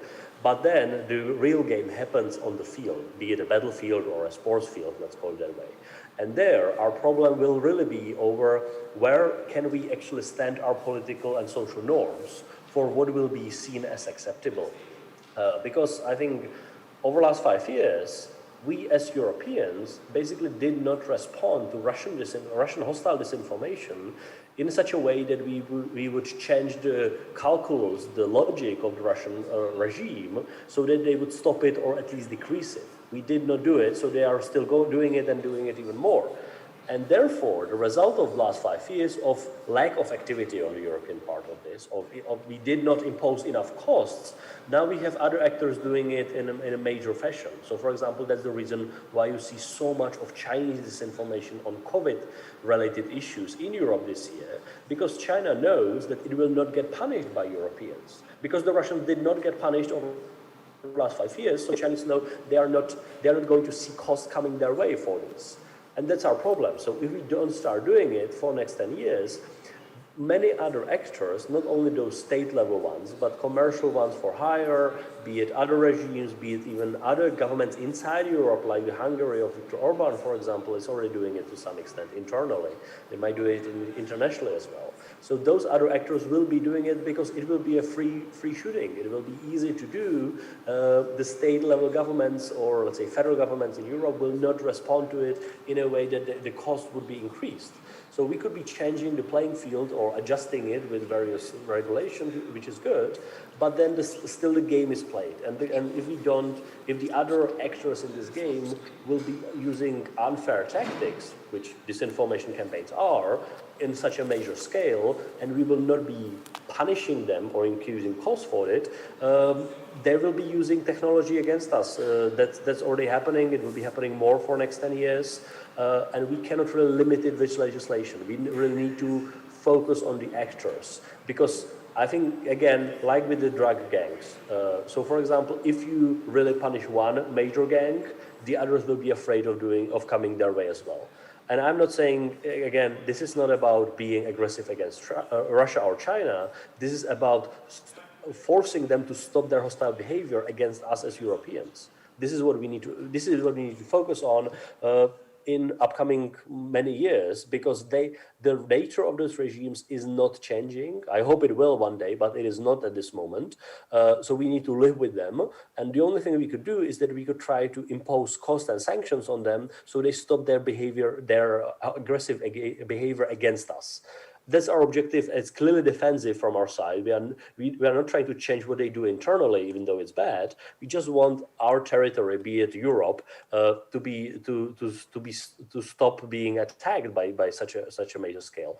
And I mean, there are many ways how to do it. The U.S. Congress has shown a way in many ways. There are many ways Europeans should be doing it, but we are not, for the lack of will on our part on this field. So thanks. Excellent. Thank you so much, and thank you to all three of you for being a part of this last final panel this late in the evening, at least for us here in Europe. It was a pleasure, and hopefully we'll see each other soon in person. Thanks for having us. Thank you. Thank you.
It has been a great day full of insightful, important messages, hopefully some of which you will carry into the future. We would like to thank to all of you for being part of this Jubilee 10th edition of the To Be Secure Forum. And I would also like to call the fantastic team of the Atlantic Council of Montenegro to join us on the scene so we can see them and to know who has contributed the most to this 10 hours long day with more than 30 speakers who actually reflected on some of the most burning issues in Montenegro region, NATO, Europe, and America. Savo Kenter and his team.